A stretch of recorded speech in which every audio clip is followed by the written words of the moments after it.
Monica's husband fell from the building, but the police suggested that it was not an accident. James with all her heart, and now they have two lovely daughters. However, one day, her husband fell from a building accidentally. The police called her and told her that James' fall was not an accident, and a strange and beautiful woman was involved. At that moment, Monica felt cold in her heart, and questions came to her like a tide. Was her husband murdered? Or was he cornered in his lover's house? She dared not imagine it. The police told her that she could only wait for her husband to wake up after rescue to know the truth. Hi everyone, thanks for watching. Don't forget to subscribe to the channel and share. If you like this story, please let me know in the comment section. I will update the next part. You must be James' family member, right? We are police officers from the On Bay Road branch. James fell from a building at home and was injured in the community. We are now contacting an ambulance to take him to the hospital. Please come as soon as possible. There was a faint sound of an alarm in the voice coming from the other end of the phone. Monica ran into the hospital sweating profusely, the ambulance sirens in her ears piercing like death. Her mind was blank, and she could not hear anything except James' name. The words that had just been spoken to James in the community kept echoing in her mind, and she could not even believe what she heard. She rushed to the emergency room and saw James lying on a stretcher, his face pale and lifeless. He used to be the one who came home every night to eat the dinner she cooked, but now he was lying lifeless in front of her. "James, wake up!" Monica's voice trembled, and she rushed over desperately and grabbed his hand. She couldn't believe this was reality. Everything came too suddenly, as if it was an unreal nightmare. Wu Qin beside her whispered to comfort her. "Monica, don't worry, the doctors are still trying to save the patient. Let's wait for news." But the string in Monica's heart was already stretched tight and could break at any time. The nurse came out quickly and handed her the bill, urging her to go to the window to pay. Monica took the bill and ran to the cashier, frantically taking out her wallet, tears streaming down her face, her mind in a mess.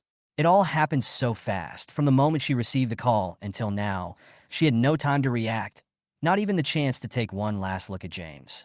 "Hurry up, don't delay." The nurse's voice brought her back to reality. Monica hurriedly paid the bill and ran back to the door of the emergency room, looking through the window at the busy doctors inside. Time seemed to be stretched out, the lights outside gradually dimmed, and her heart became heavier. Monica watched James being pushed into the intensive care unit nervously. Her mind was in a mess. Things happened so fast that she didn't even have a chance to catch her breath. He was fine during the day, but this happened at night. How could James fall from the building at home and in the community? "What happened, Yang Qing?" Monica asked him while crying. "We clearly agreed to work overtime at school. How could something happen in the neighborhood?" Yang Qing was also confused. "I didn't spend the afternoon with James. He said he would be home later." "Home and community, is this the one opposite the technical school?" Wu Qin interrupted. "Yes, my mother-in-law's house is right there. I took the children there for dinner today and suddenly heard a noise downstairs. Then I saw James fall from the upstairs." She spoke in a relaxed tone, as if it had nothing to do with her, but she waved her hand slightly where Yang Qing couldn't see. When Yang Qing heard this location, an idea suddenly popped up in his mind. Teacher Lu's home is in the neighborhood. He was about to say it, but he saw Wu Qin secretly signaling him not to say more. At this time, the doctor came out. "The patient has a thigh fracture and a mild concussion.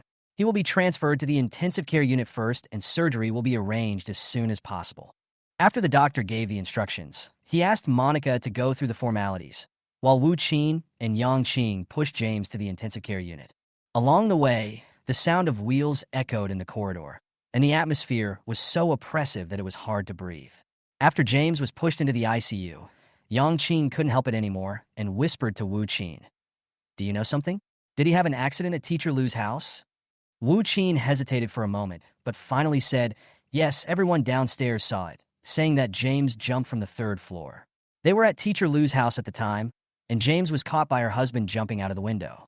But how can I tell this to Monica? She will definitely not be able to bear it. She usually treats James like a baby, and if she knew this, she would probably go crazy." Yang Qing sighed. It's not like he hadn't heard about James' affairs, but he didn't expect it to get to this point. He had reminded James many times not to play with fire, but something happened anyway. Monica came back. Yang Qing comforted her. "Sister-in-law, don't worry. The doctor said that all indicators are stable and the surgery can be performed tomorrow." Just when the atmosphere was calming down a bit, two policemen came over and said, "Are you James' family?" We are from the Anbei Road branch, and we are here to learn about the fall. Yang Qing quickly took over the conversation and led the police to the side. There is only one woman in his family now, and the child is still young. She doesn't know anything. Let's wait until James wakes up. Saving people is important.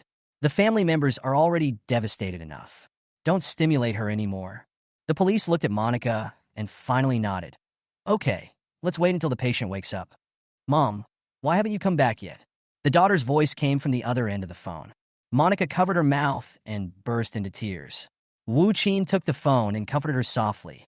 Candy, this is Aunt Wu Qin. Mom and Dad have something to do here, so they won't be back tonight. You and your sister should go to bed early, lock the door, and call us if you have anything, okay? Okay, Annie, I'll turn off the power in the kitchen. Candy responded sensibly. What a good kid. You must be safe at home. Wu Qin hung up the phone, turned around, and saw Monica was already in tears, crying in her arms and gasping for breath. The next morning, the nurse came over with the consent form. Monica signed her name with a trembling hand and waited for James to be pushed into the operating room. The door of the operating room closed, and Monica leaned on Wu Qin's shoulder, tears streaming down her face. It's okay, Monica, James will be fine. Wu Qin patted her back gently, but her heart was also hanging. Every time the operating room door opened, Monica stood up suddenly, but the doctor never called her name. Her heart seemed to be clenched, unable to calm down. There were fewer and fewer people in the corridor. Until night fell, the doctor finally came out. James' family.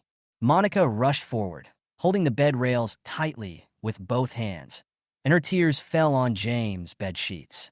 James opened his eyes weakly, moved his lips slightly, and fainted again. When he woke up again, it was already noon the next day, and the sun was shining warmly on the bed.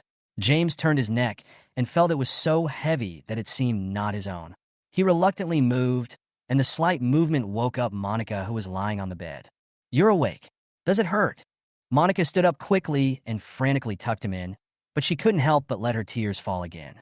It's okay. James' voice was weak, but it made Monica relax. Seeing her face full of tears but with a smile, James felt mixed emotions. He knew that Monica didn't know the truth yet. Honey, what do you want to eat? Millet porridge? Egg custard? The nurse said you can eat something light now. Monica gently wiped James' hand with a towel, as if she were treating a fragile treasure. Egg custard, James whispered. Okay, I'll go buy it right away. You take a rest first. Ring the bell if you need anything. Monica smiled and walked out of the ward. James looked out the window. The tall buildings in the distance stood alone, and a few clouds floated slowly in the blue sky. His heart was heavy as a stone. Monica didn't know the truth, but one day she would know it. James closed his eyes, and his heart ached. Things could not be undone. There was a sudden knock on the door, and James opened his eyes suddenly. Seeing that it was Yang Qing, he breathed a sigh of relief and forced a smile. Brother Wei, what's wrong? Yang Qing asked with concern. What else can I do? I'm lucky enough to be alive. James smiled bitterly. What happened to you that day? How did you fall from your home and neighborhood? Yang Qing sat down on the edge of the bed, his eyes filled with confusion. James was silent for a while, then sighed. I came back with Lucy that day. I sent her home and had a good chat. Who knew her husband would come back suddenly? I was anxious and climbed up the window on impulse. Are you crazy? You dare to jump so high? Yang Qing was so shocked that his voice rose. James explained hurriedly. I really didn't plan to jump. I just climbed up and took a look. It was so high outside that I was scared for my legs. I was about to come down when I heard a noise outside the door. The sound was so loud that I fell down. He spoke intermittently, as if a long-suppressed emotion was finally released, and he breathed a sigh of relief. After listening to this, Yang Qing frowned and said, So the person you were chatting with so passionately on the phone was her? James nodded. Yeah. Yang Qing couldn't help but continue to ask. When did you start, and how did it develop to this point? James was silent for a while, then smiled bitterly and said, I fell completely in love with her the first time I saw her. She made me feel impulsive and excited like never before. Every time I think of her, I feel full of strength, and even my work becomes easy and enjoyable. The first time I held her hand, I felt like the world had stopped. Hearing this, Yang Qing was somewhat at a loss, feeling depressed. What about now? What are you going to do? James sighed, his eyes full of fatigue. I don't know. I'll put it off for a day.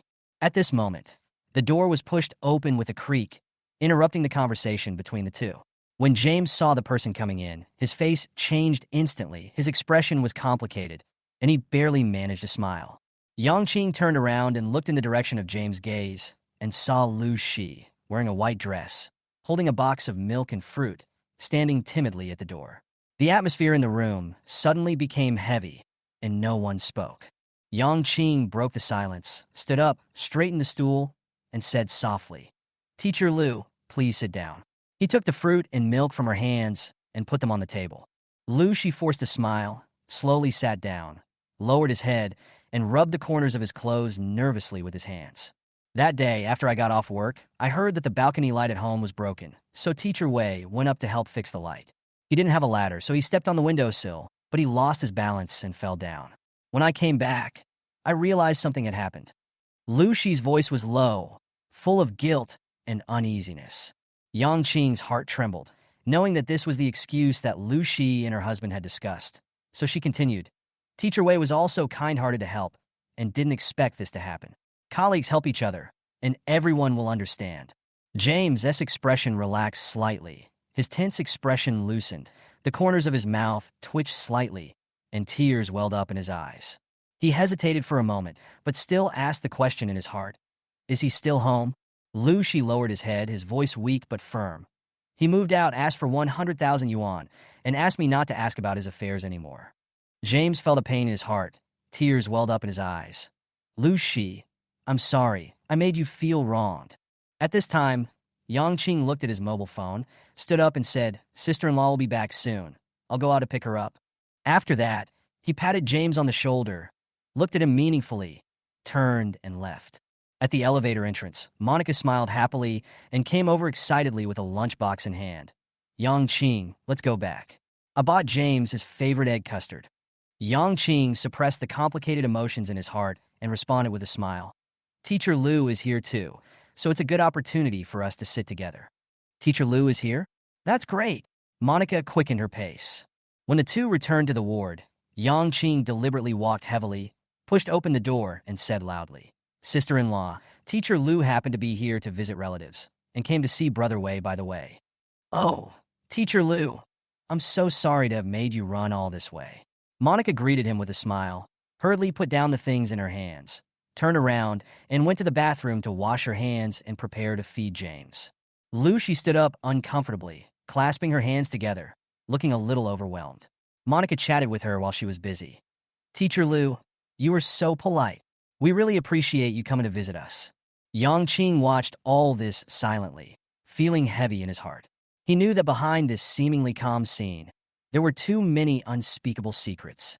Lu Shi couldn't sit still any longer, so she said goodbye in a hurry, and Yangqing chased her out to see her off. The two stood in the stairwell, and Lu Shi's voice trembled. "Teacher Yang, I agree to the conditions proposed by my husband, but I just ask that this matter not be made worse. Please help me. Don't let James be implicated again." Yangqing took a deep breath, stared at her for a few seconds, and finally said coldly, "Take care of yourself." He turned and left, leaving Lu Shi standing alone in the corridor, tears silently falling. Lu Shi held onto the railing and walked down the stairs step by step. Every step seemed to strike her heart. She felt as if she was on the road to hell. The surroundings were so cold that she trembled. The darkness before her seemed endless, and it was so oppressive that she couldn't breathe. Meanwhile, James's conditions seemed to be improving.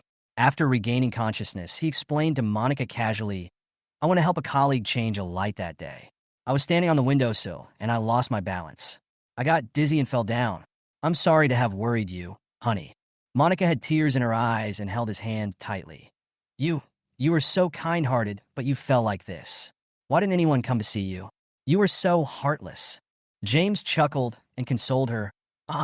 It's all my fault. Who could have thought something would go wrong? I guess he's busy right now and didn't bother to pay attention. We're all from the same school anyway, so we'll see each other every day. It's not good if things get awkward. How can we work together in the future?" Monica nodded and wiped her tears. "You're right. As long as you're okay, that's fine. Don't try to show off your ability again in the future. Don't do high-altitude work at home. It's too dangerous." James smiled and squeezed her hand. "Okay, I'll listen to you." As time went by, James recovered quickly, and the attending doctor was very satisfied with his recovery. The head nurse also praised Monica's careful care. Monica, you were such a good wife. You take good care of the patient. No wonder he recovered so quickly. Monica just smiled faintly and continued to busy herself with organizing things in the ward. But James suddenly said, Monica, go home and get me that set of gray pajamas. They are comfortable to wear. Monica was a little surprised. Didn't Yang Qing buy you a new set? Why do you want that one again? I just like that one. Thank you for your hard work. An unnatural smile appeared on James' face. Monica shook her head helplessly. Okay, I'll get it. Just lie still and ring the bell for the nurse if anything happens. Not long after she left the house, James made a phone call. Unexpectedly, Wu Qin pushed the door open the next second. James hurriedly stuffed the phone into the quilt with an awkward smile on his face. Wu Qin, you're here. James smiled awkwardly. Wu Qin sat directly beside the bed, with a questioning look on her face. James, Monica has nothing to say to you this time, right? She's so nice to you. What about you? How are you going to explain your fall from the building at home and in the community? James avoided her gaze and said lightly, I've already explained that I was helping a colleague fix the light, and I stepped on the windowsill and didn't stand firmly. Wu Qin sneered, her tone full of sarcasm. Repair the lights? I really don't know when you became an electrician. Monica hasn't suspected it yet, but there were people talking about it in the community that day. You don't want her to know the truth, right? James was silent, bowing his head. Wu Qin continued. You are in your 40s, and you still don't respect yourself. It's really disheartening. Monica is so worried about you, and you think this is a matter of course. Suddenly, there was a knock on the door, and the school leader walked in, breaking the tense atmosphere between the two. Teacher Wei, how are you recovering? The leader asked with concern. James quickly smiled and said, Boss, I'm so sorry to have caused you so much trouble. Please sit down, please sit down. Wu Qin suppressed her anger and poured a glass of water to pass it over. After the two leaders sat down, they exchanged a few words. While James was responding, Wu Qin gritted her teeth in her heart. He is really a wolf in sheep's clothing, and he is pretending to be a real one. Monica works so hard, running back and forth between the hospital and home. You should get well soon so that she can rest assured. After giving a few concerned instructions, the leader stood up and said goodbye. After they left, Wu Qin couldn't help but sneer at James. You have been pretending so well for more than 10 years. But don't go too far. Monica will find out sooner or later. James narrowed his eyes slightly, with a sneer on his lips. If you don't tell her, who will tell her? Monica is devoted to me, but that's not what I want. You don't want to see her sad, do you? Wu Qin was so angry that her face turned blue. She slapped the end of the bed hard, causing the ward rounds to clang. She stared at James as if she was looking at a stranger. She was filled with disappointment. This seemingly honest man was actually so shameless. Don't forget, God is watching, Wu Qin said coldly. Not long after, Monica came back. She noticed that Wu Qin looked upset and asked with concern, What's wrong? Wu Qin forced a smile and said, It's okay. I just feel sorry for you. You're busy taking care of James, so take care of yourself too. James smiled and changed the subject. Wife, you came just in time. Help me see if the urine bag should be changed. Wu Qin stood up and left the ward without looking back. She walked very fast, and her high heels made a sound like a demon chasing her from hell. Monica was relieved to hear that James was discharged from the hospital today. She thanked him and hurriedly went to complete the formalities according to the doctor's instructions. The doctor reminded, after discharge, follow up and take medicine on time. If conditions permit, you can do rehabilitation training to help you recover faster. Monica carefully wrote down every suggestion, thinking that she could finally take James home and take good care of him. She has been busy and has survived the most difficult time. Today's weather is also very good, and she plans to take James out to bask in the sun. The nurse in the next bed smiled and praised. Your wife is so nice, cheerful, and patient, and takes care of you so well. You are so lucky. James had a smile on his face, but in his heart he had to maintain the image of a good husband in front of outsiders. So he smiled and replied, That's just who she is. Monica completed the formalities. She took out her cell phone and called Yang Qing. Yang Qing, James is discharged from the hospital today. Can you come over and help? Okay, sister-in-law. I'll be there as soon as I finish my work here. Yang Qing agreed readily as always. Then Monica called Wu Qin again. Wu Qin, James is discharged from the hospital today. Can you come to help? Of course, Liang Yin is off today, so I'll ask him to come along. Wu Qin agreed very readily. Monica was busy packing things in the ward, feeding James water, and asking if he was comfortable from time to time. She thought to herself, although James is a man of few words, he must be a little depressed after such a big accident. I have to take good care of him and not let him end up like the patient who tried to commit suicide in the corridor yesterday. Her heart was filled with an endless sense of responsibility. At this time, Yang Qing and Wu Qin came in. Yang Qing joked, "It looks like you have packed up quite neatly. You can't wait to go home, right?" "Of course," Monica replied with a smile. Yang Qing and Monica helped James put on his thick coat, while Monica squatted down to put on his thick pants and skillfully helped James to the wheelchair. During this period of care, Monica has mastered the skills to prevent the patient from suffering secondary injuries. Yang Qing joked, "You are really a strong woman. It's not easy to take such good care of Brother Wei." Wu Qin and Liang Yin took all the luggage on the ground to the car, and everyone had a clear division of labor. When they arrived at the parking lot, Wu Qin smiled and said, "James, please take our car," and put the wheelchair in Yang Qing's car. Several people worked together to transfer James to the car. Yang Qing and Liang Yin looked at each other, panting with exhaustion, and couldn't help but sigh. "Monica is really amazing. We are so tired after doing this for the past few days. It's really not easy for her to do this every day." Monica smiled and said, "You guys go load the wheelchair. I'll cover James with a blanket." Along the way, Liang Yin drove very steadily, and Monica stayed close to James, holding a blanket, rubbing his hands, and taking care of him meticulously. Soon, the car drove to the community, and Yang Qing was already waiting downstairs to help. When they reached the door of the unit, Yang Qing said to Monica, "Let's carry it upstairs." Wu Qin and Liang Yin helped to move things, while Yang Qing and Monica carefully carried the wheelchair upstairs.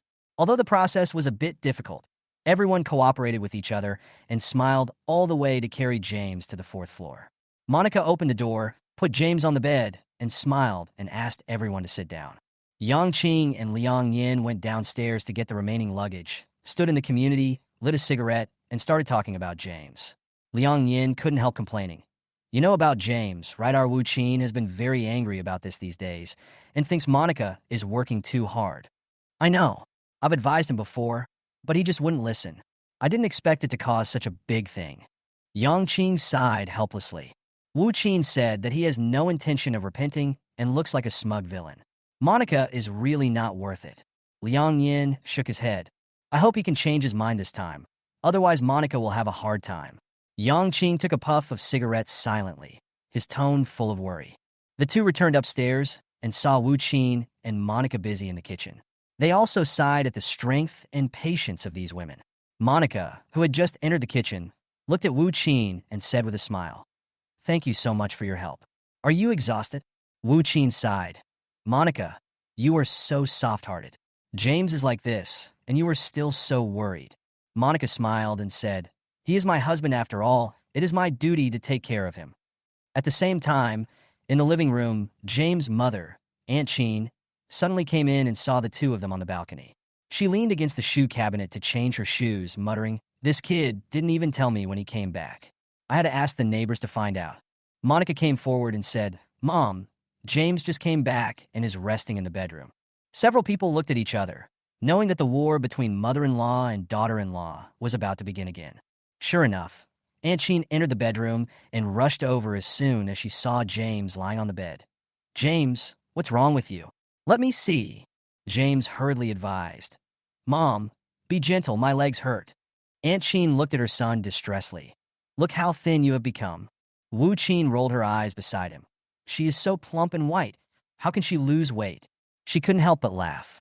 Aunt Jean turned around and immediately attacked Monica.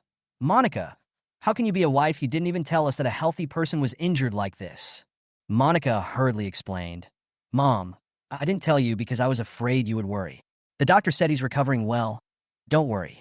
But Aunt Jean was not willing to give up easily and scolded, "You are a useless daughter-in-law. You can't take good care of people, and you dare to hide it from me?" Yang Qing quickly came over to smooth things over. "Annie, don't be angry. Brother Wei needs to rest now. Let's sit outside." When Aunt Jean heard her son say he wanted to rest, she reluctantly left the bedroom, but she did not forget to glare at Monica. After Wu Qin closed the door, she whispered to Monica, "Your mother-in-law is really not an ordinary person.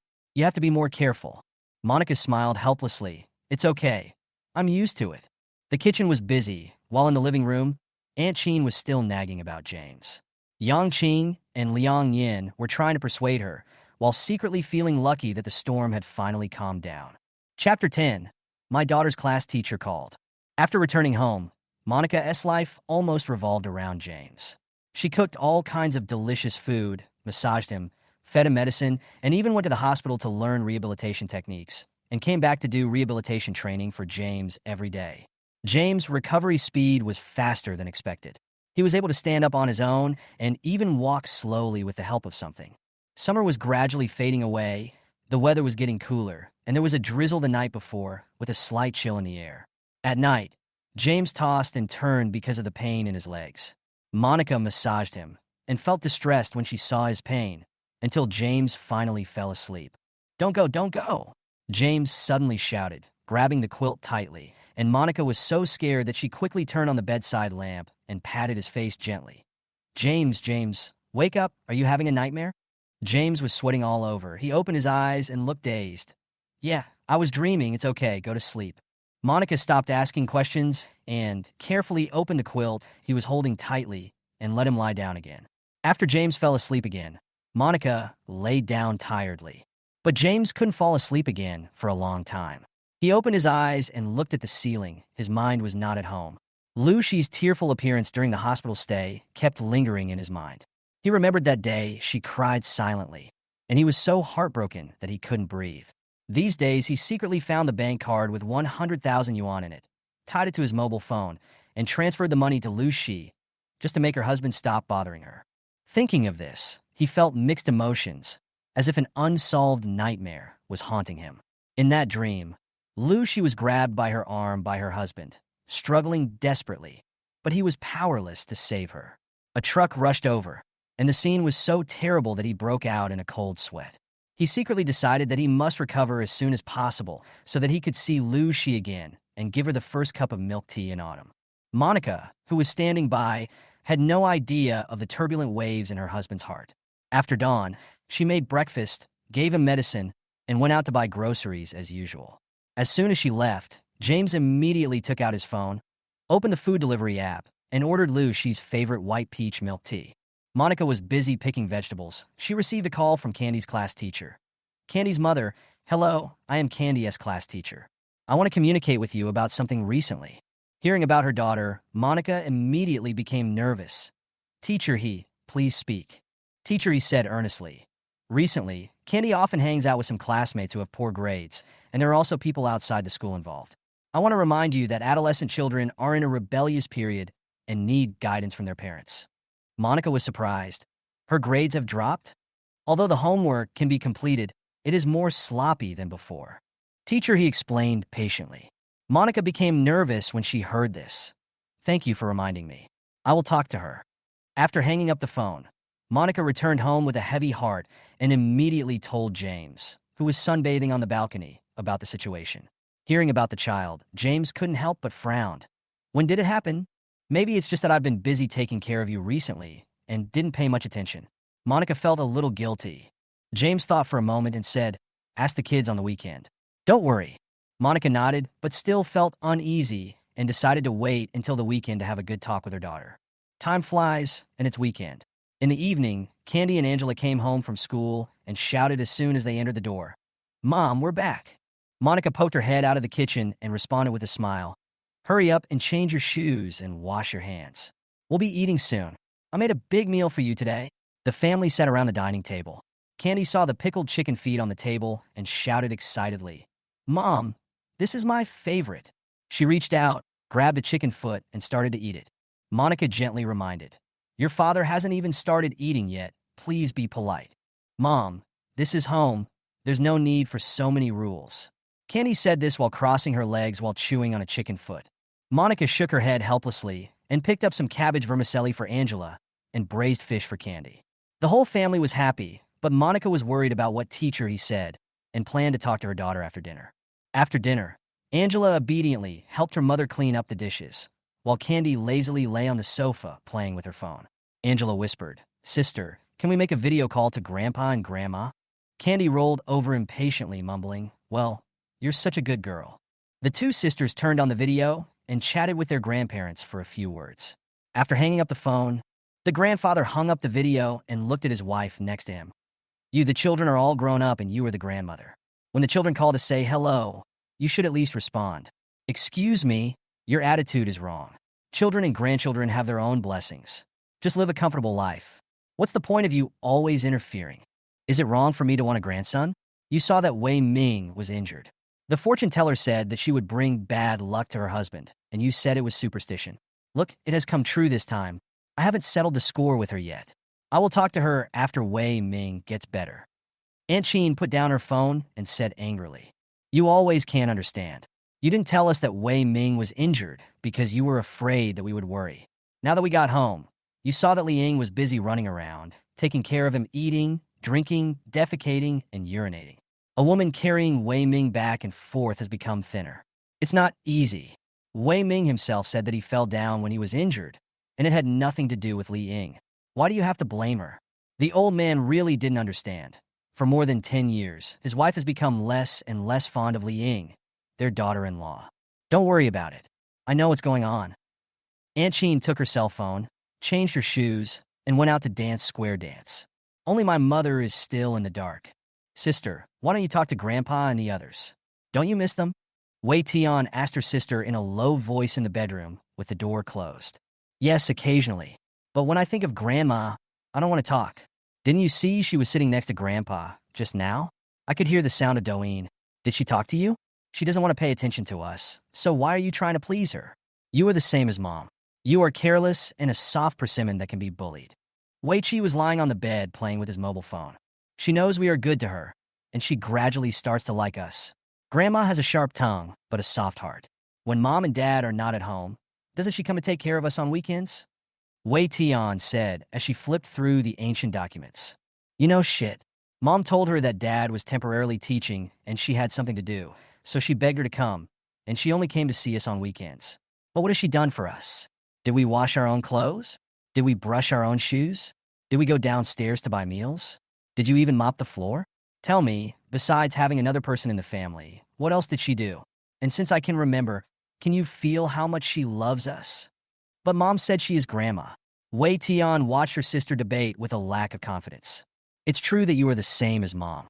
Look, has Mom kept Grandma warm over all these years? She must be irritated and restless. Mom just spoils them. Look, Dad always lets Mom serve him, and he enjoys it as contentedly as Mom does. Look at Dad. Does he look like he loves Mom?" Wei Chi turned over and sat up. "Sister, don't talk nonsense. Mom will be angry if she hears it." Wei Tian looked at the bedroom door, afraid that her mother would come in. Wei Chi went downstairs and quietly opened the door. Seeing Li Ying still washing dishes in the kitchen, she jumped onto the bed and continued to analyze for Wei Tian. "Think about what Aunt Wu Qin and Uncle Liang are like. Doesn't Uncle Liang look at Aunt every time she speaks, or at least respond? And Uncle Yang, although Aunt is very busy, don't you see Uncle Yang doesn't blame her for not taking care of the family? If there is anything delicious that Aunt likes, he will think of packing a portion for Aunt. Think about these two in our family. Dad is like a big boss when he comes home, waiting to be served. As for Mom, after peeling the shrimp and putting it next to her, Dad is not even willing to give her a look, let alone say thank you or a smile. The key is that Mom is still enjoying it and feels very happy. Do you think this is normal?" Wei Tian was stunned. "I don't know either. They don't fight normally, so they just treat each other with respect, right?" Wei Chi was so angry that she poked her sister's head with her index finger. "You are just a nerd. If you treat each other with respect, it will freeze after a long time. Who likes coldness? Haven't you seen what is shown on TV? Women throw themselves on men, and men enjoy it with peace of mind, without any burden. When people reach middle age, their marriages are tired and there is no passion. When they meet those different people, the little flames in their hearts that cannot be extinguished are immediately ignited, and they can't stop it. In the end, they are full of enthusiasm and feel like they are back to their youth and have experienced the most unforgettable moments in their lives. But our mother has no sense of danger. But this time it was a blessing in disguise. She has become thinner, which I think is good. Sister, are you thinking too much? Wei Tian touched her forehead that was poked. Do you know how Dad got injured? Wei Chi rolled her eyes at her. I fell down. Wei Tian looked at her sister innocently and glared at her. That day, Liang Duzi from Aunt Chin's family sent me a message saying that my father was injured in his grandmother's community. He was there that day. People in the community said. Wei Chi looked at her sister and didn't want to say anything more. What are you talking about? Wei Tian gently shook her sister's shoulders. He said that everyone in the community said that he jumped out of the window because he was caught cheating. Wei Chi sighed. Impossible. Mom didn't say anything. Wei Tian looked at her sister in confusion. Yes, I also scolded Duzi, saying he was talking nonsense. He said it was because my mother thought my father broke a lamp when he was helping someone fix it, and the man was on a business trip out of town, and it was inconvenient for the woman to visit her father all the time. He also said that everyone knew about it, except my mother, and no one dared to tell her, for fear that she would be so upset that she would die. He asked me to keep an eye on her. Wei Chi whispered to her sister. Wei Tian lowered her head and looked at the book on the bedsheet without saying a word. I can't believe it either. I thought about it carefully for many days and felt that it must be true. As far as I can remember, Dad has never bought a gift for Mom. He won't celebrate holidays that others celebrate, including birthdays. Mom is the only one in our family who doesn't celebrate them. Mom remembers our birthdays every year. We all remember Dad's birthday, and Mom never forgets Grandpa and Grandma's birthdays. But Dad never reacts on Mom's birthday. Mom thinks Dad is an honest man who doesn't understand romance. In fact, that's just that he doesn't want to be attentive. There are so many female teachers in the school. I don't believe he hasn't heard others discuss giving gifts for holidays and birthdays. The last time Mom had her birthday, it was Aunt Chin who took the whole family and asked Dad to go to a hot pot restaurant. Aunt Chin bought Mom a bouquet of flowers, and Mom was so excited that she burst into tears. Do you remember what Dad gave her at that time? Nothing. Right after he came back, Mom was still there to serve him and get him water for washing his feet. In his heart, he didn't regard Mom as his lover, but just as an old nanny who served him. So, what Dizzy said this time, I think it should be true. Wei Chi patted his sister's shoulder with a serious tone. Aunt Chin is Mom's best friend. Why didn't she tell Mom? Wei Tian looked at her sister with red eyes. To use a popular term nowadays, Mom is love-brained. She's obsessed with Dad, and Aunt Chin was worried that if she told her, she wouldn't be able to bear it, and her whole world would collapse. She didn't dare to say it at all. Doozy said that his mom got angry with Dad about this, saying that Dad was unrepentant and she didn't dare tell Mom. It was only when his mom kept nagging him that he heard it through the crack in the door. Mom, she's just a fool with good luck. Aunt Chin treated her very well, and she was always afraid that she would suffer. Wei Chi explained, Sister, what should we do if it's true? Will Daddy no longer want us? Wei Tian looked at her sister with tears in her eyes. Oh, my silly sister. You don't worry about it, just study hard. Do your homework well, be good and obedient. Wei Chi wiped her sister's tears and comforted her. Come on, do your homework. I'll do my homework too. Hurry up, and I'll take you to buy some skewers after you finish. Wei Chi put both of their school bags on the table and prepared to do their homework. Wei Tian took out her notebook and started to do her homework in a gloomy mood. Seeing her sister writing seriously, she also slowly got into the mood. Wei Chi shook her head and thought, she is still a silly child after all. No need to choose between the two today. Mom, the only homework left is the composition. I'm going to take my sister downstairs to buy some skewers. Liang was mopping the floor in the living room, while Wei Chi was changing her shoes. Can't you stay at home peacefully? Liang stopped. Mom, I want to go. I haven't eaten the barbecued skewers downstairs for a long time. Wei Tian squatted down and changed her shoes and said softly, Okay, come back early. The youngest daughter seldom makes requests and usually cannot be asked to go out. It's rare that she wants to go out today. Yes, Mom, I understand. Wei Tian, hurry up. Wei Chi put on his shoes and waited outside the door. Mom, we're leaving. Bye. Wei Tian put on her shoes and closed the door. What do you want to eat? I'm treating you today. I just received the New Year's money. Wei Chi held her sister's hand. Sister, I don't want to eat. I just feel sad at home. I almost cried just now when I saw my mother busying herself. You think I don't know, so I told you to hurry up. You cried at home, and Mom asked you. What did you say? Okay, they're all adults, and they are responsible for their own lives. You, just be responsible for living your own life well. I'm here, let's go get some skewers. You don't have to choose one or the other today. You can choose both. Wei Chi smiled and ran to the door with her sister. At the square at the entrance of the community, Two groups of square, dancing Annies played ear-splitting music, twisted their waists happily to the rhythm, swung their fans, and made crackling sounds, and wanted to lift their skirts up when they turned around. The uncles who were watching sat on the steps and watched with great interest. They only threw away the cigarette, but when they burned their hands. The Annies who came over angrily shouted, "I asked you to watch your grandson, but you sit here and watch. Do you want to see who will take you back?"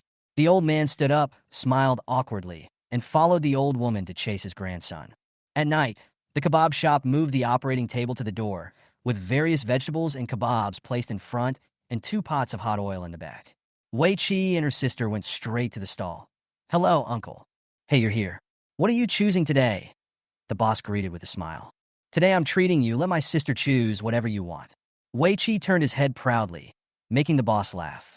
He remembered that this elder sister always let her sister choose one of the two. "Sister, you can pick whatever you want. I will satisfy you today." Wei Chi looked at his sister and touched the neatly arranged skewers with his mouth. Wei Tian opened her eyes wide and looked at her sister, then looked at the skewers, stretched out her finger, and made a circle from left to right on the skewers, looking at her sister, meaning, "Are there really so many? Just pick anyone?"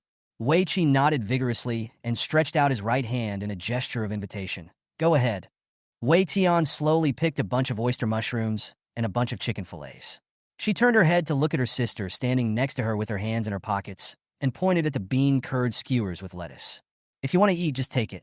Hurry up. The boss is waiting to fry the skewers for you." Wei Chi smiled helplessly. Wei Tian turned around and quickly picked up potatoes, bean curd rolls, lettuce, flour tofu, and coriander and put them on the plate. "Uncle, fry these. Add ham. Add an egg. Fry 2 white pancakes and put these vegetables in the pancakes. It will be very spicy." Then he took out 3 gluten skewers and rice cakes and handed them over. "Uncle, these should be grilled and made spicy and fragrant." Wei Tian said so much in one breath, which made the boss laugh. The boss's wife finished her work in the kitchen and came out with the chopped coriander. "What's the matter? Why are you laughing so happily?" This kid usually speaks slowly and steadily, and she can only choose one of the 2 options when she comes here. Her sister usually controls her, and she can only choose one. Her sister treated her to a meal today and asked her to choose. She said a lot of words in one breath. "Huh?" The boss sprinkled seasonings and flipped the grilled food. "Ha! Then I'll fry some skewers for the kid." The proprietress was also happy. "You hand me that plate. This is fried, cut it into small pieces, and it will taste good when eaten with steamed bun." "I know. If you ask me, this isn't my first day at this." Yes, yes, yes, my wife does the best job. Everyone praises her, haha." "Go away. Stop talking nonsense and work hard." "Yes, my dear wife." The 2 smiled at each other and kept busy with the work in their hands. They were quickly packed into bags, and Wei Tian took a few bags. "Thank you, Annie." Wei Chi paid the money and took her sister away. Wei Tian watched the boss and his wife chatting and laughing together. It was hard work for the 2 of them to run a barbecue restaurant, but they were very happy. She thought of what her sister said at home and how her parents were usually together. Dad never laughed as happily as they did with them. He was more like a master in ancient TV dramas. He never went to parent-teacher conferences. Often on the day of the parent-teacher conference, Mom would take leave to attend the meeting alone and then run back and forth between the 2 classes. She thought to herself, Mom earns a lot of money every month, and she doesn't like shopping like other people do. She is filial to grandparents and is very good to Dad. How could Dad run away and find someone else? No, he definitely wouldn't. There was a pavilion in the community with a long corridor next to it. Wei Chi took her to sit on a long bench. The warm yellow street lights shone a faint yellow light on the green belt. The wisteria flowers on both sides of the corridor had already been full of dense pods, hanging down between the branches and leaves above. The ground lamps in the bushes emitted light upward through the slender young leaves, making the surroundings hazy. The 2 of them leaned against the wooden square pillars behind them. Wei Tian saw her sister sitting cross-legged, so she also put her knees together and put her feet on the bench. She put the bags in her hand between the 2 of them, opened them one by one, took out a pancake with vegetables and handed it to her sister, and took one for herself. She took a bite, took out another piece of rice cake, and took a bite, and said in her mouth, "Sister, the rice cake is crispy and sticky, so delicious. You should try it." As she spoke, she handed it to her sister. Wei Chi took a bite of it from her hand. It was sweet, spicy, and salty. She didn't know why she liked this strange taste. Seeing her sister looking at her expectantly, she nodded. Well, it's not bad. If you like it, I'll buy it for you next time. Yeah. Thank you, sister. It's great to have you. Wei Tian ate happily. Seeing Wei Tian's satisfied look, Wei Chi couldn't help but turned his head away and smiled. Seeing Wei Tian finish the dishes and pancakes, and then eat the grilled gluten, she took out a tissue and slowly wiped her mouth, then looked up and said, "It feels so good. Every one of my taste buds are relaxed, cheering for my sister." Wei Chi laughed out loud and thought, "This girl is so naive. You will get acne during puberty. I told you to eat less fried food before. Acne is ugly. Next time, take it easy." "I know, my dear sister. Let's go home." Wei Tian looked at her sister, who was leaning against the pillar with her head in her arms. "Let's go back." Wei Chi jumped down, stretched, and waited for his sister to pack the bags. "How did my dad get hurt?" "Mom, we're back." Wei Tian called out to her mother as soon as she opened the door. The two of them changed their shoes and went in one after the other. Li Ying was just coming out of the bedroom, and Wei Tian handed the bag in her hand to her. "Mom, my sister bought some skewers, some gluten for you, and some rice cakes." Li Ying took it with a smile.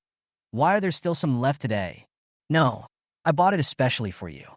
My sister was treating us today and bought a lot of food. I ate the rest." Wei Tian hurriedly explained. The three of them sat on the sofa. Li Ying ate the roasted gluten that her daughter brought back. Wei Tian got up to get a cup of hot water and put it on the coffee table. She also poured a cup for her sister and herself. Tian, how are you doing in your studies recently?" Li Ying glanced at her well-behaved little daughter. "It's okay. I maintained the same level as in the last exam." "Where's Wei Chi? Is she having a hard time lately?" Li Ying asked her eldest daughter while packing the bag after finishing her gluten meal. "Still the same." Wei Chi, who was half lying on the sofa playing with his mobile phone, uttered 3 words casually. Tian, read a book first." "Wei Chi, come to the bedroom. I have something to tell you." Li Ying got up to throw away the garbage and walked towards her daughter's bedroom. She wanted to wait for her daughter to come back and ask Wei Ming about the child's situation at school, but Wei Ming asked her to deal with it and went to bed. The two sisters looked at each other suspiciously, not knowing what was going on. Wei Tian picked up the small ancient Chinese book on the sofa and opened it, while Wei Chi followed Li Ying into the bedroom. "Close the door. Mom has something to ask you." Li Ying sat on the chair and looked at Wei Chi. Wei Chi closed the door, put away her phone, and sat cross-legged on the bed. "Mom, what's wrong with you?" "Teacher, he called me a few days ago and told me about your recent situation. You are now in a critical period of study.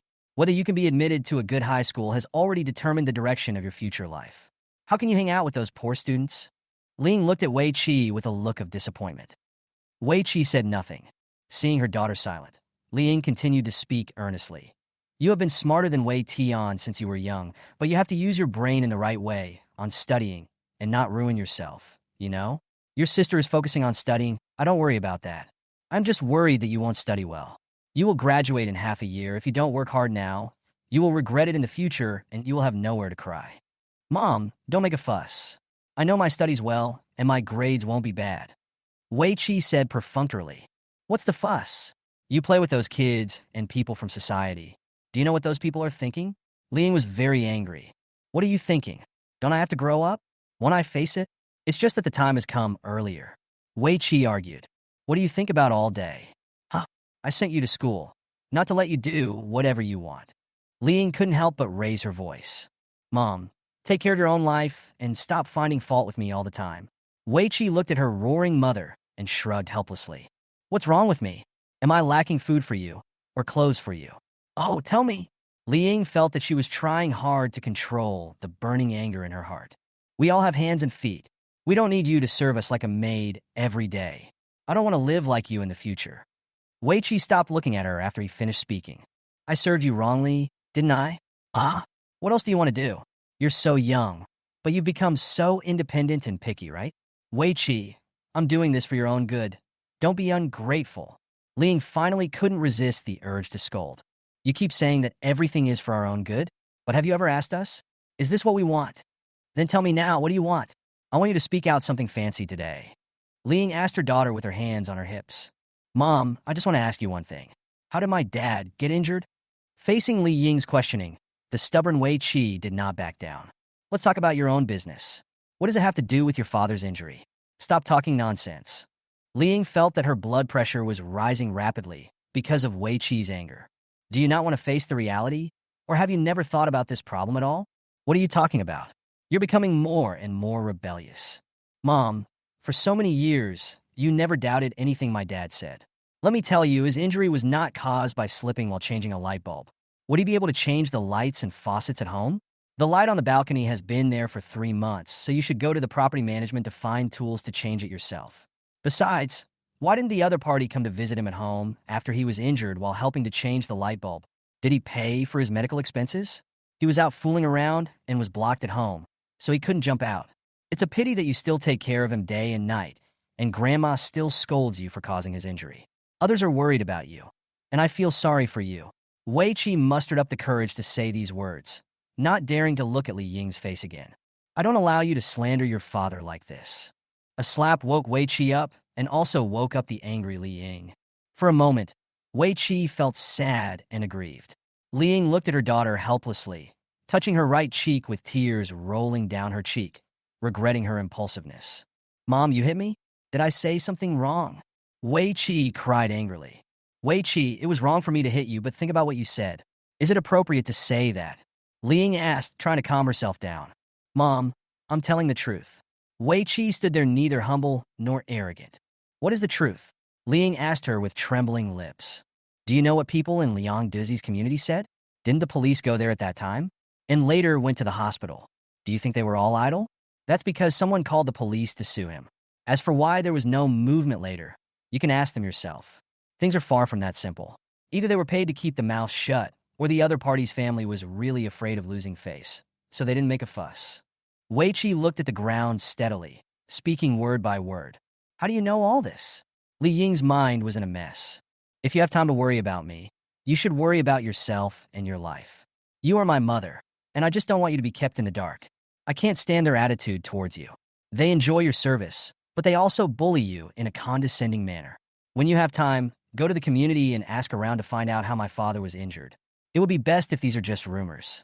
Otherwise, you'd better wake up. After saying this, Wei Qi took her cell phone, opened the door, and went out. Watching her sister go to the bathroom angrily and close the door, and watching her mother walk out of the bedroom with a sad face, sitting on the chair on the balcony, pointing at her chin and not saying a word, Wei Tian didn't know what had just happened between them, and she was a little worried. Plant the seeds in her heart. The yellow street lights in the community were on, and occasionally 3 or 2 pedestrians were walking slowly. There were people returning home, and children were chasing and playing, leaving long backs slowly walking away.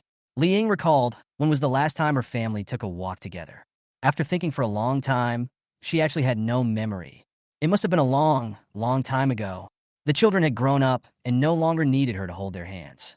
The last time she and Wei Ming walked together was during the Chinese New Year, when they came back from their hometown. It was very cold that day, and the snow that had fallen for many days had piled up and could not melt. The tiny snowflakes in the sky were still slowly falling, covering the ground, just like the long skirt of a bride's white wedding dress, so beautiful and charming. The cold wind in the snow is always bitingly cold, like a blade scraping your face again and again, turning it purple in a moment. A group of children were running forward on the snow, and Li Ying, who was trying to dodge, accidentally fell down. Wei Ming stood on the side of the road with his hands in his pockets, watching Li Ying rolling in the snow. 2 older children from behind the group of children ran over and said, Annie, are you okay? Then they reached out and pulled Li Ying up. After the children left, Li Ying patted the snow off her body, rubbed her scraped palms, and breathed a sigh of relief. It was so painful. Honey, my hands are broken. You are in your 40s and you don't even look at the road when you walk.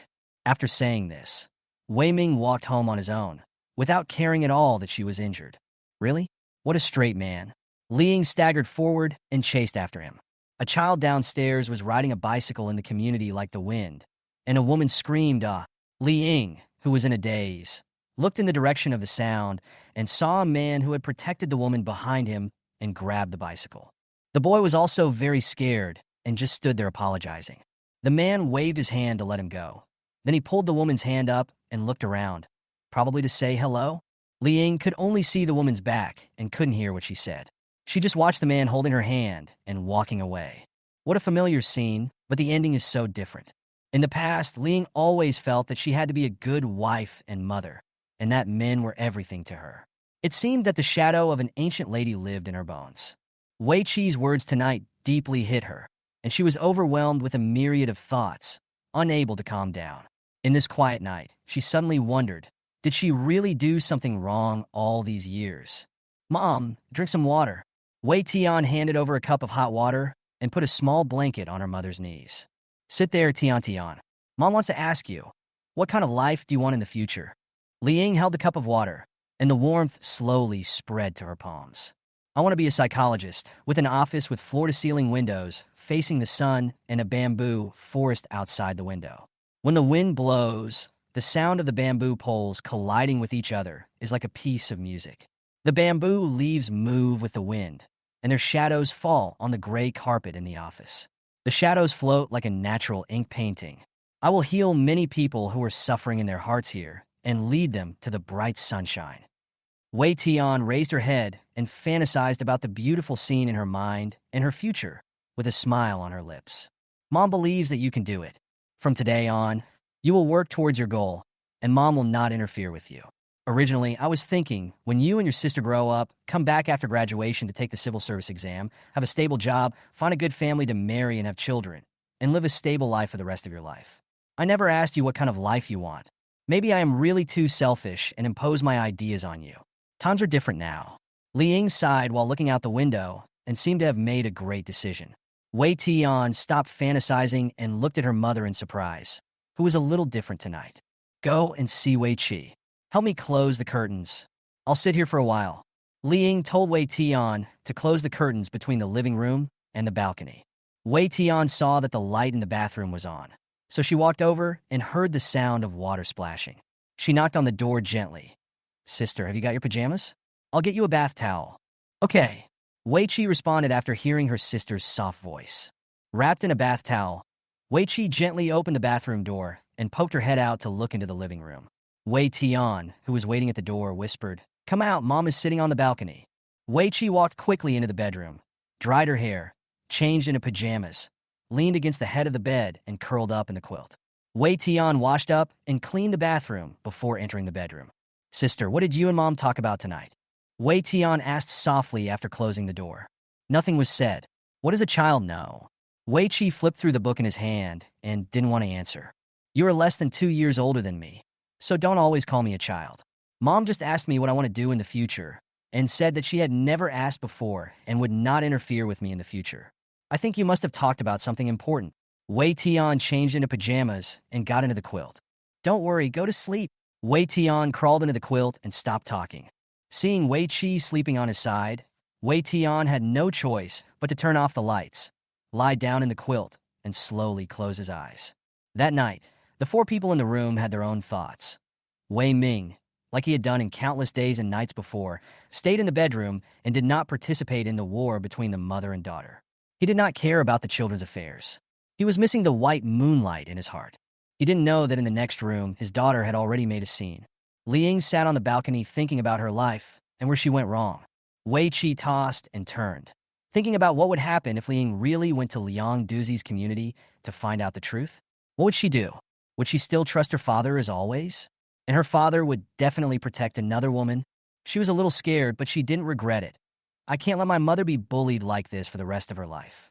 She knew that she had planted a devil seed in her mother's heart tonight, and it would soon sprout and take root. Wei Tian listened to her sister tossing and turning. She grabbed the corner of the quilt and curled up into a ball. Tears slid down her eyes and onto the pillow, feeling cold. She felt that something was going to change at home. The weekend ended quickly. Apart from eating, Wei Ming rarely spent time with the children. Things become commonplace over time, until one day, a beam of strong light breaks through the darkness, opens a gap, and takes you out to see the outside world. And then you realize that it can be like this.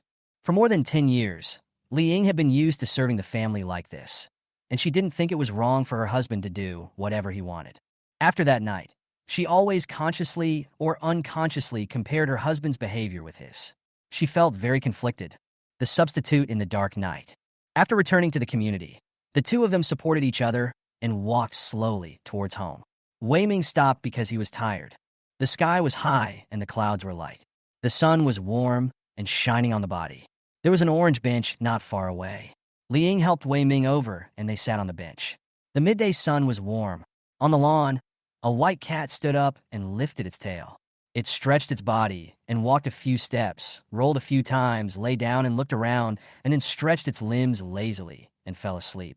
A dragonfly flew over, and it raised its front paws and scratched the air. When it saw the dragonfly fly away, it slowly put down its paws, closed its eyes, and took a nap.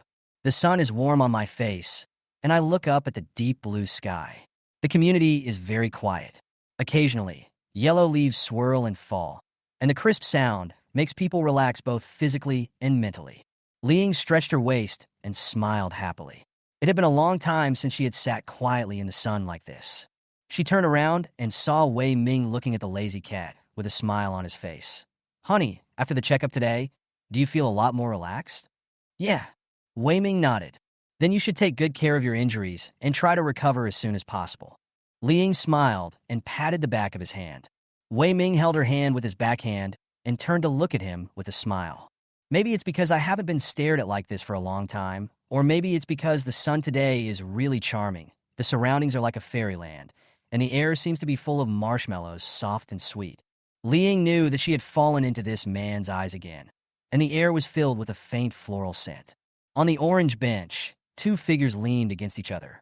Li Ying's yellow curly hair was tied into a ponytail, shining brightly in the sun. Many years later, Li Ying recalled that noon, and she thought that if time had stayed at that moment, her life would be happy. On the orange bench, two figures leaned against each other. They sat downstairs for a long time, so long that Li Ying felt like she was dreaming and didn't want to wake up. The dream was filled with the faint scent of gardenia and the sweet scent of roses. Grasshoppers were jumping happily, and birds were singing crisply. Leaning on his warm shoulders, her hands were held in his palms. "Let's go," Wei Ming called softly. "Okay, let's go home." Li Ying agreed dazedly, and only when she stood up did she remember that their hands were still together. She felt her face was so hot, probably from the sun. When they reached the stairs, she asked Wei Ming to wait for a while. "Wait, I'll take the medical records and medicine back first, and then come down to pick you up." Wei Ming let go of her hand, stood up holding the railing, and watched her run upstairs, her round waist bouncing. Ling opened the door, put her things on the entrance, and rushed downstairs. When she reached the corner of the second floor, she saw Wei Ming already holding the railing and walking up a few steps. She was so scared that she covered her chest and shouted, "Just wait!" As soon as he finished speaking, the man had already walked up the stairs 3 or 2 steps and was holding Wei Ming's arm tightly. "It's okay, I'll try. You have to try to go up and down the stairs slowly. I can't let you carry me all the time. What if you get tired?" Wei Ming looked at her and said with a hint of ambiguity. When Wei Ming made a move, Liying was shocked and turned into a little fangirl. She held Wei Ming's right arm, and Wei Ming held the railing with his left hand. The two walked a few steps and rested for a while, and finally arrived home. After entering the house, Liying hurriedly let him lie on the sofa, washed her hands, took a thin blanket to cover him, and then knelt on the ground to massage his arms and legs. "Come on, stop pressing. Sit here and take a break." Wei Ming took Li Ying's hand and pointed to the sofa next to them. "You walked a lot today, so I'll massage your legs again. Honey, what do you most want to do after you get better?" Li Ying asked as she got up and sat on a small stool to massage his legs. Wei Ming's mind flashed with the taro-colored figure, and his heart warmed. He really wanted to hold her hand to feel the evening breeze, put his arm around her shoulders to watch the sunrise, and accompany her to play in the orchard in the suburbs. Thinking of this, he couldn't stop smiling. "Hey, what good thing have you thought of that makes you smile like a flower?" Liying also laughed. "Oh, nothing much. I just thought that after you get better, you won't have to work so hard. I can accompany you in the sun like today." Wei Ming retracted his thoughts that had wandered away. "Then you take a rest. Take a nap if you feel tired. I'll go cook." Watching the sun gradually setting, Liying got up to prepare lunch. The pleasant day soon fell into the night. I turned off the lights, and the street lights in the community shone through the gaps in the curtains into the room. The two people in the quilt didn't say a word and lay quietly. Liying groped and stretched out her left hand and touched Wei Ming's warm palm. He grabbed the intruding hand, gently turned sideways, and felt her whole body trembling. He hugged her to his arms, and the moment they touched, her whole body became hot, and she wanted to get closer to him. Wei Ming opened his mouth and bit her lips gently, and heard her cry softly. He smiled and bit her earlobe gently, and heard her moan and her hands groping on his body. Wei Ming kissed her until she couldn't breathe, then slowly withdrew his tongue and slowly released her lips. It had been several months since the injury, and the desires that had never been satisfied could no longer be controlled when he was holding Lu Shi during the day. Wei Ming had an urge that was about to burst out. He could no longer endure the torment, and all he could think of was that soft figure. For a moment, he could not tell who the woman under him was. Liang looked at the man next to her with blurry eyes, her mind going blank. After a hearty sleep, Liang fell asleep, and soon, she could hear snoring. Wei Ming looked at the faint light on the roof and continued his fantasy. Today's brief meeting and hug in the corridor was an antidote that temporarily suppressed the poison of missing her. However, the passion that was aroused had nowhere to go. The fire was like the devil's roar, making him want to vent it out. The dim light in the darkness made it difficult to see each other's faces, but the uncontrollable restlessness in his heart drove him forward. After venting his lust, Wei Ming was like a satisfied beast with an unprecedented calmness. Perhaps because she was satisfied or too tired, Liang slept soundly that night and woke up at dawn. Looking at the man sleeping beside her, she gently lifted the quilt, put on her clothes, and went out. Looking at the dots on her skin in the mirror, thinking of the crazy scene last night, Liang closed her eyes and gently touched her face. In a day and a night, the woman in the mirror had long forgotten the war between her daughter and her a few nights ago, and she also completely forgot her sleepless night and forgot her inner struggle and pain. At this moment, she seemed to have returned to the past, loving that man deeply, and firmly believed that the man loved her too. Wei Ming, who was still sleeping, didn't know that his night's stand-in battle had caused earth-shaking changes in the woman's heart and delayed the storm that was supposed to come. The job crisis of middle-aged women. Wei Ming gradually recovered and was able to take care of himself. Liang, who had no way to ask for leave from the company, had to go back to work, running back and forth all day, which was even more hurried. Wei Ming, who was used to being served, didn't want to prepare meals by himself, and Liang was reluctant to let him work in the kitchen after he had just recovered from a serious injury. Therefore, I can only push myself harder, wishing I had the ability of Sun Wukong so that I could pull out a hair and create several more of myself. Wu Qin felt distressed when she saw him running back and forth every day. You are destined to be a hard worker. You are in your 40s, but you run around all day. It's all for life. We've made it through the most difficult times. It's okay. Liang smiled bitterly. Isn't your mother-in-law free? Let her take care of your precious baby, and you won't have to rush around every day. Hey, you know that. I'll just run a few more times, and I'll just consider it as losing weight. If she comes, I'll only be busier, and I'll have to face high pressure at all times. Wei Ming has been nursing for a few months. Is he almost recovered? Well, now he has no problem walking slowly, and he can go up and down the stairs with help. When the weather is good, he goes downstairs by himself in the afternoon to bask in the sun. Liang smiled when talking about Wei Ming's recent situation. Finally, the clouds have cleared and the moon is visible.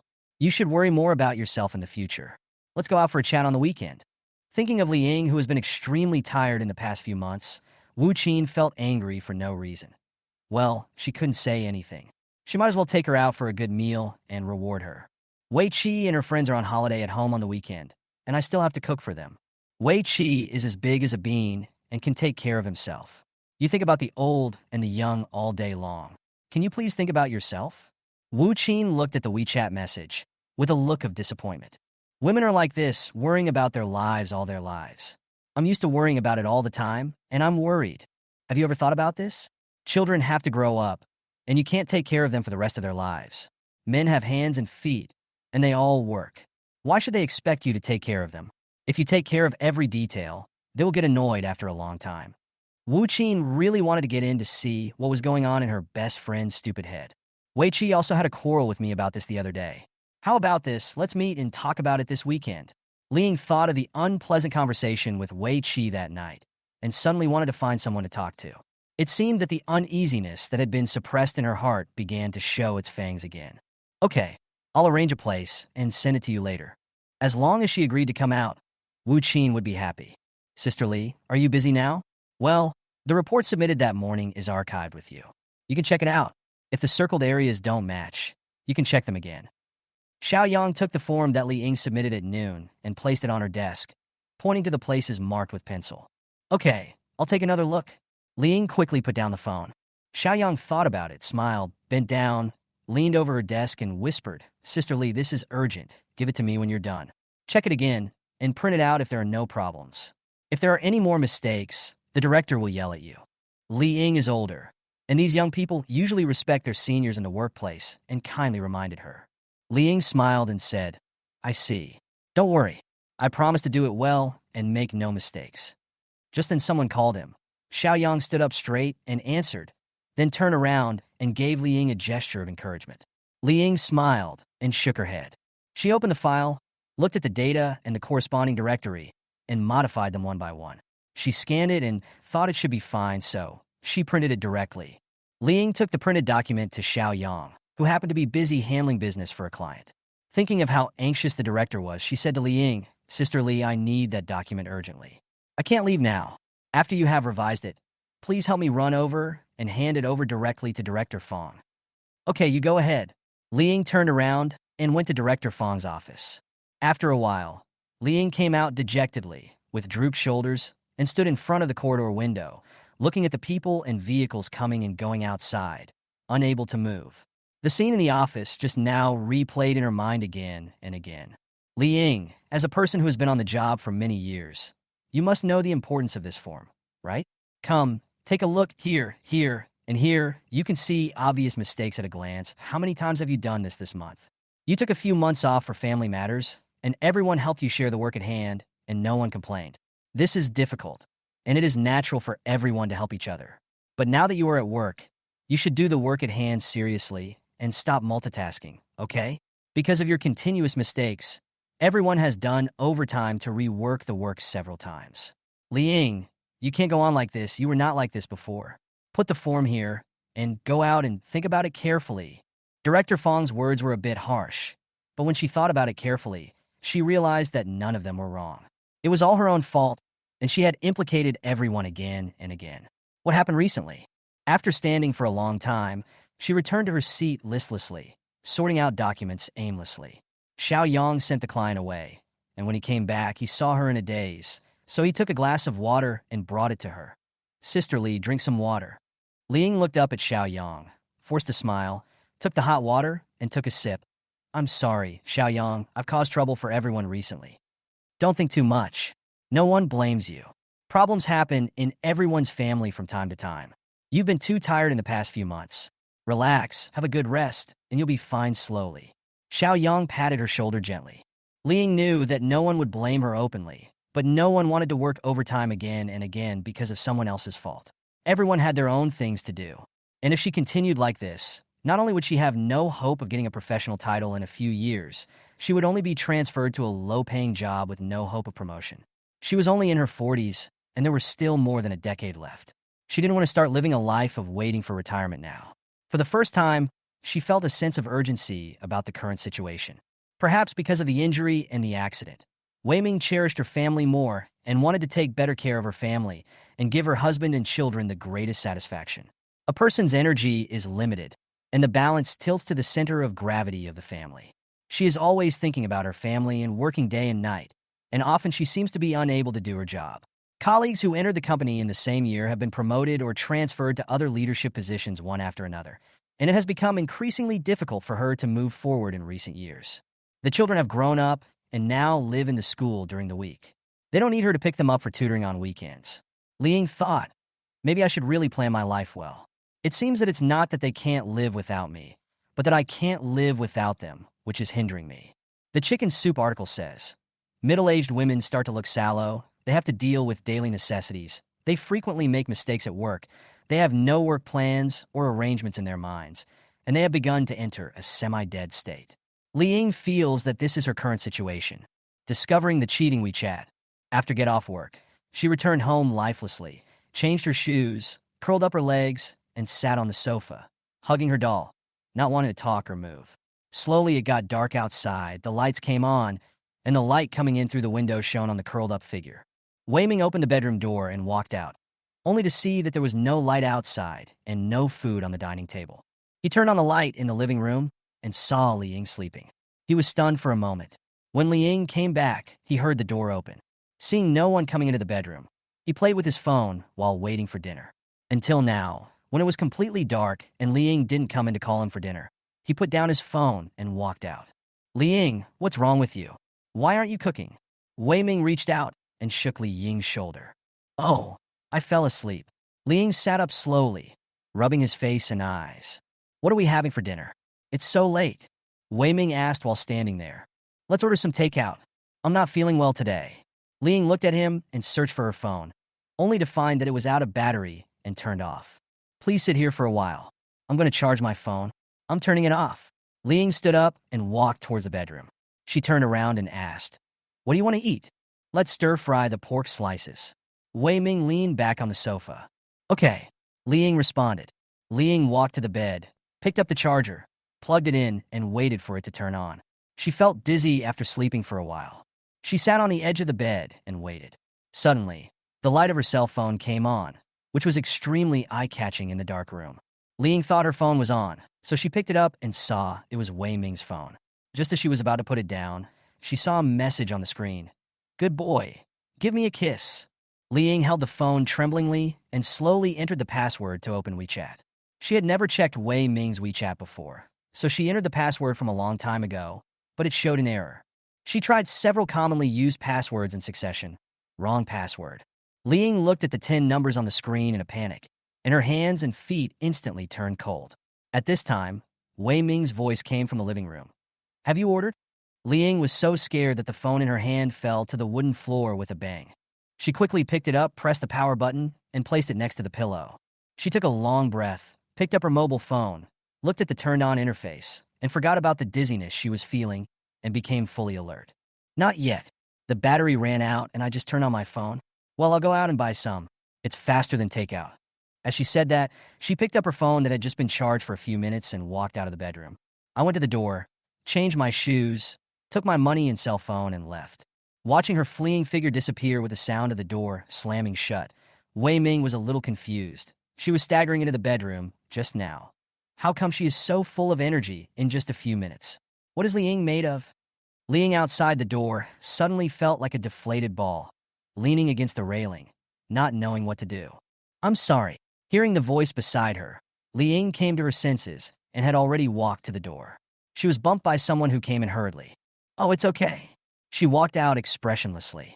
The man looked back at the woman every few steps, touched his arm, which was a little sore from the collision, and after seeing that she walked away without any reaction, he continued running into the community.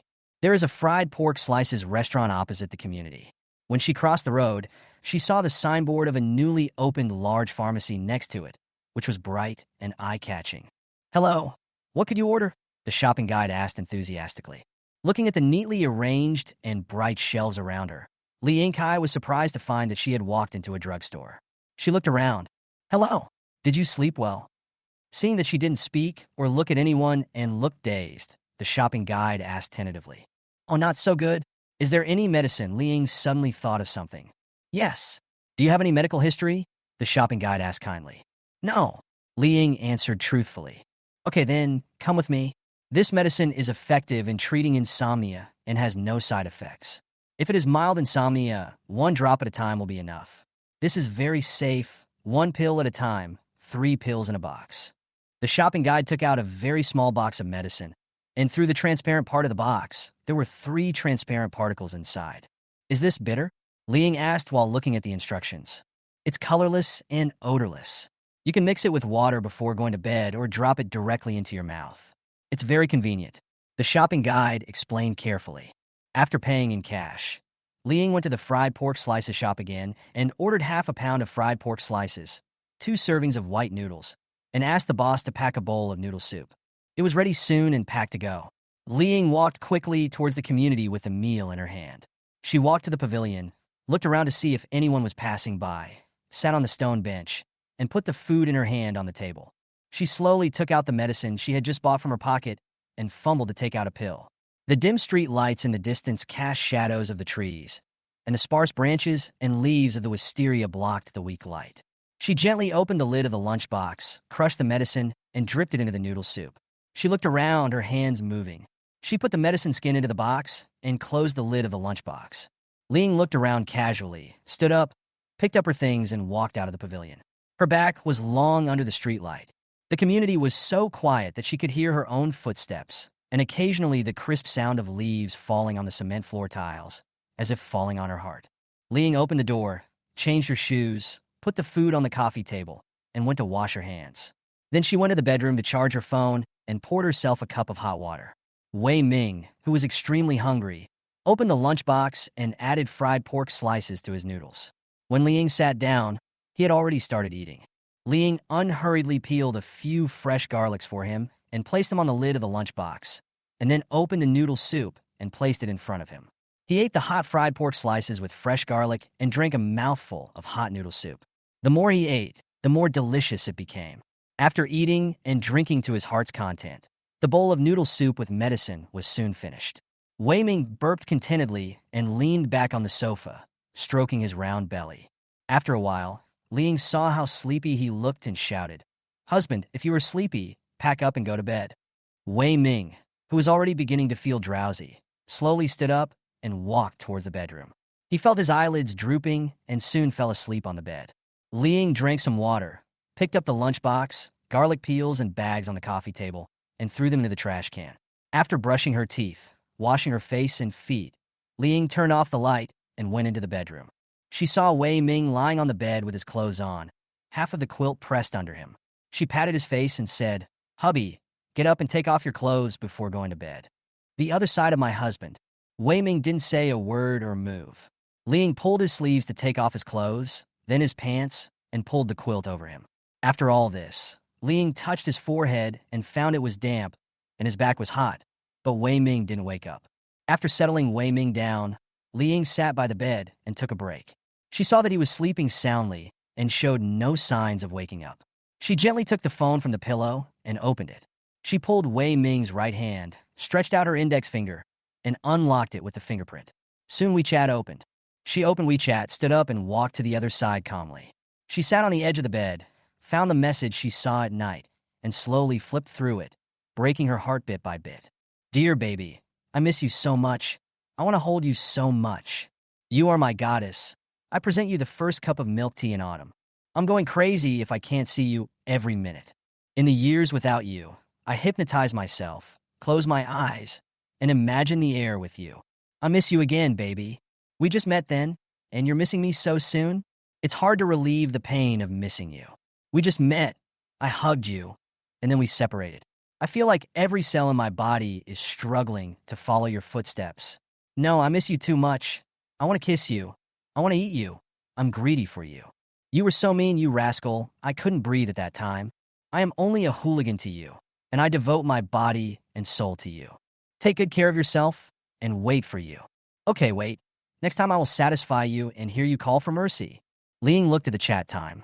That day was when she took Wei Ming to the hospital for a follow-up checkup. It turned out that when she went to get the medicine, the two of them couldn't wait to warm each other up in the hospital. He limped out of the corridor to meet that woman. Then the floral scent that I smelled on him later. Yes, it was a faint scent of perfume. It was not my illusion, it must be the scent of that woman. She held the phone tightly and continued to scroll through the messages. "Is he gone? I'm leaving. I gave him the 100,000 you transferred. I'm sorry. Don't be like this. I really want to be with you right now and hug you. I can't let him hit you anymore. I want to kill him when I think about him bullying you. Don't do anything stupid. He has been transferred temporarily and will rarely come back. Don't worry. I will treat you well." She suddenly remembered what Wei Qi said to her that night. Either they gave him money to keep him quiet, or his family was too embarrassed to afford the loss to him to stop making trouble. It seems that Wei Ming really used the 100,000 yuan to temporarily stabilize the other party. He was really generous. Normally, he wouldn't even buy an apple for his family, but just to protect another woman, he gave her 100,000 yuan. "I can't be with you recently, but you must have fresh flowers every week. I will ask the florist to deliver them to you. You must have the flowers you like. I receive the flowers. Today's ping-pong chrysanthemums are so beautiful. I want to kiss you. Be good, give me a kiss. When I get better, I'll kiss you hard. I'm going to kiss you until you collapse in my arms." Before seeing these messages, she had been hypnotizing herself, thinking that it might be a misunderstanding or that someone was pestering him. As the messages trickled in over time, she realized how stupid she was. At that moment, she felt that the whole world was cold and this place was an icy space. They have many messages every day and a lot to say. At this moment, Lee Inkai felt that it was not that he didn't like to talk anymore, but that he didn't want to talk to him because he had someone else he wanted to share with. It's not that he's a straight man who can't care about others. He just doesn't want to care about himself. It's not that he doesn't understand romance. It's just that his sweet words are said to others. Tears dripped onto the phone screen. In the dark night, the light from the phone screen reflected on my face, making me feel sad. I don't know when the chat started. There was too much to talk about. Ling read for a long time without even turning to the first page. She got up, took her cell phone, sat on the balcony, and took pictures page by page. Later, the phone prompted that the battery was running low. She was so confused that she had no idea what was being said. She sat on this recliner that belonged to Wei Ming for a long time, trying to find some warmth from this man and the love between them. The moon in late autumn was pure white with a chill in it, hanging high in the sky with a few slowly floating clouds surrounding it, sometimes in front, sometimes behind.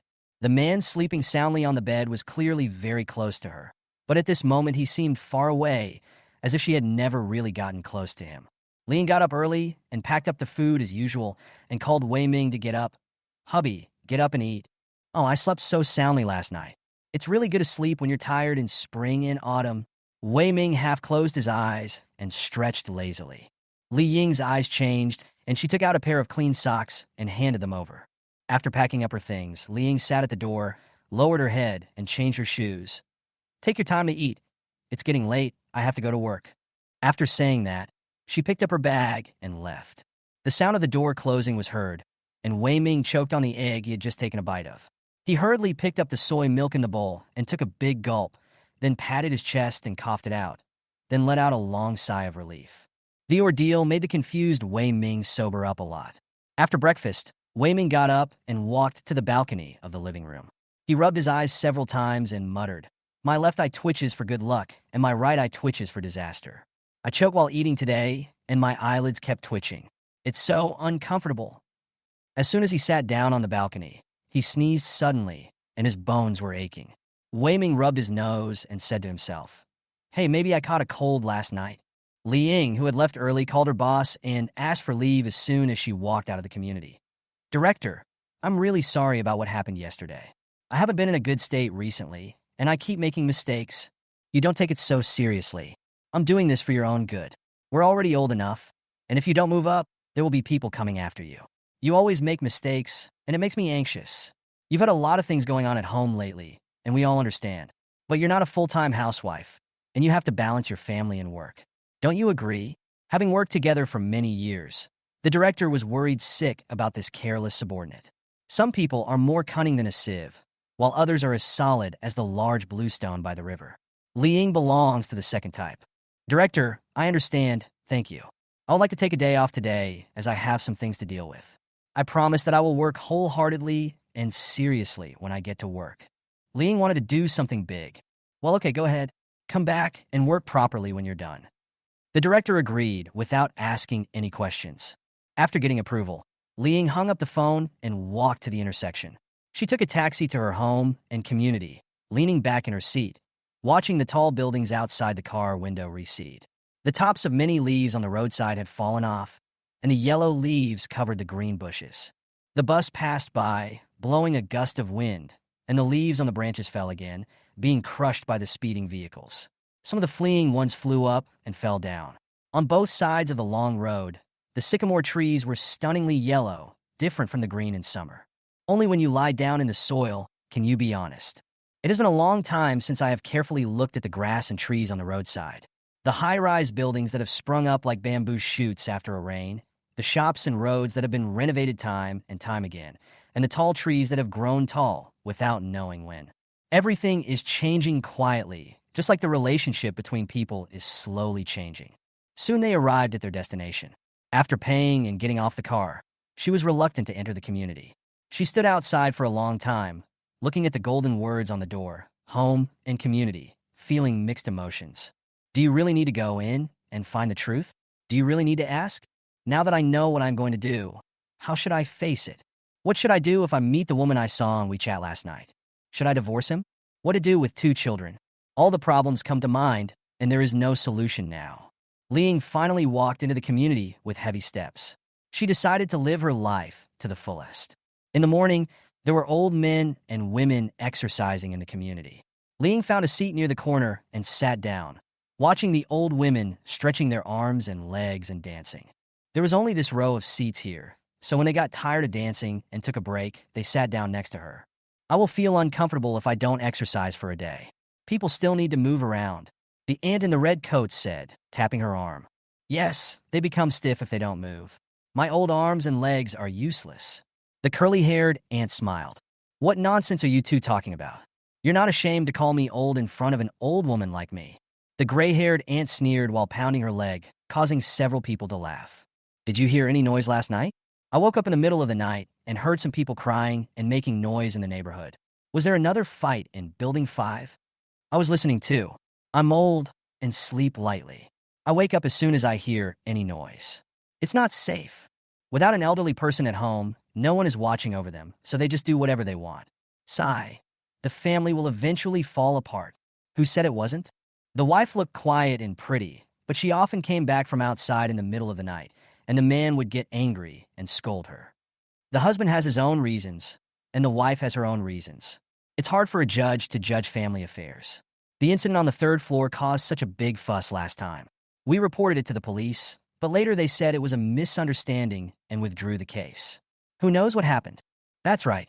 The last time it happened, there was quite a big commotion. It seemed like someone was going to die. The person was smashed to pieces. I heard that he was lucky enough to be saved. Yes. I heard from old Lou's son that he was saved. The surgery was performed at the hospital where his classmate works. Liang held her bag tightly, trying not to tremble, and forced a smile. Is it the one who fell from the building? That's right, that one. When the aunts are gossiping, they like to have fresh younger blood join in, so they quickly responded.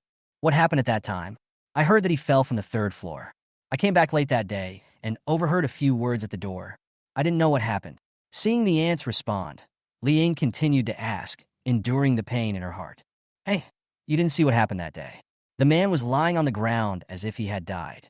He just stayed there. Later, the ambulance and the police came and took him away. It looked scary.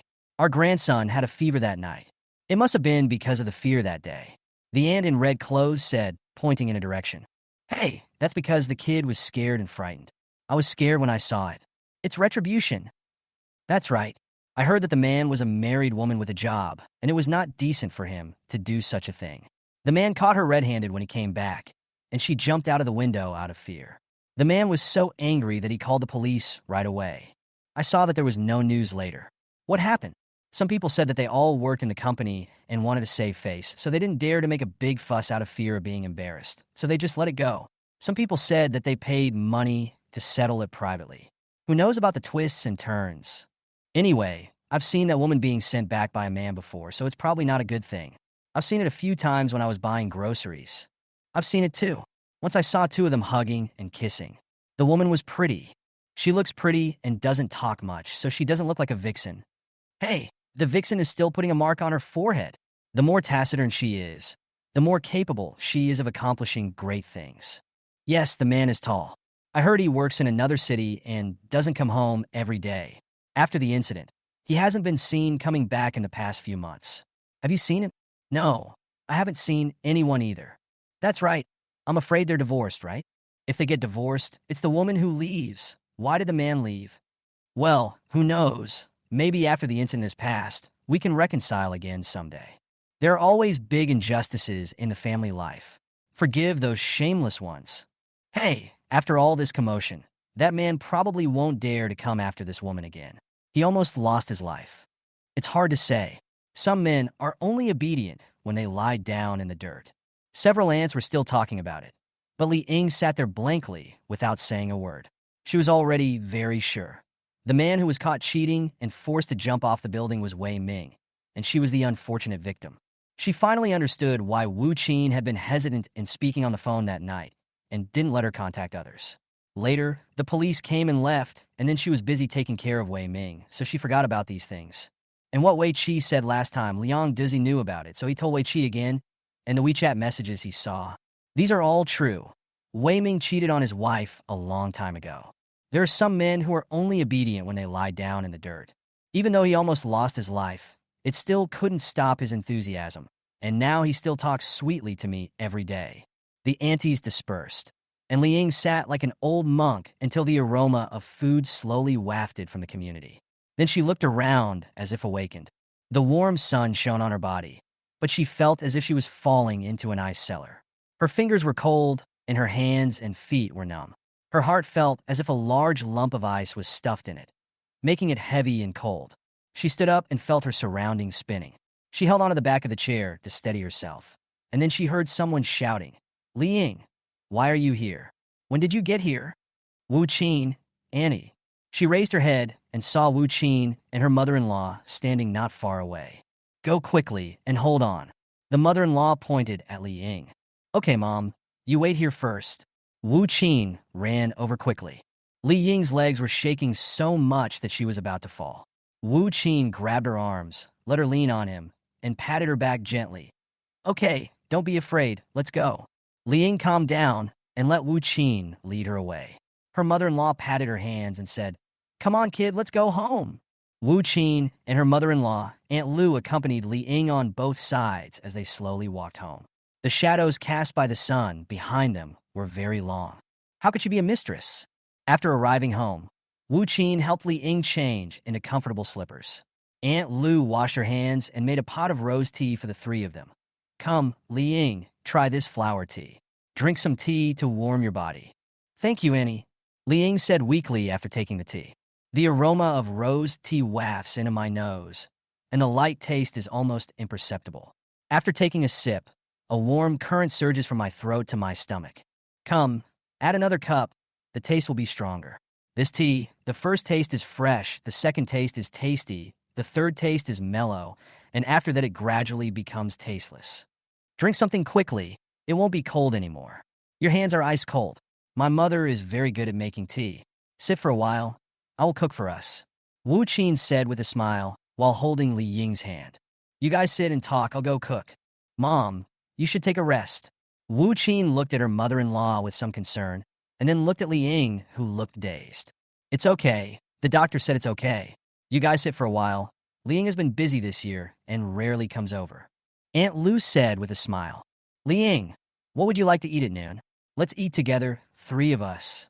Aunt Lu asked Li Ying with a smile. "Auntie, I'm fine. Thank you for your hard work." Li Ying looked up at Aunt Lu. "It's okay. Annie will go and cook." Aunt Lu said and got up and went to the kitchen. Aunt Lu went into the kitchen and sent a WeChat message to her son Liang Yin. "You can eat outside at noon and won't be back. Li Ying is coming over. The three of us will have a meal together. Let Wu Qin accompany us and have a private chat." "Okay, Mom." Seeing her son's reply, Aunt Lu put down her phone and began to prepare. She remembered that Li Ying loved to eat sour soup noodles. After eating a bowl of hot noodles and drinking a cup of hot soup, she could put all her worries aside. In the living room, Wu Qin took the cup from Li Ying's hand and put it down, then took her hand and sat down facing her. "Li Ying, why are you here today?" Li Ying lowered his head and stopped talking. "Did you hear something?" Li Ying's condition had been abnormal since they met, and she was sitting in her mother-in-law's residential area. It was most likely that something had happened. "Qin, have you known this a long time ago?" Li Ying finally raised her head and asked Wu Qin with tears in her eyes. "Hey, I only heard about it on the day Wei Ming had the accident. I didn't know before. You also know that my mother-in-law doesn't go out much to chat with those old ladies, and we don't know a lot of things in the community. I didn't hide it from you on purpose, because I was afraid that you couldn't bear it. I have already warned Wei Ming in the hospital. But how did you know?" Wu Qin hurriedly explained, fearing that Li Ying would misunderstand. "I know, I don't blame you. I checked Wei Ming's phone last night and saw the WeChat. I remembered that Wei Qi and I had a fight on the weekend night and asked me to ask his father how he got hurt. I never thought that he would cheat, let alone that he almost lost his life for a woman, and I was stupid enough to take care of him day and night. I believed everything he said. I was a complete fool. Seeing him, usually silent and dull, I realized after reading the messages that he was a rubbish behind the scenes, sweet words, the first cup of milk tea in autumn, good morning and good night. You don't know how uncomfortable and disgusting I felt when I saw those messages last night. I was so disgusted that I couldn't even read it. I was so disgusted that I wanted to vomit. I have never felt so disgusted by someone," Li Ying said while crying. "When I came here in the morning, I was in the neighborhood. I didn't need to ask around, because all the aunties knew about it. Listening to them talking, I felt so ashamed. I wanted to strangle myself to death at that moment. I was such a fool that I believed in him for so many years. Liang clenched her fists so hard that her palms hurt from her nails, but she couldn't help but tremble all over. Wu Qin hugged her and let her cry as much as she wanted. Talk it out. You'll feel better if you talk it out. Let's find a solution together. Aunt Lu at the back of the kitchen looked through the glass, sliding door at Liang, who was crying her heart out. She sighed with regret, shook her head, and continued to cook, muttering silently in her heart. If you don't cherish such a good daughter-in-law, you will meet a bad person. After Liang stopped crying and sat down, Wu Qin peeled a tangerine for her and fed her a slice. You just cried out. After I knew about the incident, I scolded Wei Ming at the hospital. Because of this, Liang Yin also suffered a lot at home. Seeing that you were devoted to him and were so happy every day, who would dare to tell you? Wouldn't that cost you your life? Since you know it yourself, you should think it over. What are you going to do? Pretend not to know. Liang continued eating the orange. Oh, you're going to piss me off to death. Did he drug you with some drug? It's been more than 10 years, and you still haven't woken up? How come the drug is so potent? Is he an old witch? Wu Qin was so angry that she grabbed the orange and put it on the coffee table. I'm trying to think of a solution. I'm still unclear about anything right now. What will be good for me if I confront him? He has an evil mother-in-law behind him.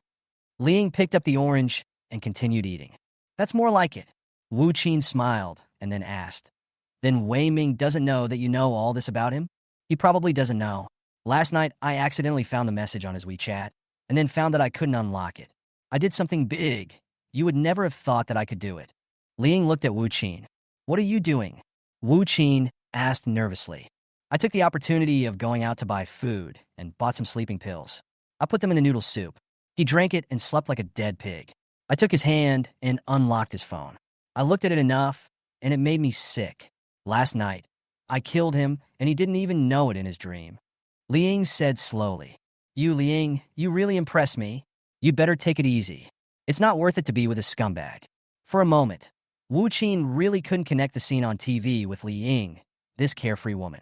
Don't worry, I have already sacrificed more than 10 years for him. I won't sacrifice the rest of my life for him again. No. Liang seemed to be telling Wu Qin, but also seemed to be encouraging herself. After finishing the orange, she took out the medicine box from her pocket, took out the remaining 2 pills and put them in her pocket. She slowly tore the medicine box into pieces and gently put them into the ashtray on the table. Wu Qin sat nearby and watched Liang doing all this slowly and leisurely. For a moment, she didn't know whether to be happy or sad. It seemed that something was changing. I'll need your support from now on. Liang looked at Wu Qin. Okay, anything that's not illegal is fine. No matter what, Wu Qin was still very happy to see Liang come to her senses. Do you know who that woman is? They were colleagues. I asked people about it. Last time, her husband suddenly came back to catch her, so Wei Ming jumped off the building. The man called the police, and the woman later knelt down and begged for mercy. Maybe she agreed to some conditions, so the man stopped making trouble, and they withdrew the lawsuit. Could it be her? Liang suddenly thought of someone. Have you seen it? Wu Qin was curious about when Liang had seen it. When Wei Ming was hospitalized, I bought food and came back one day. There was a woman in the ward. Yang Qing said she was their colleague. They didn't say much. When she left, Yang Qing saw her off. Maybe it was her. She was the only one who came. Liang recalled the scene of that day. She didn't even remember what the woman looked like. She only remembered that she was slender, had long hair, and looked fair and quiet. How could it be her? Wu Qin was wondering. Is she thin, with long, wavy hair and a pale face? Yes, thin and white. I can't remember anything else. How could it be her? How could such a person do such a thing? Liang always felt that something was wrong. She just couldn't believe that the woman could be the mistress. We total. But Wu Qin asked someone about it, and she suddenly remembered what the aunties downstairs had said just now. She looks pretty, doesn't talk much, and doesn't look like a vixen. Yes, all the information matched. It should be that woman, but she couldn't figure out how she could be the mistress. Before the 2 people in the living room could come to a conclusion, Aunt Lu in the kitchen had already prepared the food and placed it on the dining table. The 2 of them hurriedly got up to help, set the food, and sat down. Looking at the sour soup noodles in the white porcelain bowl, with a layer of green cauliflower, yellow floret, fungus, tofu floating on the white surface, it makes people's appetite grow. Smelling the sour taste of aged vinegar and the aroma of chili oil. Li Ying felt her mouth was already moist. Wu Qin also said with a smile, "I'm in for a treat today. My mother's sour soup noodles are her specialty. After having this, I guarantee you won't want to eat the sour soup noodles sold outside anymore." As she spoke, she picked up the chopsticks and was eager to try, ready to feast on the food. Aunt Lu also looked at her and smiled. "Eat it quickly and try it. Do you like it?" Li Ying couldn't hold back her desire to eat, so she picked up a piece of food with chopsticks and put it into her mouth. It tasted sour and a little spicy, and the heat hit her face. "It's really delicious, so delicious. Don't stop me from eating a lot today." Li Ying ate the noodles with big mouthfuls, causing Wu Qin and Aunt Lu to laugh. Slow down, no one is going to snatch it from you. Just eat what you like, and there's more for you to eat, as long as you're full." Yeah. Li Ying agreed vaguely while slurping noodles. After finishing a bowl of noodles and drinking half a bowl of sour soup, Li Ying felt warm all over and comfortable. Seeing her eating so happily, Aunt Lu brought another bowl of noodles. "Eat some vegetables and eat the noodles slowly." Aunt Lu smiled. Although there were only 3 of them, the meal was very lively. Seeing Li Ying recover, the 2 of them breathed a sigh of relief. After dinner, they went to the kitchen to help clean up. Li Ying said, "Annie, thank you. A bowl of noodles brought me back to life. Whenever I was sick as a child, my mother would make me a bowl of sour soup noodles. I would feel better after eating and sleeping. If my mother were still here, I could still talk. Later, I could only cry in front of her grave. Good girl, it's okay. You can overcome any difficulties in your life. Come over when you miss your mother. You can do the same as Chin Chin. I will make you sour soup noodles." Aunt Lu put her arm around her shoulders and comforted her. Li Ying's phone rang. She picked it up and saw that it was Wei Ming calling. Then she remembered that she hadn't gone home to cook today and hadn't told him. Everyone was silent, and Wu Qin waved her hand. "Why haven't you come back yet?" Wei Ming asked on the other end of the call after it was connected. "Oh, I was working overtime at noon, and I was so busy that I didn't check the time and forgot about it. It's already this late. Why don't you order some takeout?" Li Ying said in surprise. "Okay." Wei Ming hung up the phone. After hanging up the phone, Li Ying patted her chest, took a long breath, leaned against the cupboard, and said slowly, "See, that's it. Beg for food at a certain time, get up in the morning and ask for clothes. Socks are handed to her. Toothpaste is squeezed, foot bath water is ready, and then poured out after washing. You don't even need to help the oil bottle at home when it falls over. That's it, and I've served him an ungrateful person. When I said I was working overtime, he wouldn't even ask what I had for lunch. He didn't even care about my home decoration. For so many years, I've gotten used to it and thought he was just a straight man who didn't know how to care about others. Now think about it. It's because his heart is not with me. Whether it's enjoyment or selfishness, he thinks it's natural." Aunt Lu folded the rag and placed it on the white table. Marriage is a lifelong entanglement for women. If you meet a good man, he will be grateful if you do well. If you trust the wrong person, you will not see the other person's efforts, but only ask for and enjoy. You are still young, and life, in addition to marriage, there are also work and hobbies. Try to love yourself a little more." Wu Qin also agreed. "Yes, Mom is right. You can't let someone who doesn't know how to cherish you trap you for the rest of your life. We have to teach him a lesson." Aunt Lu smiled and said, "You just want the world to be in chaos." Mom said to have a long-term vision and a broad perspective. You just want to cause trouble. Wu Qin is absolutely right. Let's give him a lesson. Let's discuss this. Li Ying agreed with this idea. Looking at the attitude of these two, Aunt Lu knew that it was useless to say more, and she still had to live her own life.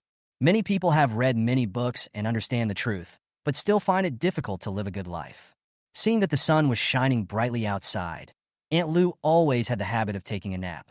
Wu Qin said, "Mom, you should go to sleep for a while. Li Ying and I will go out for a walk."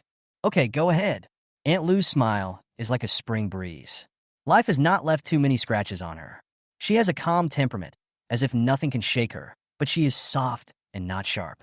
Her grandson is already a teenager, and she and her daughter-in-law have always gotten along well, better than many real mothers and daughters. There is no sweet talk, no intrigue, everything is handled just right. Every time she looked at the mother-in-law and daughter-in-law, Li Ying was particularly envious, and sometimes she would feel sad. "I have tried very hard, but my mother-in-law always seems to dislike me." The two of them changed their shoes and walked out with their bags. Aunt Lu saw them off to the door and told Li Ying to come over whenever she wanted. "Your mother-in-law is so nice, and you are so lucky too." Li Ying said enviously after going downstairs. What? Envy, jealousy, or hatred? Wu Qin turned her head and smiled. Go away, what nonsense are you talking about? Li Ying pushed her gently. The two women walked forward, talking and laughing. Wu Qin would step on a fallen leaf from time to time, and there would be a crisp crunch sound, just like the sound effect in a potato chip commercial. Did you go to the hospital today? Li Ying suddenly remembered that she seemed to hear someone talking about a doctor before cooking. Well, I took my mother-in-law to get checked out. Are you all right? People of this age are prone to dizziness, high blood pressure, etc., but Aunt Lu looks very healthy. It's okay. It's an old problem. The doctor told me to continue taking medicine and pay more attention to it. Honestly, what are you going to do? Wu Qin thought of what the doctor said today, feeling a little melancholy. Thinking of Li Ying's current irritability, she held back and said nothing. What should I do? I need to think about it carefully. Since he is so unkind and unjust, don't blame me for being heartless and disloyal. I have to plan carefully. I can't end up with nothing. I'm already at this age. Now that I have recognized this person, I have to consider the rest of my life.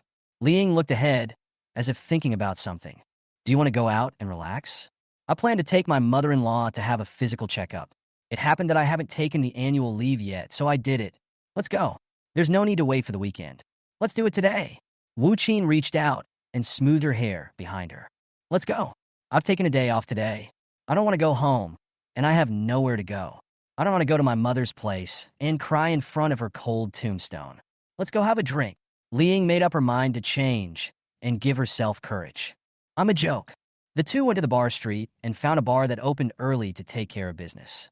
They went in and found a seat in the corner. They ordered a series of fruit wines, a fruit plate, and dried fruits. The wine was served, and there were 749 cups neatly placed on a large wooden tray. The clear wine in the small cups swayed slightly under the flickering, colorful lights. The air was filled with the fragrance of osmanthus, pear blossoms, peach blossoms, and green plums, and there was a faint smell of wine if you smelled it carefully. The dim light was moving, and it was difficult to see the expression on the face, and even difficult to recognize the face in the distance. Li Ying, curled up on the sofa, completely relaxed, and her sore eyes felt even more swollen. Wu Qin picked up 2 small wine glasses, one for each person, and gently clinked them together, making a crisp sound that was soon drowned out by the music. After a few drinks, Li Ying felt limp and closed her eyes. She felt like she was about to fall asleep in a pile of cotton. Her eyes were wet again, as if it was raining on the sea. From here I don't know whether it's day or night outside, let alone what time it is. As night fell, the bar gradually became more crowded. The music became more intense. A long-haired young man playing guitar on the stage was singing softly. The flickering lights flickered with the music, and the air was filled with the smell of various liquors and perfume. In this dim bar, under the cover of noisy music, some people bit their earlobes and whispered, some hugged the slender waist and said sweet words to make the heart go wild, and some drank glass after glass of sake in silence. After drinking countless cups, Li Ying's eyes had already become dazed. She curled up on the sofa, propped up her arms and head, looking at the people in the bar. Finally, her eyes fell on the singer, and she was mesmerized. It has been many years since she looked at another man so seriously. He was tall and thin, dressed in casual clothes, and looked clean. Even in a busy city, it seemed that everything around him had nothing to do with him. He was clearly playing and singing, but he seemed quiet. As she watched, she couldn't help crying. She had once looked at someone like this. Even in a crowd, she could only see him. Now, that him is lost. That is no longer him. The phone on the table rang for a long time, but Li Ying didn't move. Wu Qin looked at it, picked up her phone, and walked out through the crowd. When she got outside, she answered the call. Hello, this is Wu Qin. Oh, Wu Qin, where's Li Ying? Why hasn't she come back yet at night? Li Ying is at my house. She went to the bathroom. Liang Yin is on a business trip. She can stay here tonight. Thinking that Li Ying said she wanted to discuss something, now was not the time to confront her. Wu Qin suppressed her anger and explained to Wei Ming. Okay, hang up. Wei Ming hung up the phone decisively. Wu Qin looked at the screen, shook her head, and went into the bar. After entering and sitting down, he leaned sideways to get closer to Li Ying. He called, and I said you were at my house and would not be back at night. Huh, he'd love to, right? Yes, except when he needed to be served, or when he was having fun, he never thought of her. Even if he knew she was outside and it suddenly hailed, he wouldn't care if she was safe. Just relax today. I'll accompany you. Wu Qi knew that some things could not be done just by thinking more positively. Ling needed time to digest them. Ling drank another glass. The wine slowly went down her throat, with a faint taste of peach blossom in her mouth. She closed her eyes and hugged herself. She wished he could hug her, and she hoped that all this was just a dream, and that everything would be back to the way it was when she woke up tomorrow. But everything was impossible. From the moment she saw those messages and heard those aunties' wonderful discussions, she could never go back. She couldn't even lie to herself. He didn't love her. Li Ying, who was drunk, was helped out of the bar by Wu Qin. The streets were still busy at around 10 o'clock. The two staggering women attracted the attention of passersby, and some curious people couldn't help but take a few more glances. Wu Qin, who was so focused on taking care of Li Ying, was completely unaware of this. "Come, give it to me." A man ran over quickly and pulled Li Ying's arm. Wu Qin's shoulders relaxed, and she turned around to see Liang Yin taking Li Ying, and the two of them helped her walk towards the parking lot. "Why are you here?" Wu Qin asked. "I thought that since you two don't usually come to the bar, you might have left early. After I had dinner and rested for a while, I came here to wait, waiting to take the queen back to the palace." Liang Yin smiled. "You're smart." Wu Qin also laughed. "What should we do with her?" Liang Yin put Li Ying into the car, closed the door, and waited. "Take her back. Wei Ming called and told me that you were on a business trip, and Li Ying would stay at home tonight." Wu Qin looked at her husband. "Okay, take him back. You'll have to endure this day." Liang Yin knew that Li Ying regarded Wei Ming as important as his own eyes and had his whole heart on him. Now he knew about his affair and almost lost his life because of it. Isn't this the sky falling? Yes, she suffered some of it. However, she is still very strong, and she didn't cry, make a fuss, or commit suicide. You don't know. In fact, she found out last night and only went to Mom's community to inquire about it today. When Mom and I went back, she was about to collapse there.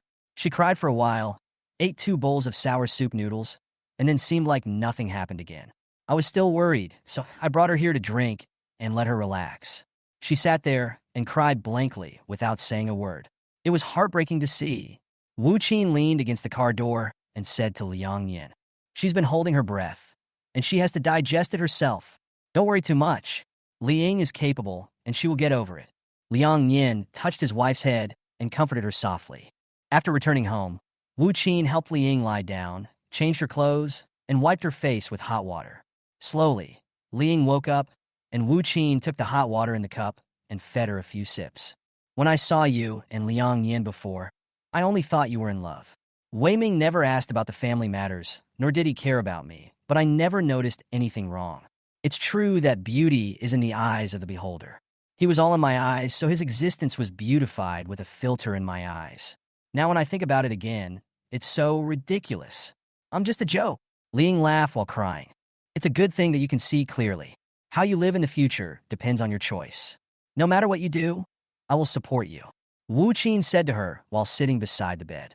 "I thought I should pretend I don't know first. Since we contact each other so frequently, he must be unable to wait to meet. There is no chance at home, so I will create one for him. I will find evidence, enough evidence. I will make him leave the house with nothing." Li Yingqiang held back tears as he told Wu Qin about his plan. "What about the children? What about Wei Qi and the others?" As a mother, Wu Qin knew that children were the most important. "Wei Qi will have her exam in half a year, and I'm collecting evidence right now. I'll tell her after she finishes the exam. She should already know something. Tian, I'm more worried about her. She's so sensible that it makes people feel distressed. Compared to her naughty and troublesome elder daughter, Li Ying is more worried about her well-behaved and sensible younger daughter. Wei Qi is independent in doing things, but Tian follows you. You always think of others and take care of everything yourself." Wu Qin also agreed with Li Ying's statement. "Go to sleep, I'm fine. There's still a long way to go." Li Ying urged Wu Qin. "Okay, call me if you have anything, and call me if you feel unwell." Wu Qin charged her cell phone and placed it on the bedside table, turned off the lights, and went out and closed the door. Li Ying was lying on the bed. She was almost sober, still a little dizzy, but very clear-headed. She knew she couldn't panic. She had 2 children. They were innocent. She wouldn't get any protection from her parents-in-law. She had to rely on herself. On a dark night, occasionally a motorcycle whizzes past the window. I wonder whose motorcycle it is that is speeding on the road. Slowly, she fell asleep with the memories of her childhood. She slept soundly. It would have been better if there hadn't been the alarm clock at 5:40 in the morning. Anger is bad for digestion. When I woke up in the morning, Liang Yin had already bought breakfast and put it on the table, and Wu Qin was washing up in her pajamas. When Liang opened the door and saw the porridge, buns, soy milk, and fried dough sticks on the table, she was stunned for a moment. She hadn't been treated like this for many years. In the past, her mother would prepare breakfast for her at her parents' home. Later, she always prepared breakfast for everyone every day. Good morning. Wash your face and have dinner. Wu Qin also told you to sleep a little longer. Hearing the sound of the door opening, Liang Yin turned around and saw Li Ying standing at the door motionless and greeted her. Get up. Come on. Wash your face. Wu Qin's face was covered with bubbles of facial cleanser, and she waved Li Ying over. Come, try this facial cleanser. It's soft and fluffy. Smell it. It smells really nice. Stretch out your hand. Wu Qin pulled Li Ying to stand in front of the sink with her. They washed their faces, brushed their teeth, and did their skincare together. After they cleaned up beautifully, they sat at the dining table. Liang Yin had already peeled eggs and placed one in front of each of them. Where is Doozy? Why can't I see him? Li Ying asked, remembering what he had done. I slept at my grandma's house last night. It's closer to school from there in the morning. Wu Qin took a sip of porridge, picked up the egg, and put it in her mouth. Eat slowly. You're choking. Liang Yin grabbed her arm, causing Li Ying to burst out laughing, and she lowered her head to drink the porridge. Wu Qin glanced at Liang Yin and took a bite of the egg. I am a grown-up, not a fool. I can choke while eating. Liang Yin looked at Li Ying's shaking shoulders, lowered his head to stir the porridge, and tried hard to hold back his laughter. He tried hard to make a gesture to Wu Qin. It's all your fault. Wu Qin glared at Liang Yin. Ha ha. Li Ying raised her head and laughed. After breakfast, Li Ying prepared to go to work. Thanks to you today, I can be a hands-off boss and have a ready-made breakfast. After eating and drinking, I will go to work. Go ahead. Will you come again in the afternoon? Wu Qin asked. No, I still have to go home. Hiding is not a solution. Li Ying let out a long sigh. Wu Qin hugged her, and neither of them spoke. After arriving at the company, Li Ying discussed work with her colleagues and began to prepare various materials and reports. She was busy until the end of the get-off work day at noon. When all her colleagues had left, she came out to pick up her bag and prepared to leave. Looking at the empty long corridor, she couldn't help but think of Wei Ming's indifference and selfishness. The WeChat chat scenes kept circling in her mind. Her eyes went dark, and she reached out to hold onto the wall to steady herself. She gritted her teeth, wiped away her tears, and slowly walked downstairs. Soon she got home. She bought cucumbers, spinach, and beans. When they were cooked and served on the table, she found that the white porcelain plate was full of green. It really fits the saying, if you want to live a decent life, you have to wear some green on your head. After dinner, Wei Ming put down his chopsticks, stood up, and walked to the balcony. Looking at his back, which was almost as fast as a normal person, Li Ying stood up, quietly cleaned up the dishes, and went to the kitchen. After cleaning up, she went to change her shoes. The company is busy recently. I'm going to work overtime. Wei Ming, who was sitting on the balcony basking in the sun, was still playing with his phone and did not respond. Li Ying closed the door, looked up, and tried to hold back her tears. Wei Ming, you are so cruel. You never care about my affairs. In your eyes, I'm not even as good as a nanny. Suppress the pain in your heart and numb yourself with busy work so that you won't always think about the past and won't have a splitting headache and a broken heart. Li Ying, come back early after get off work and buy more vegetables. Wei Ming called just after 5 o'clock. Got it? Li Ying responded with a frown. Remember to buy the roast chicken that my mother likes to eat. Wei Ming ordered. Oh. Li Ying leaned back in her chair and rubbed her hair. Her mother-in-law came. After get off work, she went to buy a roast chicken and some of the dishes everyone usually likes to eat. Wei Qi and Tian Tian would also be home today. It would be better to go back early to prepare so that everyone could have a good meal together. Based on her experience over the past decade, Li Ying knew that her mother-in-law was coming, so she had to be 360 degrees alert to deal with all the tests and challenges that might come at any time. Before entering the door, she took a few deep breaths and forced herself to smile. Sure enough, as soon as she opened the door and changed her shoes, her mother-in-law yelled in the living room. Li Ying, hurry up, it's almost dark. Why are you back so late? Wei Ming is a patient. He needs to eat on time to supplement his nutrition. How can you be a daughter-in-law? Yes, Mom, please sit for a while. I'll be done soon. Li Ying tried hard to keep smiling. Li Ying took off her coat, and went into the kitchen to get busy. In less than an hour, 6 dishes and a soup were ready. Including the roast chicken and duck neck she bought, there were exactly 8 dishes. Just as she finished the last dish, she heard Wei Chi and her sister open the door and come in. "Mom, we're back. You have no respect for your elders. Didn't your mother teach you manners?" Aunt Chin said unhappily on the sofa. "Hello, Grandma." Wei Tian changed her shoes and went over to call out. "Hello, Grandma, you're here." Wei Chi said with a giggle. "You're back just in time for dinner. Come on, go wash your hands." Li Ying was delighted to see her daughters coming back. "Wow, Mom, you bought duck necks?"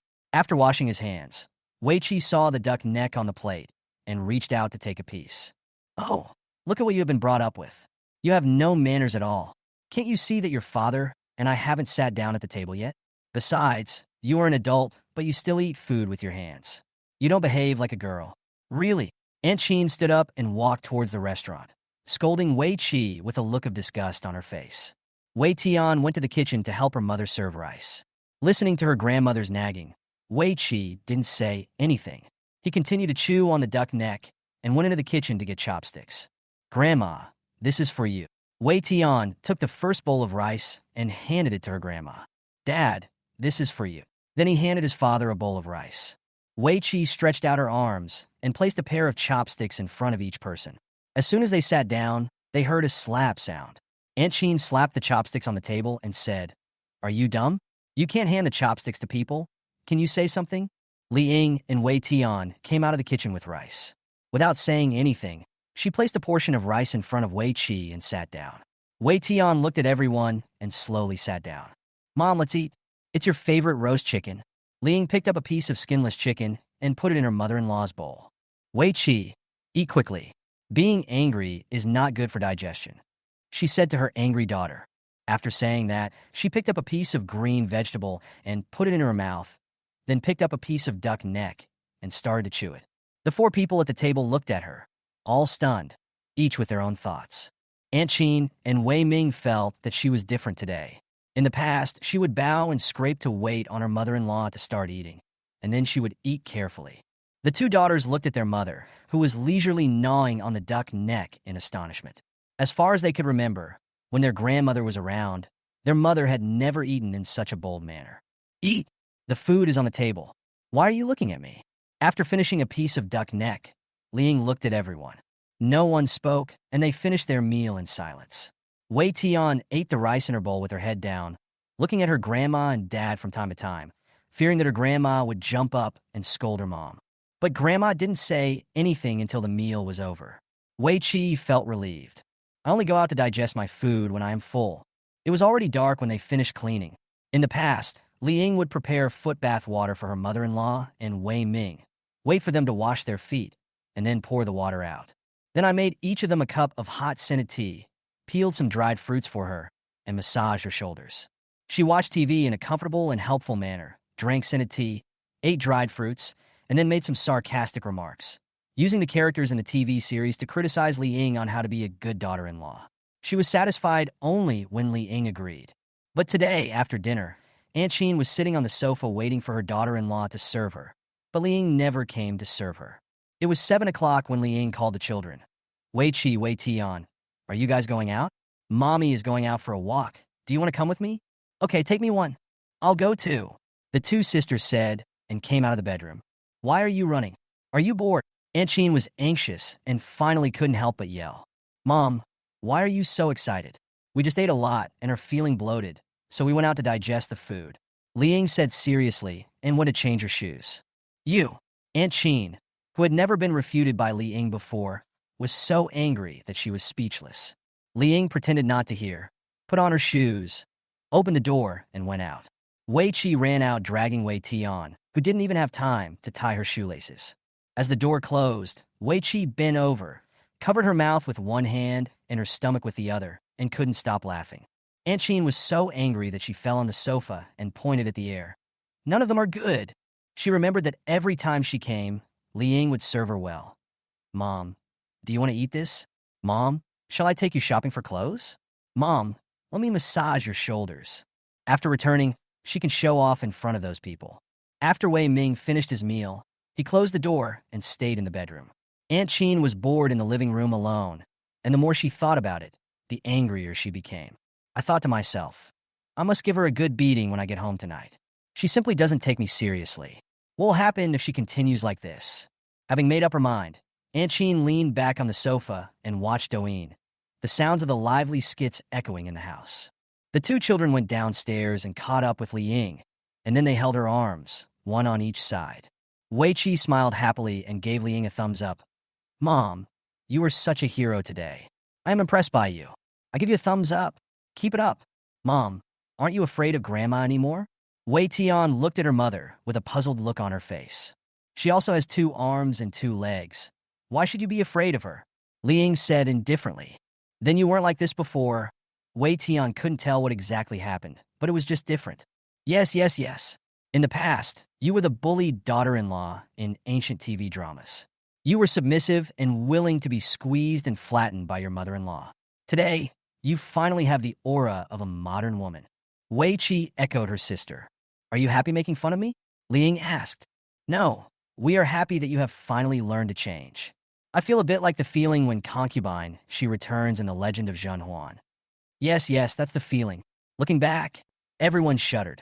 It's not that I'm cruel, but I'm also cruel with intentions.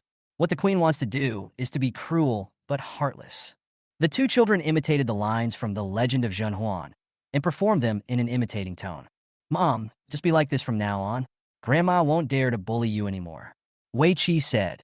Li Ying laughed. If your grandmother hears, she will scold you again. Let her scold you. She's always looking for trouble and never seems to get tired. What era is this now? She still wants to be a wicked mother-in-law from ancient times. She really doesn't know how to appreciate the blessing she has. Li Ying walked aimlessly, letting the two children pull and tug at her arms. Seeing that she was silent and walking calmly, the two of them were happy from the bottom of their hearts.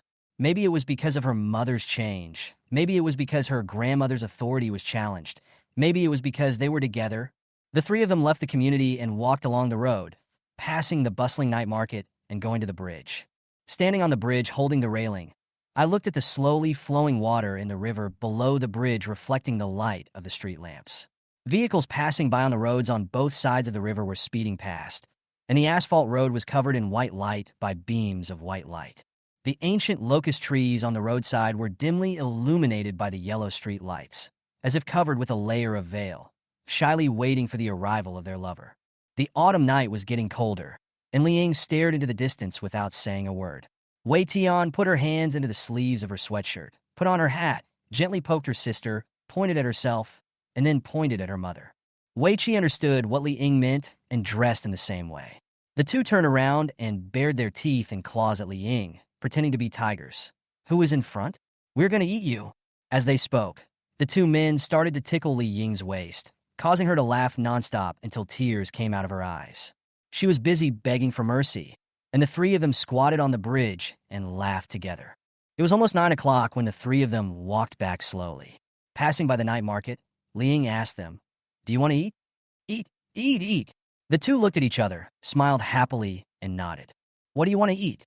The children's excitement made her unable to blame their greedy hearts. How about cake, sister? I want to eat the cake from the shop next door. Wei Tian stretched her neck and looked at her sister on her mother's left. Okay, I'll satisfy you. Wei Chi smiled and glanced at his sister. The two of them took Li Ying to the cake shop. As soon as they opened the glass door, they smelled a strong scent of cream. There was a sweet smell in the air with a hint of fruit. The warm yellow light makes the room cozy. Looking at the various desserts placed on the white wooden shelves, the fresh cakes in the glass cabinets, and the small decorative dolls, it feels like entering a dream castle. Watching her two daughters choosing things one by one, Li Ying felt that she had not spent such a happy time with them for a long time. Wei Chi picked up a piece of tiramisu. Wei Tian looked at them and didn't know which one to choose. Sister, which one should I choose? This one has a beautiful color, and this one is sweeter. Wei Chi walked over, took a look and patted her head. Come, listen to me. If you can't make up your mind, we won't buy it. Let's go home. As he said that, he was ready to pull Wei Tian out. Hey, wait, I want this one with strawberries. Wei Tian pointed anxiously at the small cake in the box. Wei Chi turned around and smiled. He is just a little kid after all, and he has been chosen, hasn't he? Li Ying paid the money, and the three of them walked home. Wei Tian felt excited, and opened the lid of the cake box. She scooped a spoonful and put it into her mouth. She closed her eyes in satisfaction and raised her head slightly. "Oh, Mom, it's delicious. Let me give you a taste." "Sister, come on. Open your mouth." Wei Tian happily shared with the two of them. "You are possessed." They soon arrived home. The three of them opened the door, changed their shoes, and went to the living room, where they saw Aunt Chin sitting on the sofa watching Douyin. Wei Tian held the cake and asked, "Grandma, this is delicious. Let me feed you a bite." Then he scooped a spoonful and prepared to feed her. "No, I want 6 things after eating 5 grains a day." Aunt Chin put down her cell phone and said angrily with a sullen face, "Oh." Wei Tian looked at her grandmother in confusion, then looked at her mother and sister, and fed the cake into her own mouth. "It's okay. Don't learn to be like some people. You are the descendant of our Wei family. You need to have a good eye and learn to be smart." Aunt Chin said and rolled her eyes in the direction of Li Ying. Wei Tian felt that she had offended her grandmother again. She stood there in panic, not knowing what to do. "Go and eat. After eating, brush your teeth and wash your face. Get ready for bed. Don't stay up too late." Li Ying instructed the children as if she didn't notice her mother-in-law's angry look. After saying that, he got up, brushed his teeth, and washed his face, put on a facial mask, and then sat on the balcony to read a book. Seeing that it was already 10 o'clock, Aunt Chin still hadn't waited for Li Ying to bring the foot-washing water. She finally couldn't bear it anymore. "Li Ying, can't you see I'm sitting here?" Li Ying, who was about to go back to her bedroom to sleep, stopped and said, "I saw it. You saw me, but you didn't give me water to wash my feet." Aunt Chin patted the coffee table. "Oh, I'm tired. You go by yourself." Li Ying said softly. "Well, you are outrageous. You run out after dinner and don't work when you come back. It's really outrageous. Do you still want to live like this? Wei Ming has been bedridden because of you. You are a vicious woman and a jinx. You're going to cut off the incense of our Wei family." She became more and more excited as she spoke and started crying and making a fuss. Li Ying pushed open the bedroom door and leaned against the door frame. "Wei Ming, get up and see if Mom is possessed by evil spirits. Why is she suddenly not feeling well? If she doesn't work, why don't you take her to the hospital? You bad woman. You cursed me. You dared to curse me. You are possessed." Aunt Chin was furious. Li Ying watched the show and said, "Mom, you don't dare to move again. You look like someone jumping rope, not like your usual demeanor." Aunt Chin stretched out her arm and pointed at Li Ying tremblingly. You. Wei Tian quietly moved to her sister's side, and Wei Qi pulled her to sit on a chair in the dining room and watch the war in the living room. Wei Qi had a hunch. This time her mother's uprising would be victorious. Mom, what's wrong with you?" Wei Ming, who had basically recovered to his normal state, walked to his mother and stroked her back. "Your wife is terrible. She's going to piss me off to death." Aunt Chin cried, knowing that she had to back her. "Don't be angry anymore. Just tell me what you want her to do." Wei Ming coaxed his old mother. "I've been waiting for quite some time, but she just went shopping and enjoyed herself. She came back and showed off to me, and she didn't even bring me water to wash my feet. Tell me, is there any daughter-in-law like this?" Aunt Chin complained to her son about Li Ying's faults. "For washing water, okay, you sit down first. I'll ask her to get it for you." After saying that, Wei Ming turned around and whispered to Li Ying, "Wife, Mom doesn't come here often, so you should be patient.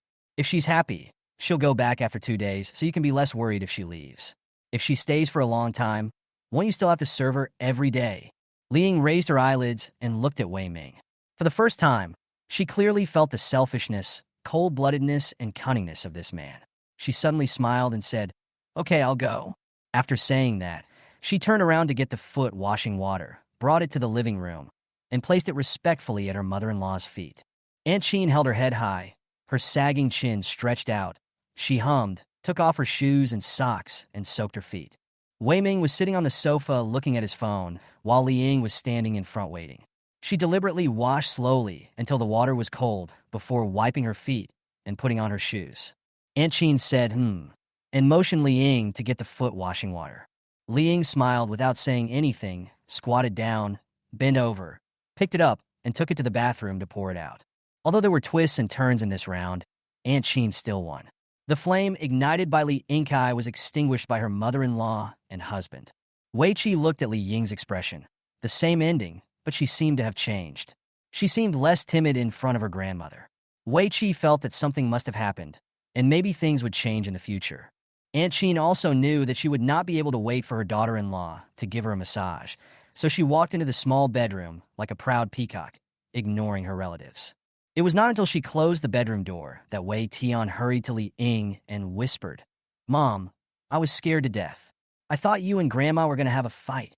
Li Ying smiled and touched her daughter's head. "Stop arguing. Come on, clean up and go to bed with your sister." Li Ying and Wei Ming returned to the bedroom together. After closing the door, Wei Ming leaned against the head of the bed and played with his mobile phone. Li Ying lay on the bed, looking through the information she found on her mobile phone and quietly backed it up on the cloud disk. Then I charged my phone, put it next to my pillow, pulled up the quilt, and went to sleep. She was almost asleep when she suddenly felt the bed move. She listened carefully and heard Wei Ming trying not to laugh. She tilted her head to look at the face illuminated by the light of the mobile phone in the dark. He was laughing wildly and with a spring in his eyes. Under the quilt, she clenched her fists, her fingertips clenched so tightly that her palms ached. Only the pain in her body could keep her calm and sober. She pretended to be asleep, closed her eyes, and shed tears in the dark night, wetting her hair on both sides of her temples. In the next bedroom, Wei Tian was lying next to her sister and said, "I was scared to death tonight. Mom never treats Grandma like this. I was afraid they would fight." Wei Chi whispered, "There's no way they can fight. Haven't you noticed that Mom has changed? I suspect something happened while we were away this week. Maybe Mom went to check on Dad's injury." "I don't think so. They didn't seem to have any quarrel." Wei Tian didn't understand. "I don't understand it either. I just have a feeling that Mom must have known about it, but based on her past behavior, she would definitely come back crying and making a fuss. And she can't leave Dad, so she would definitely try to please Grandma as usual. Something was wrong today. She clearly rebelled, but when Dad said something, she smiled and then went back to getting the foot bath water obediently. It seems that she doesn't know about what Dad did, but I'm sure that something happened this week that we don't know about." Wei Chi analyzed slowly, puzzled. "I also think Mom still doesn't know. Look, she's not crying or making a fuss." Wei Tian also agreed with what her sister said. Wei Chi said, "Anyway, this is the first time I've seen my grandmother get rejected by my mother, but I'm still very happy." The two of them fell asleep while whispering to each other. The night returned to its tranquility. Everything was covered in the black world, including joy and sorrow, sadness and pain, desire and regret. We regenerate A. Li Ying prepared breakfast as usual, even better than before, trying not to let Aunt Sheen find fault. With the prelude of last night, she thought a lot at night and decided not to break up with her. If someone hates you, then even your breathing is wrong. There is nothing wrong with this statement, and Li Ying has experienced it deeply. "It's so greasy so early in the morning. Do you want to kill me?" Aunt Sheen pointed at the small fried dough sticks on the table and scolded Li Ying as soon as she sat down. "I made less of what Wei Ming likes to eat. Mom, you can have some millet porridge, which is good for your stomach, and also eggs." Li Ying placed the millet porridge and peeled eggs in front of her. "It's bland and tasteless. How can I have an appetite so early in the morning?" Aunt Sheen continued to complain. Here are some side dishes to go with the rice." Li Ying handed over the plate of dried radish. "This is dry and hard, has no nutrition, I won't eat it." He continued to pick young greens, freshly fried, with less oil and salt. Li Ying continued to put the greens in front of her with a smile on her face. "This." Aunt Sheen thought about it and said nothing. After a look, Wei Ming was drinking soy milk and eating fried dough sticks, ignoring her. She punched the cotton with her fist and picked up the egg to eat. Wei Chi and Wei Tian ate the porridge in front of them with their eyes closed. Wei Tian couldn't help choking and started coughing while covering her mouth. "He has no manners at all. How did you bring him up? He can even choke while eating. Don't he have a brain?" Aunt Sheen started again. "Grandma, cough." Wei Tian started coughing again, just as she was about to speak. Wei Chi reached out and pulled her ear, patted her back, and she stopped coughing. "I can't give birth to a son, and I can't raise a daughter. I can't do anything well." Not having a grandson has always been Aunt Sheen's concern. "Mom, you're also an intellectual, and now we all talk about science. Have you forgotten what the doctor said, that the gender of the child is determined by the male? I can't make the decision on this matter." Li Ying still smiled gently. "You can't give birth to a son yourself, and you blame my son?" Aunt Sheen became angry again. "Mom, don't be angry. It's my fault. I said the wrong thing. Anyway, the policy has been relaxed now, so why don't we have another child?" Li Ying picked up a dried radish and put it in her mouth. For a moment, the four people at the table stopped and looked up at Li Ying, who was chewing slowly. Are you really giving birth? Aunt Sheen looked at her in disbelief. Really? Li Ying looked at her and answered. Okay, then let's have another child. This time it must be a son. Aunt Sheen's anger turned into joy, and she happily took a big bite of vegetables. Cough! This time Wei Ming started to cough. Li Ying chewed slowly with a smile on her face. Wei Qi and Wei Tian finished their meals in a few bites, cleaned up early, and went to the bedroom to do their homework. They had to digest the shocking news. After closing the door, Wei Tian rushed to her sister and looked at her face. Sister, is Mom really going to give us a brother? Yeah, my mom said so. Wei Qi didn't look at her and opened the textbook. But Mom has never heard of it. Wei Tian turned around and lay on the desk, asking persistently. Didn't I just say that? But, I think it happened so suddenly. Wei Tian pouted and rubbed her fingers back and forth with her left and right hands. Just do your homework. Why are you worrying about other people's business? Don't meddle in adults' affairs. Let them do whatever they want. Just eat and drink as usual and keep up your excellent grades. Do you hear me? Wei Qi said and looked up at her. I understand. Wei Tian agreed reluctantly, slowly opened her school bag, took out her exercise book, and did her homework. With this unexpected surprise, Aunt Sheen didn't find fault with Li Ying the whole day. Li Ying knew that her plan had worked. We had a very leisurely dinner. Aunt Sheen was smiling the whole time, and the atmosphere was rarely less stressful. After dinner, she didn't ask Li Ying to bring her water for washing her feet. After washing up, she turned off the TV early and asked Li Ying and Wei Ming to go in and rest. What were you thinking? How dare you tell my mother that you were going to have another child? Wei Ming questioned Li Ying angrily after closing the door and lying on the bed. Give birth to the baby. Wei Qi and Wei Tian are older now and don't need to be picked up and dropped off. The policy is good now, so you can give birth to the baby. Mom really wants a son, so let's give birth to one. Li Ying was changing into pajamas. Wei Ming looked at the back and found that Li Ying's waist and legs were not as strong as before and seemed to have lost a lot of weight. Li Ying changed her clothes and turned around to see him in a daze. What's wrong? Oh, nothing. Do you really want to have a baby? Wei Ming still couldn't believe that his wife would choose to have a third child. She had never thought about this before. Li Ying sat on the bed and discussed with Wei Ming. Really give birth. You see, this is what I think.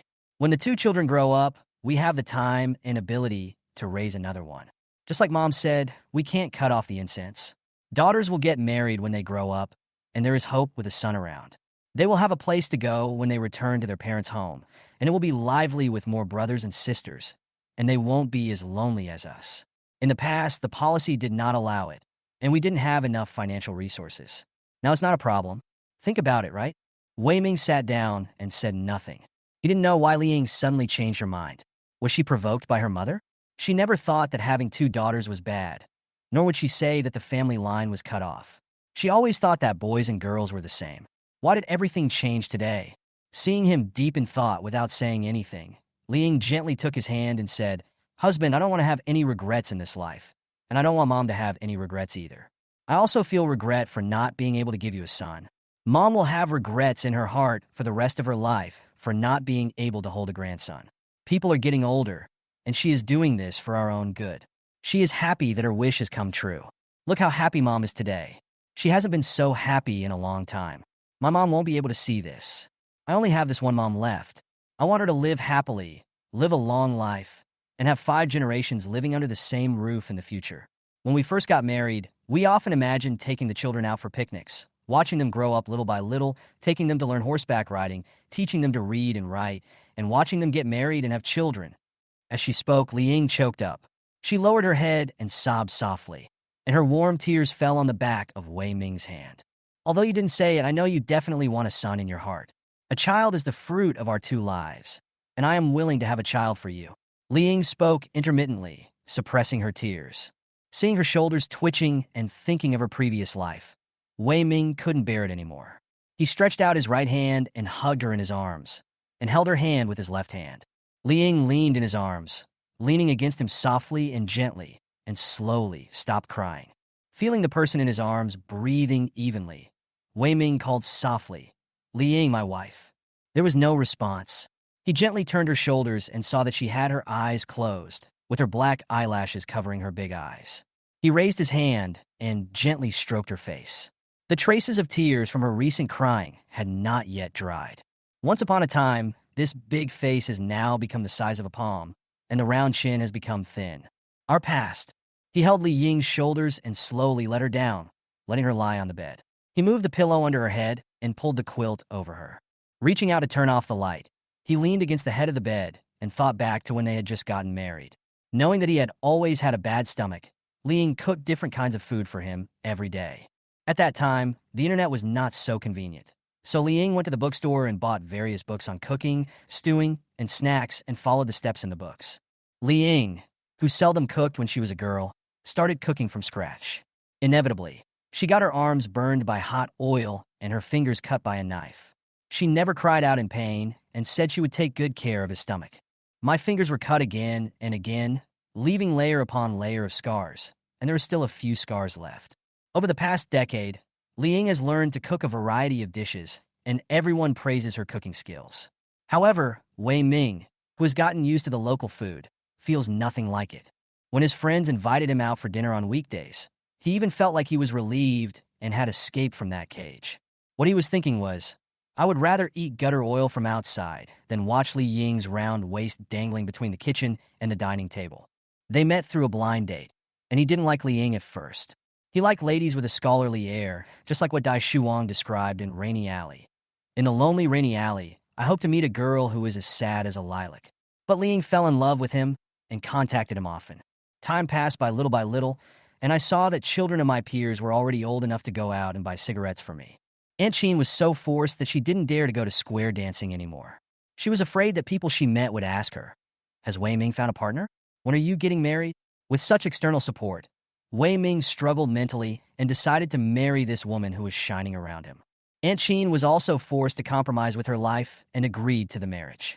After the marriage was arranged, Aunt Sheen could go square dancing again. Although she didn't like her daughter-in-law, she was presentable. She was filial, obedient, had a good job, and could earn money, and she was willing to spend money on them. Since ancient times, the mother-in-law and daughter-in-law problem has always been a big problem in the family, and Wei Ming is not struggling to be the double-sided tape.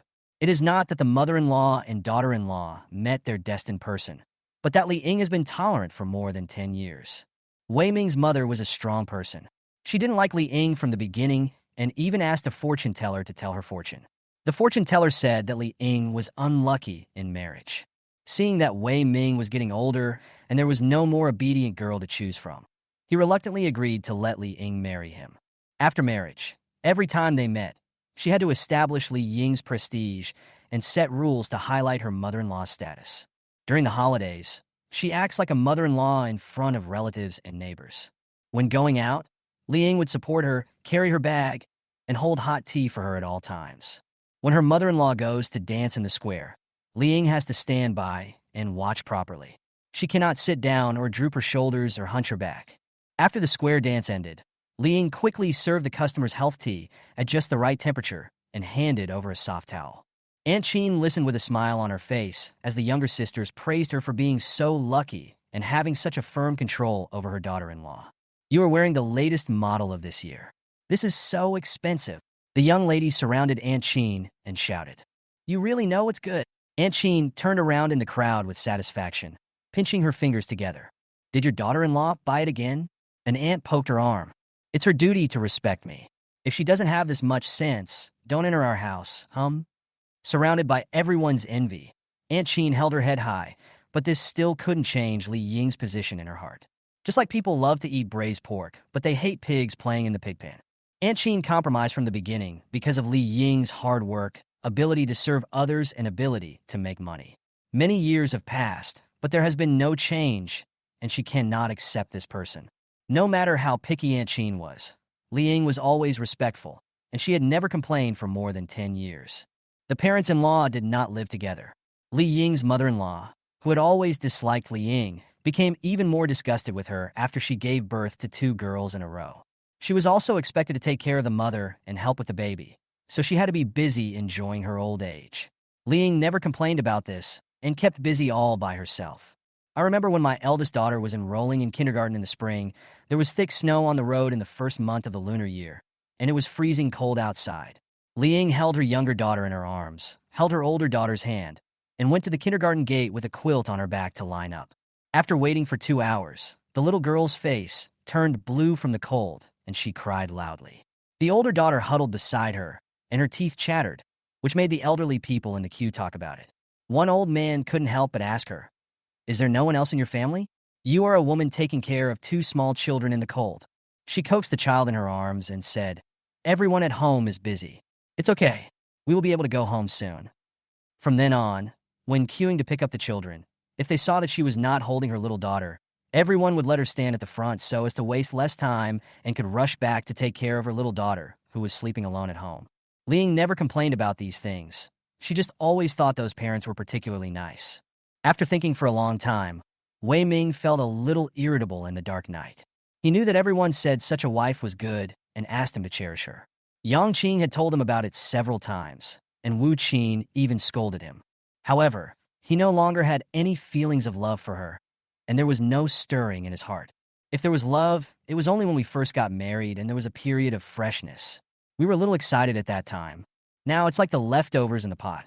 You don't even need to lift the lid to know what it tastes like. It has no color and makes people have no desire. He thought of Lu Shi again, that delicate woman with the air of the Jiangnan region, with long black hair, a slender waist, delicate brows, and clear eyes. Her black pupils were like a deep pool of water that made people sink deeper and deeper, with no sight of the bottom. She spoke softly and gently, and her tears were like a spring breeze blowing into his heart, awakening his sleeping soul. He woke up following the scent, pursuing it as if he was poisoned, regardless of anything. The throbbing in his heart became hot and burning his body and mind, and he was unable to extricate himself. As long as I am by her side, as long as I can see her and hear her soft words, having her is enough. Knowing that she was unhappy, he once wavered in the idea of divorcing her and marrying her. But she shook her head and cried and said no. He agreed to everything she said. He just wanted to protect her quietly. As long as she was happy, there was nothing wrong with being the man behind her. He juggled between his home and her. When he was with her, he felt as if his middle-aged self had returned to his youthful 20s, full of energy and happy both physically and mentally. Sometimes, when it was late at night and everyone was asleep, listening to Li Ying's faint snoring beside him, he would feel a little regretful in his heart that he was unable to marry her. Unexpectedly, the greatest harm to Lu Shi was caused by him. The moment he jumped down, he did not have time to see if there was anyone standing in front of the windowsills on the second and first floors. He just prayed in his heart that she would not be embarrassed by her husband. He didn't die, and she didn't escape torture.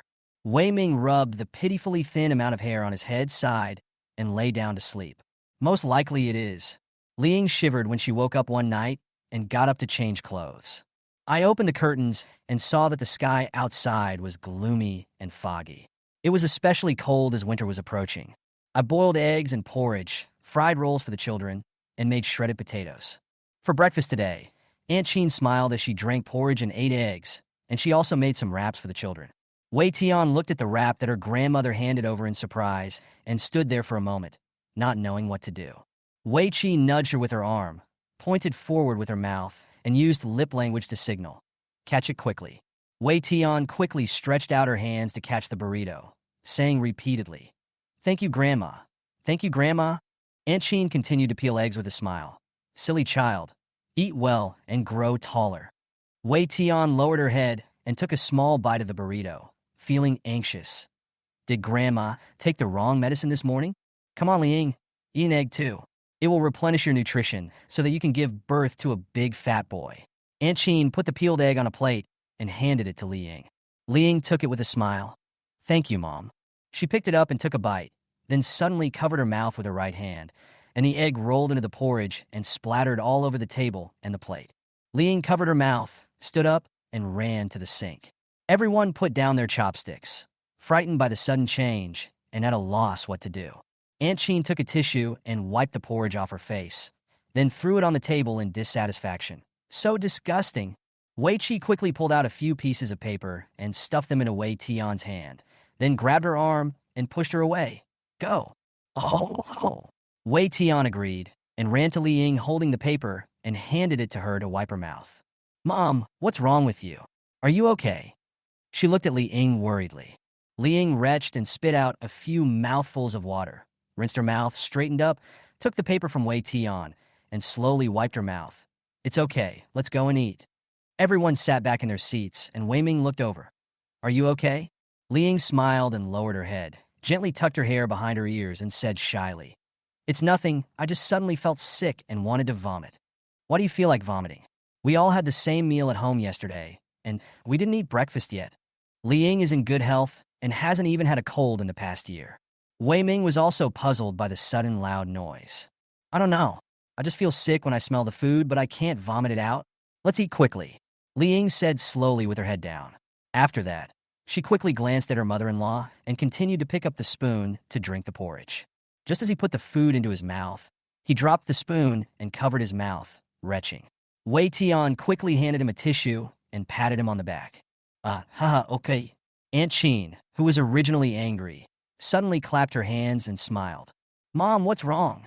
Wei Ming turned around and looked at his mother with a puzzled look. Everyone was looking at Aunt Chin, who was laughing for no apparent reason. Oh, you're already a mother of two, but you don't understand this. It's really ridiculous. Li Ying, it's probably that you're pregnant. Pregnant? Aunt Chin gestured with a bright look on her face. Mom, not so fast. Li Ying, who had recovered, looked at her mother-in-law cautiously. What do you mean not so soon? Think about the last time. Did you feel as nauseous and want to vomit as when you were pregnant with those two sisters? Aunt Chin smiled from ear to ear. Li Ying lowered her head and stammered. Mom, the child is still here. Stop talking. The child is so old, but he is still shy. Just listen to your mother. You won't go wrong, Aunt Chin said with certainty. Wei Ming looked at Li Ying, who was shyly lowering her head, and her mother, whose face was full of smiles, with a bewildered look on his face. The surprise came so unexpectedly and so quickly. He wasn't even mentally prepared for how to face the news. Go to the hospital and get a checkup after eating, Aunt Chin instructed. Mom, it's the weekend today, and the doctors are not in the hospital, Wei Ming reminded. Oh, then let's go to the hospital for a checkup after work to see what we are lacking, what we need to supplement, and what we need to pay attention to. We need to be more careful. There must be no mistakes. Aunt Chin planned. Mom, you guys eat first. I can't eat anymore. Li Ying cleared the dishes in front of her and went to the kitchen. Okay. Go and take a rest. Go lie down for a while. I'll clean up there, Aunt Chin said to Li Ying's back. Li Ying put down her dishes, went into the bedroom, closed the door, lay on the bed, and pulled the quilt over her. It was still warm in the bed at the end of October. She flipped through her phone aimlessly, thinking about how to carry out the entire plan in order to achieve the best results. After thinking for a while, he sent a message to Wu Qin. Do you have time to come to my house? I quickly replied, Wait, I'm coming. Putting down the phone, Li Ying touched her stomach. Fortunately, I had eaten 2 slices of bread before making breakfast in the morning. I would have been so hungry if I hadn't eaten. It was really uncomfortable. Soon Wu Qin came over. Aunt Chin opened the door and welcomed her in with a smile. Wu Qin is here. Come in and sit down. No need to change your shoes. No need to change them. As he said this, he took her arm and walked towards the living room. Wu Qin smiled flattered and thought, Am I being flattered today? You are so enthusiastic when you see me. He asked Wu Qin to sit down and poured her a cup of hot water. Then he went to the bedroom door and knocked gently, shouting into the crack of the door. Li Ying, are you feeling better? Wu Qin is here. Are you getting up? Oh, Mom, wait a minute. I'll be out soon. Li Ying responded. Okay, take your time. Don't be in a hurry, Aunt Chin said before turning around and walking over to sit down with Wu Qin. Wu Qin looked around, but didn't see Wei Ming and the child. Annie, where are Chi Chi and Tian Tian? Oh, they finished their meal and went out to attend classes. Wei Ming accompanied them today. Aunt Chin sat down and began to peel the walnuts and place them neatly in a box. These tasks have always been done by Li Ying, and the mother-in-law has been the only one who has benefited from them. Today, the roles have been reversed, and Wu Qin found it hard to accept. Annie, what happened to Li Ying? As she was talking, Li Ying opened the door and came out. Wu Qin looked over and saw her with her hair fluffy, walking lazily towards the living room. Seeing Wu Qin's worried look, she smiled softly. I'm fine. Yes, it's fine. It's a great thing. Aunt Chin smiled and gave Li Ying her seat. Salary increase? Win 5 million. Wu Qin stared at their faces with wide eyes. Neither of them. Li Ying is pregnant. Aunt Chin said to Wu Qin with a wink. Pregnant? Pregnant. Wu Qin looked at Li Ying in disbelief. Yes, yes, yes. Aunt Chin nodded vigorously. Have you checked? When was it discovered? Wu Qin couldn't accept the news for a moment.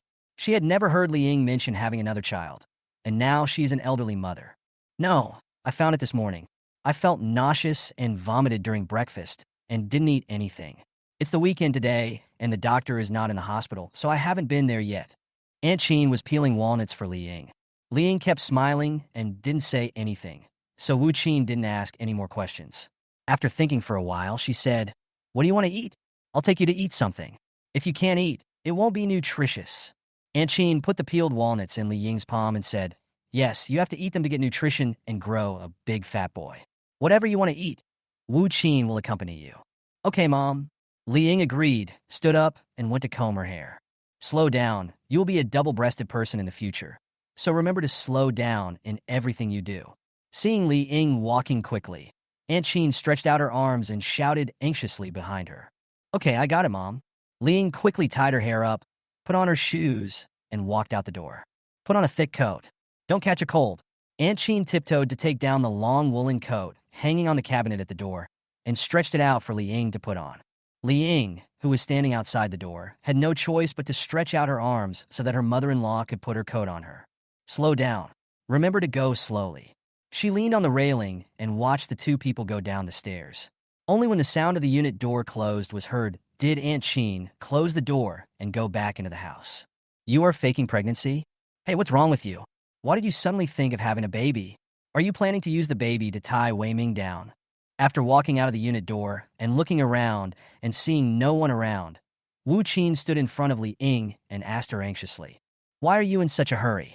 It's not you who is giving birth to the baby. Li Ying smiled. I'm telling you something serious. Don't be so frivolous. Don't you know how dangerous it is for an elderly woman to give birth? Are you risking your life for this man? Wu Qin was so angry that she pushed her hair behind her back and breathed heavily. You are allowed to have a son, but I can't give birth to another son? Li Ying laughed. Why didn't you do that earlier? Why do you want a son now? You risked your life to have a son. Is it really that important? Are you planning to attend a parent-teacher meeting at the school in a few years? Other young people will be called mom by their children, but you will be asked who is so-and-so's grandmother. Wu Qin was so angry that she was puffing on her hair. Okay, look how anxious you are. Did I tell you I was pregnant? Li Ying smiled and rolled her eyes at her. Isn't your mother-in-law so happy that she is about to jump up, waiting for you to give birth to a big fat grandson? Aren't you feeling sick and want to vomit? I see your mother-in-law is almost treating you like an ancestor and treasures you. It's a 180-degree change from before. Wu Qin was amazed when thinking about the scene just now. In more than 10 years, she has never seen Aunt Chin treat Li Ying well, and she even ignores them and her friends. Today, he greeted Li Ying with a smile throughout the whole process and even helped her put on her coat personally. At this moment, she still felt like she was dreaming and even looked up to see if the sun was rising from the west. Hasn't she always disliked Wei Qi and Wei Tian and wanted a grandson? That would be great. Li Ying put his hands in his coat pockets and spoke calmly. But you can't gamble your life over this, can you? Having a baby at this age is like walking through the gates of hell. Haven't you survived all these years? We don't live together every day anyway, so you can treat her like this or not. Wu Qin was so anxious that she jumped from left to right. Come on, I'll tell you when we get out. Li Ying took her arm and pulled her out. Wu Qin was dragged by her and walked angrily until they were far away from the community and there was no one around, and then Li Ying let her go. The sunlight filtered through the sparse leaves and scattered onto the ground, falling in spots on Li Ying's head and face, revealing endless desolation and sadness. Tell me, what are you thinking? Haven't you woken up yet? Are you thinking the same as those women, using your son to tie him down and waiting for him to come back? Wu Qin looked at Li Ying, whose face was full of frustration, and a feeling of disappointment came over her. How could it be? How could I be so stupid? I've been stupid for so many years. I was so stupid that even my mother was worried about her before she died and didn't want to die. I really want to slap myself a few times. If I could do it again, I would definitely listen to her and not marry him. Li Ying squatted down slowly, crying loudly. Then I'll go with you to the hospital and accompany you during the operation. Looking at Li Ying squatting on the ground, covering her face and crying, Wu Qin thought it would be better to help her make up her mind to get rid of the unborn baby in her belly. I'm not pregnant at all. I won't give birth to a child for such a person. Li Ying slowly released her hands that were covering her face and stared at the mottled light on the ground. So you are faking pregnancy? Wu Qin tapped her forehead, bent down, and asked her. Feeling nauseous and wanting to vomit is just an action. I didn't say anything. They were the ones who were self-righteous. I just didn't refute them, Li Ying said in a low voice. Ah, good, well done. Wu Qin stood up and laughed, raised her right leg, clenched her fists, and shouted. She was really afraid that Li Ying would lose her mind at this time and would gamble her life on the man coming back. Next, my mother-in-law will definitely ask me to go to the hospital for a checkup. After a while, she will also ask me to go and see if it is a son or a daughter. And Wei Ming may not be with me for all these. I will find a way to keep them both away. I want them to weave a beautiful dream for themselves. But in the end, the dream will be shattered, and they will be in great pain. Li Ying knew this mother and son too well. Then what will you do? What if you are not pregnant when the time comes? Where will you find a baby when you are about to give birth? Wu Qin calmed down and felt that these were all big problems. Don't worry, it won't take that long. You won't have to wait that long for delivery, Li Ying said while gritting her teeth. Okay, let's go and celebrate that you're not pregnant. I'll take you to eat something delicious. Wu Qin bent down and pulled her up, gently wiping the tears from her face. The two walked forward side by side, stepping slowly on the fragmented sunlight. Do you think Wei Ming is feeling very upset right now? Wu Qin was thinking about Li Ying's pregnancy and was feeling overwhelmed. She felt that Wei Ming must be feeling even worse right now. The things that will upset him are still to come. This is just the beginning. Li Ying curled the corner of his mouth in disdain. You really don't have any illusions about him anymore? Wu Qin turned around and asked her. Do you fantasize about him using me to take care of the elderly and children? Or do you fantasize about him killing me one day and bringing another woman home? And then they live in my room, sleep in my bed, order my children around, and wait for my grandchildren to surround them? Li Ying's eyes seemed to be saying, am I that stupid? Wu Qin laughed out loud after hearing her long speech. As long as you are not bewitched by the vixen, it's fine. So, what are you going to do in the future? Just wait and see. Li Ying smiled gently and continued walking forward. The two of them went to eat mutton soup.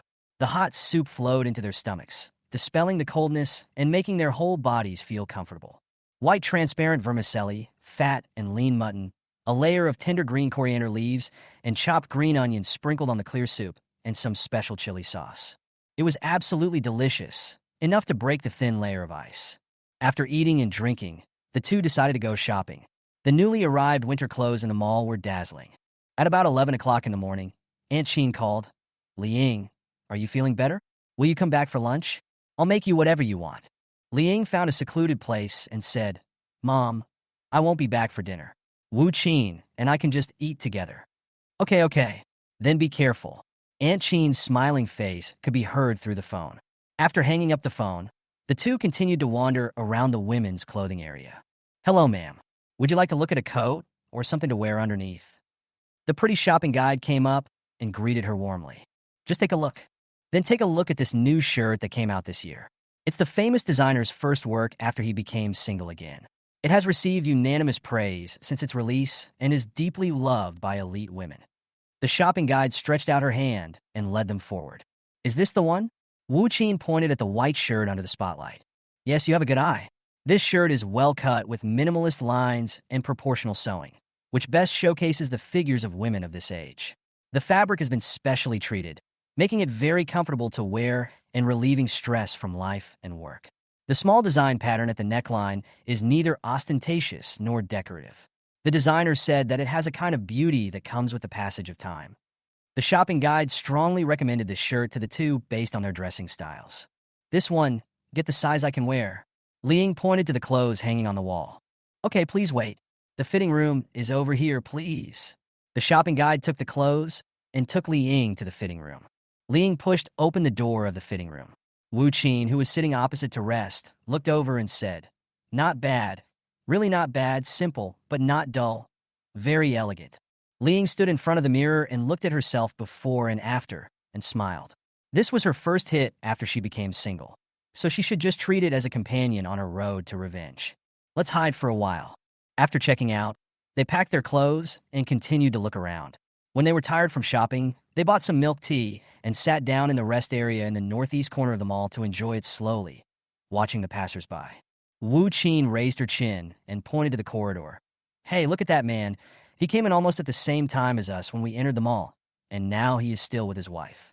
Calculating the time, it has been almost 3 hours. Oh, it's rare that this man would rather pay money than accompany a woman to stroll in the mall. In their words, that's really tiring. Yeah, shopping is such a tiring job. Liang turned around, took a look, then continued to sit upright and drink her milk tea with a smile. She remembered that when she first got married, she asked Wei Ming to accompany her to the mall to buy clothes and acted cute. He only accompanied her once and never came again. He said that the mall was so stuffy that he felt dizzy and anxious, and he couldn't stand the lack of oxygen. Occasionally, when female colleagues talk about this in the office, male colleagues all shake their heads and say, it's okay to pay the bill, but it's too tiring to accompany a woman shopping. Shuh. Wu Qin, who was sitting opposite, raised her index finger and gestured gently to her mouth, then quickly picked up the milk tea and bag on the table, crouched down, and ran away. He rushed to the clothing area opposite, bent down, and squatted next to the display stand, waved at Liang, and gestured. Hurry up. Liang was totally confused. He picked up the milk tea and quietly ran to Wu Qin's side, crouching like Wu Qin had just done. As soon as she squatted down, the salesperson came over and was about to speak. Wu Qin raised her head and gestured to the salesperson, saying softly, don't talk. Let us hide for a while. These clothes are here for you. Thank you. She prayed with her hands clasped together. The confused salesperson bent down with a suspicious look on his face, took the bag she handed over, and placed them next to the bar. What do you see? Liang asked softly beside her. Wu Qin poked her head out and pointed forward. Calm down. Hide here and don't move. Wei Ming and the others are coming. Following the direction of her finger, Liang saw a man and a woman walking slowly side by side. The woman next to Wei Ming seemed to have been seen somewhere before. She suddenly remembered that she had seen her in the hospital last time. Her long, smooth hair was shining under the light, and under her open windbreaker, her slim beige dress perfectly showed her slender waist and long legs, beautiful but not coquettish. She fell to the ground, causing the display rack where the clothes were hung to shake a few times. The salesperson came running over and helped her up with Wu Qin. She tried to suppress her sadness and said awkwardly, sorry, my legs are numb from squatting. Let me help you sit over there. The shopping guide whispered in cooperation. The two men helped Liang to sit down, one on each side. The sofa was blocked by 2 rows of clothes from the view outside. Wu Qin tiptoed to take a peek, and soon came back jogging, pulling Liang aside and asking, what should we do? They're coming over here. Please lend us the fitting room. Liang stood up. Seeing the salesperson nod, she pulled Wu Qin into the middle fitting room, closed the door, stood against the wall, clenched her fists, and listened to the noise outside. She felt her heart pounding as if it was about to jump out of her throat. A small laugh came over. Take a look here. The clothes here look very suitable for you. The styles are slim-fitting, and the colors are also very elegant. See if there is anything you like. A gentle female voice. Hello, welcome. Would you like to buy coats or innerwear? The shopping guide greeted us with a smile. Please let me get that light blue coat to try on. Okay, please wait. The fitting room is over here. The salesperson took off her coat and led her to the fitting room. Hearing the sound of high heels stepping on tiles getting closer and closer, Liang felt that every hit seemed to hit her heart, and it hurt so much that she almost couldn't breathe. She clutched her chest tightly and gasped for air. Wu Qin anxiously pulled her to sit on the sofa by the wall and patted her back gently. There's someone here. Please come this way. Along with the shopping guide's voice, the sound of the door of the fitting room next door opening was heard. After a while, the door opened. This dress seems to be tailor-made for you. You have given it a sense of life. The designer should be very grateful to have customers like you, who allow her work to be perfectly displayed. Wei Ming clapped his hands in praise. I really don't know where you get so many nice things from. Lu Shi laughed softly. Okay, this is it, put it on. Waiter, give me the bill and pack up the one you were wearing. Wei Ming ordered proudly. Okay, sir, please wait a moment. The two people hiding in the fitting room could only hear the whispers and laughter outside, and the sound of bags made by the waiter when he was packing clothes. Thank you for coming, please take care. After hearing the sound of high heels fading away, the two gently pushed open the door of the fitting room and walked out. Hello, can you please give me a receipt for the dress you just bought? Liang said to the shopping guide. I'm afraid that's not possible. The shopping guide said with some embarrassment. That man is the one listed on my marriage certificate. As she said that, Liang took out her mobile phone and quickly flipped through the commonly used information in her WeChat collection. She opened her marriage certificate, household registration booklet, and ID card and showed them to the shopping guide one by one. The shopping guide, who saw all this, was still in a dilemma and didn't know what to do. Liang opened the video she had secretly recorded through the crack in the door on her phone and said, I won't cause you any trouble. I already have the video as evidence. With the receipt, I just left an extra number. I can also find another way to get the bill. Well, just help me. This won't cause you any trouble. If it still doesn't work, I'll talk to your team leader and ask her to agree. Wu Qin anxiously chimed in. Well, wait a moment. I'll go get you a glass of water. The shopping guide said, looking at the car machine on the cash register. Okay. Looking at her eyes, Wu Qin seemed to understand something and agreed with a smile. She whispered something in Li Ying's ear, and soon the shopping guide came over with 2 glasses of water. After handing them the water, she stood back at the bar to collect her pins and receipts and looked at the card machine, which was still in its original position. Li Ying took a sip of water, put down the cup, and said to the salesperson, Please help me pick out a piece of clothing. Okay, please wait a moment. She quickly went to get 2 pieces of clothing, a short caramel-colored coat and a loose sweater underneath. Holding 2 pieces of clothing, he stood in front of Li Ying and asked, Which one do you like better? Li Ying smiled, covering her mouth, and stood up to take the 2 clothes. I like them both. Choose the right size for me. Seeing Li Ying walking into the fitting room with clothes, the salesperson looked at Wu Qin in surprise. Wu Qin smiled and shook her head. Let her do it. After changing her clothes, Li Ying turned around in front of the mirror with satisfaction and said, Okay, put it on. Okay. The shopping guide thought about how the woman who had just hurriedly asked her for the receipt could quickly raise her head and force a smile at her. She couldn't help but admire her in her heart. Li Ying changed back in her own clothes, stood in front of the cashier counter, and took out her card. When she entered her password for the first time, her fingers pressed quickly, and she was soon prompted that the password was wrong. No, just this password. Give me the card machine, I'll try again. She reached out for the machine in the shopping guide's hand. The salesperson handed it to her with a smile, and she quickly pressed it, found print last transaction, and soon the receipt for the last order was printed out. She quickly inserted her card, entered the number, entered the password, and her receipt came out soon after. She tore off the receipt along the cut and put it in her wallet together with the card. Then she handed the phone to the salesperson and smiled. Thank you for the recommended clothes. I like them. The salesperson took the phone with both hands and smiled. You're welcome, as long as you like it. Let's go. Li Ying turned around and called Wu Qin. Here are your clothes. The shopping guide picked up the clothes that the 2 had originally deposited with her and handed them to them with both hands. Thank you. After taking the bag, the 2 turned and walked out. Thank you for your visit. Welcome to come again next time. The shopping guide bowed his head and bent down 90 degrees to see them off. After watching the 2 people leave, the shopping guide stood up straight and continued to sort the clothes with a smile. I smell her. The 2 women carrying a few bags took the elevator to the next floor without saying a word. The escalator slowly went down, and on the right side of the patio hung a basket of flowers, emitting a faint fragrance among the twinkling lights. Turning my head to look at the hall, I saw a furniture showroom filled with a sofa set and a coffee table. Next to it was a dining table.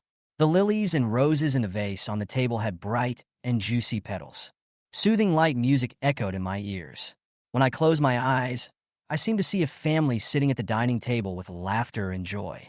Suddenly, a big black monster broke in, overturned the dining table with a slap, and the soup splashed everywhere. Time suddenly stopped at that moment. Li Ying opened her eyes suddenly. Wu Qin was waving her hands in front of her. Wake up. What are you thinking about? You fell down. She smiled awkwardly. It's okay. Let's go and find a place to sit for a while. The 2 walked towards the rest area. Suddenly, Li Ying grabbed Wu Qin's hand and said, Wait, let's go that way. What's the matter? Wu Qin followed her and walked quickly. They may be nearby.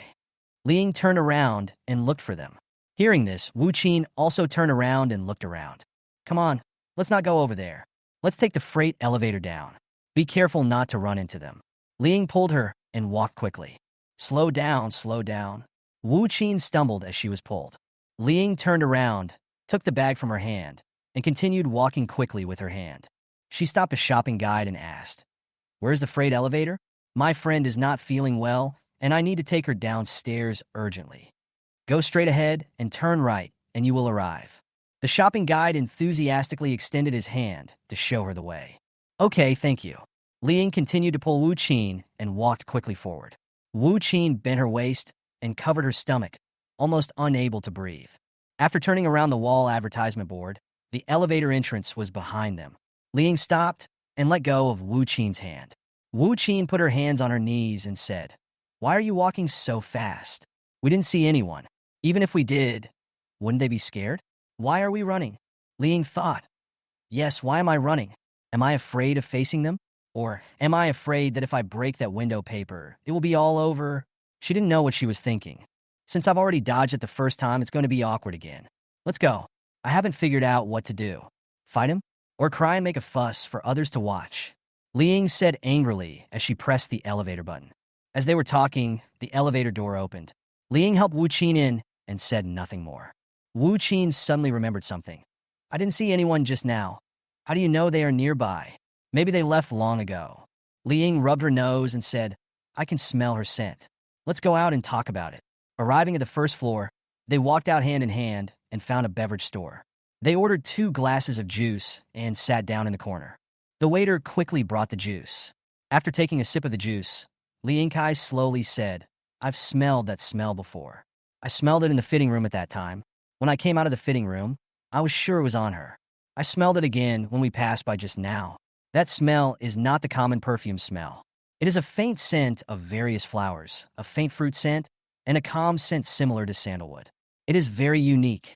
That kind of fragrance, when mixed together, cannot be smelled unless you look carefully. It is not greasy or pungent, but it is always there."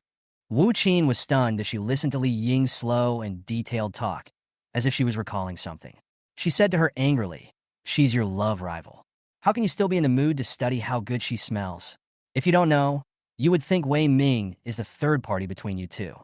Liang gently stirred the juice in the cup with a straw and smiled bitterly. "Guess where I first smelled this smell?" Wu Qin looked at her and shook her head. She continued, "It was in our bed." "Ah, when did it happen? You took it home? You were at home every day?" Wu Qin asked excitedly. Liang was still stirring the juice gently. "I smelled it on Wei Ming. He was in high spirits that night, and I thought he was happy because the doctor said he was recovering well. Later, I checked the chat records and found out that when I took him to the hospital for a follow-up checkup that day, they met while I was getting medicine. The smell stuck to our bodies while we were hugging. It was a light and subtle smell.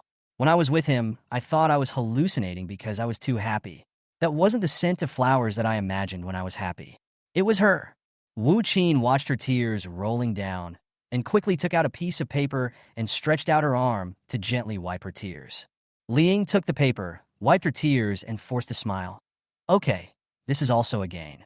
I'll send you the video I just recorded and the receipt. I'll also take a copy and send it to you." As he said this, he took out the receipt, took a photo, and sent it to Wu Qin along with the recorded video. Wu Qin saved the content received on her phone. "You are really powerful. If it were me, I would definitely make a scene without caring about anything." Liang took a sip of juice, looked at her and smiled.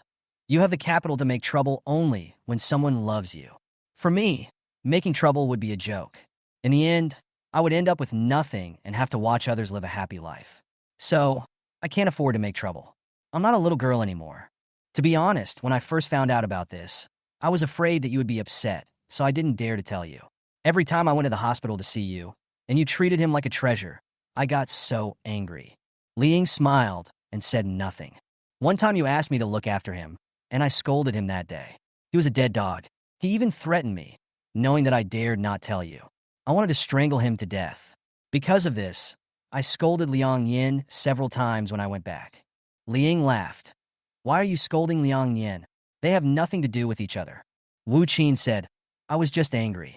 I couldn't tell anyone else about this, and I didn't dare tell you, so I took it out on him. I envy you so much. How wonderful." She envied Wu Qin for finding a good husband. They loved each other, and her mother-in-law was also a sensible person who knew how to act and retreat. The family lived a happy life. Her parents' home was not far away, and her relatives worked together. Everyone lived in harmony and lived happily. Wu Qin comforted her. "It will be fine. Everything will be fine. It's the 21st century now.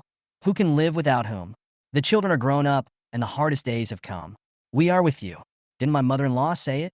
If you miss your parents' home in the future, just go back to her. She will cook for you, and we will support you. Li Ying smiled and said, "Thank you, Wu Qin. It's great to have you." Wu Qin reached out and held her hand, and they smiled at each other. I went to the mall and bought some clothes. It was almost dinner time when I got home in the afternoon. Aunt Qin was preparing dinner in the kitchen. As soon as Li Ying entered the house, her daughter came out of the bedroom. Wei Tian ran over and took the bag from her. Wei Qi leaned against the door frame and smiled at her mother. Seeing that her face was rosy and she was in good spirits, Wei Qi smiled and went to get a cup of hot water and handed it to her. "It's cold outside. Drink something hot." Taking the cup from her daughter, she held her waist and sat in the restaurant, then slowly took 2 sips. Aunt Qin opened the glass sliding door with a kitchen knife and said with a smile, "Li Ying, you're back. What do you want to eat tonight? I made your favorite big plate chicken. What else do you want to eat? Just tell me." "Thank you, Mom. It's all right. Let's eat together." Li Ying leaned back in her chair and agreed with a smile. "You're back." Wei Ming came out of the bedroom, pulled out a chair, and sat down. "Yeah."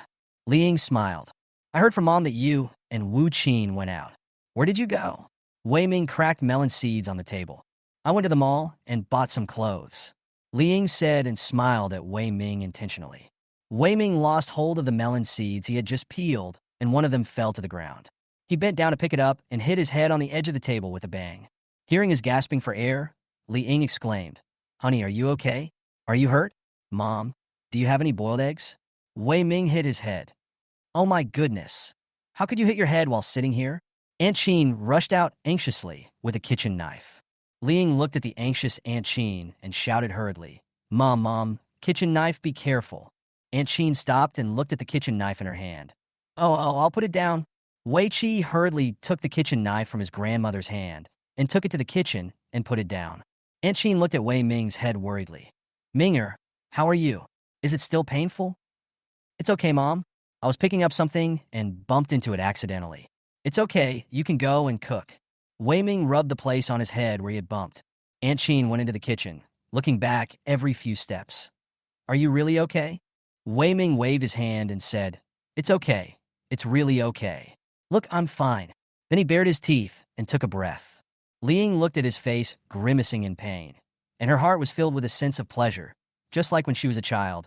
Every time she saw her opponent coming to school with a black eye and a swollen face, she felt so happy that she felt like she was flying. Aunt Qin prepared the meal quickly. Wei Tian helped to serve the dishes and rice, while Wei Qi took the chopsticks and set the table. When Aunt Qin brought the last portion of fermented glutinous rice dumplings to the table, she called everyone, "Come on, eat quickly and try today's meal." "Thank you for your hard work, Mom. Please sit down and eat with us," Li Ying said as she picked up a piece of chicken and gave it to her mother-in-law. Aunt Qin pointed at the dishes on the table with chopsticks and looked at Li Ying with a big smile on her face. Eat them all. This big plate of chicken is spicy, stir-fried pork with sour beans, fermented glutinous rice soup. There are sour, sweet, and spicy ones. Try them. Which one do you like?"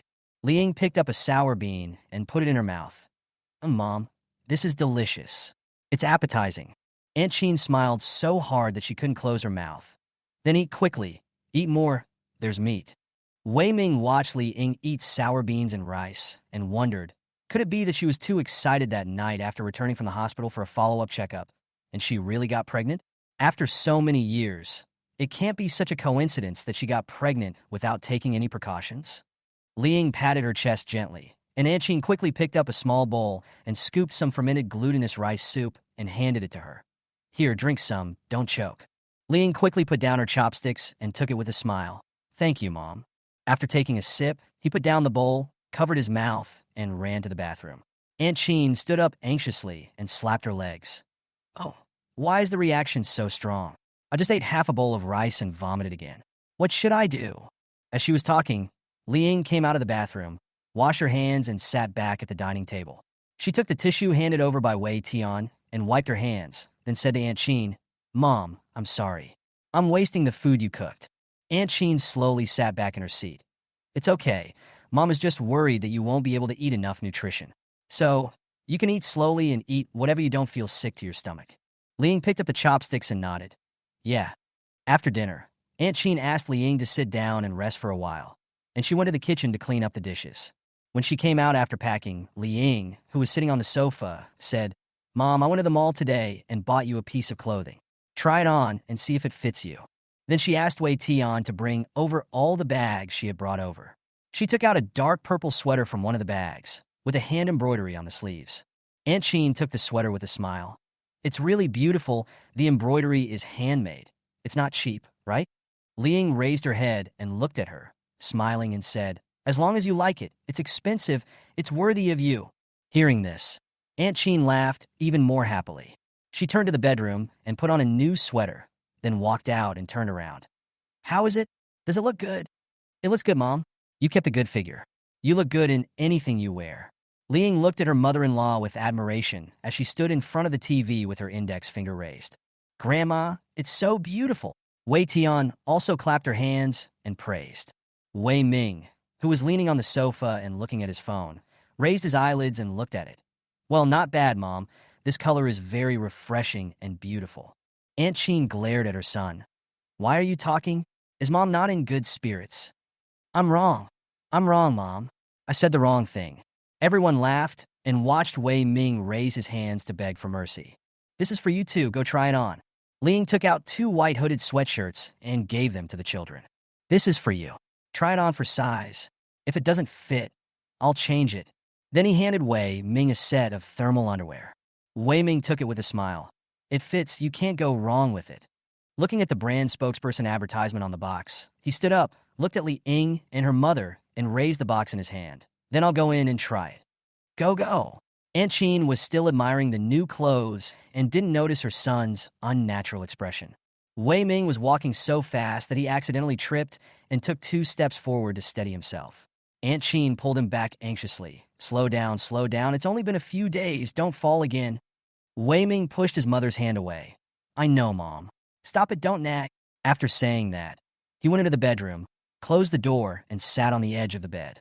Wei Ming felt a little flustered. This brand only has a counter in the mall they went to in the afternoon. Li Ying and Wu Qin must also be in that mall. He was a little worried that Li Ying might have seen her and Lu Shi. But, yes, Li Ying didn't cry or make a fuss and was very happy, so she probably didn't notice. Yes, I definitely didn't notice it. How could it be such a coincidence in such a big mall? My mother wanted a grandson all her life, and now that she has found out, it will be like another storm. I can't let Lu Shi get hurt again. He was still sitting on the edge of the bed thinking when Li Ying pushed the door open and came in. "Why don't you turn on the light? What are you thinking about sitting in the dark?" Then she turned on the bedroom light.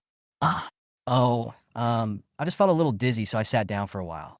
Wei Ming turned around and responded. Li Ying looked at him and walked over with a smile. "Then you take a rest, I'll help you change." As she said that, she helped Wei Ming take off his coat and put the thermal clothes out of the box over his head. She deliberately bent down closer to his neck and chuckled. I think I smell perfume." Wei Ming turned his head seriously and sniffed at his shoulder. "Is there anything? I can't smell it. Maybe it's the smell of laundry detergent." Li Ying crossed her arms over her chest, leaned against the wall, and smiled softly. "Okay, look how nervous you are. It may be an illusion. I also smelled this smell that night." At the end, Li Ying whispered in his ear and chuckled shyly on purpose. After that, she gently helped Wei Ming put his clothes in order. "The size is right. Is it comfortable to wear?" Wei Ming nodded rapidly. "Yeah, it feels good." "Then take it off and put it in the washing machine to wash before wearing it again," Li Ying said as she opened the door and went out. "Mom, I love you." Wei Ming looked at the closed bedroom door, then fell back on the bed, resting his head on his hands.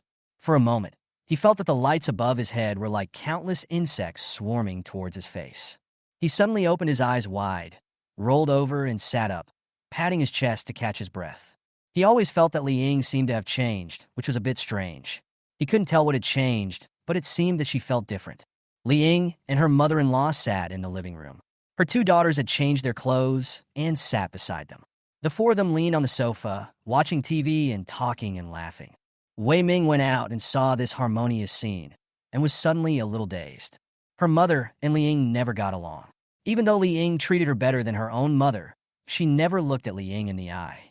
Fortunately, Li Ying never complained about this, and Wei Ming was also at ease. Today, my mother's attitude has changed as if I had changed my wife. Yes, he is over 40 years old, and his mother has always dreamed of having a grandson. His daughter-in-law is finally pregnant, so she is naturally very happy. What are you thinking about standing there? Sit on the sofa and take a rest. Aunt Chin looked at Wei Ming, who was standing there in a daze, worried that he was tired. Aunt Chin said happily, "I'll call your dad and tell him, so he can be happy too." She picked up her phone and called the old man. "Old Wei, guess what good news I want to tell you?" "You tell me I can't guess, haha. You are so boring. Let me tell you, Li Ying is pregnant, and we're going to have a grandson. Are you happy?" Aunt Chin slapped her thigh. "Really?" The old man was a little bit unbelieving. "Is it true?" "Well, let me tell you, I'm going to go back and talk to those women and let them know that I'm going to have grandchildren. Haven't you seen how boastful old Wang's wife is? Every time she twists her waist on purpose, she says in a coquettish voice, 'Oh, I have to go pick up my grandson. The baby is about to get out of school.' Oh my God, she's old, but she's like a goblin, deliberately disgusting me. Now I want to be proud of myself." "Huh?" Aunt Chin said to her husband excitedly. "Then when will you come back?" The old man knew Aunt Chin's attitude towards Li Ying and thought that it would be better if his wife came back so that Li Ying would suffer less. "I'll be back in 2 days." Aunt Chin also wanted to go back quickly and walk around in the crowd to let everyone know that she was going to have a grandson. Okay, I'll wait for you to come back." The old man responded with a smile. After hanging up the phone, Aunt Chin couldn't stop laughing and decided to go back on Monday after Li Ying had the checkup. Wei Ming, who was sitting opposite, spoke up. "Mom, you're already yelling before the test. Maybe Li Ying isn't eating properly." Aunt Chin immediately frowned. "How come the food we all eat together is so good? Do you think Mom is old and blind?" Okay, don't be angry. I'll listen to you. All the time." Wei Ming quickly raised his hands to beg for mercy. The next morning, Li Ying ate a few bites of breakfast and stopped eating. Her mother-in-law smiled but didn't say anything. After everyone finished eating, Li Ying asked her daughters, "Have you finished your homework? If you have, go out with Mom to bask in the sun." Wei Tian ran over to her with a smile on her face. "Mom, I'm done. I'll go with you." She reached out to help Li Ying, but Li Ying smiled and refused. "I can do it myself. I'm not old." Wei Tian ran to call her sister again. "Sister, let's go downstairs to bask in the sun together." She leaned against the sliding door and said, "Grandma, my sister and I are going downstairs with Mom to bask in the sun." Aunt Chin turned around and smiled. "Go ahead, it's getting colder in winter. The weather is nice today, so basking in the sun will help both adults and children replenish calcium." The three of them changed their shoes and put on their coats and went out. After going downstairs, they sat down in the pavilion corridor. The wisteria flowers were left with only bare branches entangled in the antiseptic wood corridor. The green four-leaf clovers on the lawns on both sides were also hit by frost and wilted. They were struggling to survive in the sun. The sun shines through the vines and onto my body, making me feel warm. There are wisps of white clouds floating in the sky. I stretch out my palms, facing the sun, and the light shines through my fingers and onto my face. Li Ying leaned against the pillar, pulling a thin vine and winding it in her hand. "Mom tells you that the most important thing for you now is to study, work hard for your future and career, and be responsible for yourself. Mom, I love you. I have never regretted giving birth to you too, before and in the future. No matter what choice I make, you are always at the front. I've thought about you in all the decisions I make. There are some things that you will slowly understand in the future." Wei Qi shook the four-leaf clover in his hand and said nonchalantly, "You only need to be responsible for raising us. Don't worry about us for other things. Just live your own life. Don't compromise for us, and I won't blackmail you for this. Parents are individuals and children are individuals too. They all have the right to make their own choices. I respect any choice you make." Wei Tian looked at her mother and then at her sister. They clearly didn't say anything, but why did it seem like there was a secret between them? Li Ying looked at her little daughter, who had a puzzled look on her face, and touched her head. Her hair was warm from the sun. "Wei Qi, I have thought seriously about what you said last time. Mom may have really done something wrong, taking on too many things for you. I thought it was for your own good, but I never asked you if you liked this kind of life. However, you still have 1 semester to graduate, and the college entrance examination is really important. Mom knows you are smart, so don't let it delay you. It's not that I look down on poor students, but if you can't even manage your studies at the age when you should be in school, this is a big shortcoming. Such people, even if they barely get into college and work after graduation, will they be so irresponsible at work?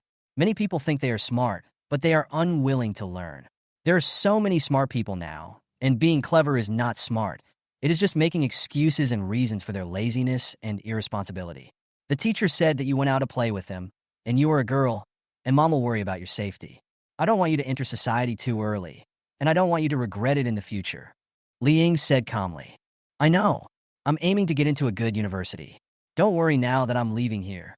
Wei Qi made a shooting gesture and threw away the four-leaf clover in his hand that had been shaken until it had no soul anymore. Wei Tian lay on her mother's lap. Mom, when will my brother move? Li Ying turned around and smiled. Silly child. Li Ying still didn't know how to tell her daughters. She couldn't tell them now. So, she could only tell them implicitly that she loved them very much and that it would not change because of other things. The daughters thought their mother was talking about being pregnant with a younger brother, so Li Ying could only go along with it and smile without saying anything. Go to the hospital for a checkup. The weekend was over and the kids went to school. On Monday morning, Aunt Qin got up early and prepared breakfast for Li Ying and Wei Ming. It was around 8 o'clock before Li Ying came out, dressed, washed, and sat down at the dining table. Aunt Qin pointed at the food on the table and said to her with a smile, have some black rice porridge. It's cooled and not hot. Mom was worried that you would have no appetite and that plain eggs would have no taste, so she fried them with some chopped green onions. Come and try it. Li Ying smiled and picked up a piece of yellow egg. It's really fragrant. Aunt Qin smiled even more happily. Then you should eat more, and then we will go to the hospital. Today is Monday, and there are many people lining up. Have you told your boss? Li Ying drank the black rice porridge slowly. Well, I'm asking for leave, Mom. The two of them ate for a while before Wei Ming came out of the bedroom slowly.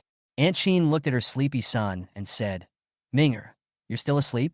Come wash your face and eat. We'll leave after we finish eating. I'll go to the hospital with Li Ying for a checkup. Wei Ming stood in front of the mirror holding onto the sink. Okay, I understand. You guys go ahead. When he heard about Li Ying's pregnancy, he kept rubbing his head. It would be better to let her parents accompany her to the checkup. We will know whether she is pregnant or not once we check.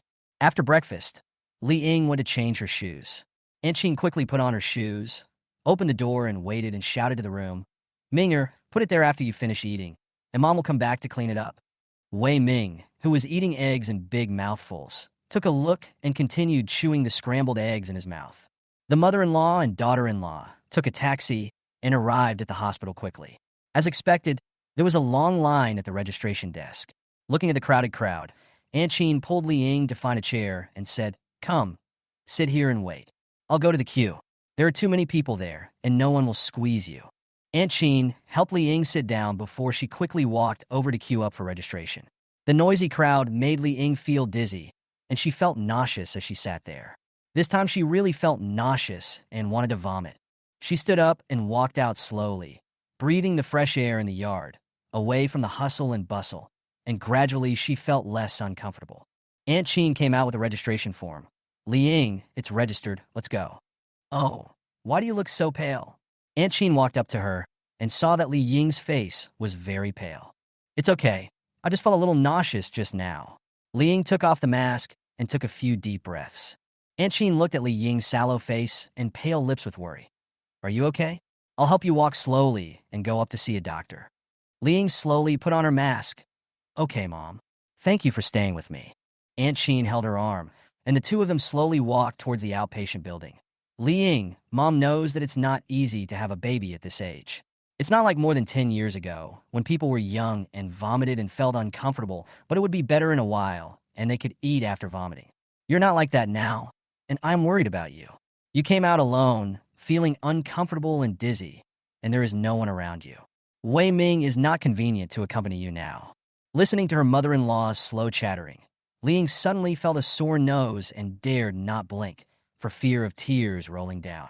For more than 10 years, she knew that her mother-in-law didn't like her and never treated her as a family member. At this time, she suddenly heard such words, and she felt very uncomfortable for a while. Suddenly, her mother-in-law pulled her hard and said, How can you drive if you can't see anyone? You rushed so fast in the hospital. Li Ying stood firm and turned around, just in time to see a black car running forward quickly. Aunt Qin scolded Li Ying and pulled her to look at her. Are you okay? Didn't you get hit just now? Li Ying rubbed her hands. No, Mom. Let's go. Come on, walk inside now. I'm an old lady, and drivers will stay away from me when they see me," Aunt Chin said as she pulled Li Ying forward from the other side. Li Ying smiled as she watched the morning sun stretch the two people's shadows very long and slowly move forward. I went to the obstetrics and gynecology office on the third floor and found the doctor. "Hello, doctor. My daughter-in-law is nauseous and retching. She vomits after eating. She is probably pregnant. Can you take a look?" After the doctor briefly asked for my name, age, and other information, he wrote a prescription and asked me to pay the fee for the examination. Coming out of the office, Li Ying leaned against the wall in the hallway, holding her waist. Her mother-in-law looked at her distressed look and said, "Li Ying, wait here. I'll go pay the fee and pick you up for the checkup later." Li Ying nodded without saying anything. Her mother-in-law took the medical card and took the elevator to the lobby to pay. After a long pause, Li Ying took the checklist in her hand and looked at it. She slowly walked to the sign to find a supermarket and laboratory, both on the second floor. She took the elevator to the second floor, took out her cell phone, and called her mother-in-law. "Mom, I'm waiting for you on the second floor. Please come to the second floor after you pay the fee." "Well, okay, I just finished here, and we'll be back in a while." Soon, Aunt Chin came out of the elevator. She followed Li Ying to the inspection room, and there were more than a dozen people in front of her. Li Ying was almost there, and she touched her belly. "Mom, can you help me buy a bottle of water? I don't feel bloated." An auntie next to me handed over a bottle of mineral water. "Here, this is for you. My daughter is undergoing an examination inside. I bought 2 extra bottles when I came this morning, but this one is not used." Li Ying took it with an embarrassed smile. "Thank you." Then she unscrewed the bottle cap and took a few sips. The nurse wearing a mask opened the door and stood at the door and called, "Li Ying." "Yes, yes." Aunt Chin pulled Li Ying and walked forward. After entering, I lay on the bed and pulled up my clothes to expose my lower abdomen. The doctor applied a layer of coupling agent, picked up the ultrasound probe, and moved it across my lower abdomen, observing the images and numbers on the monitor. "How long has it been since your last period?" the doctor asked. "More than 30 days, less than 40 days."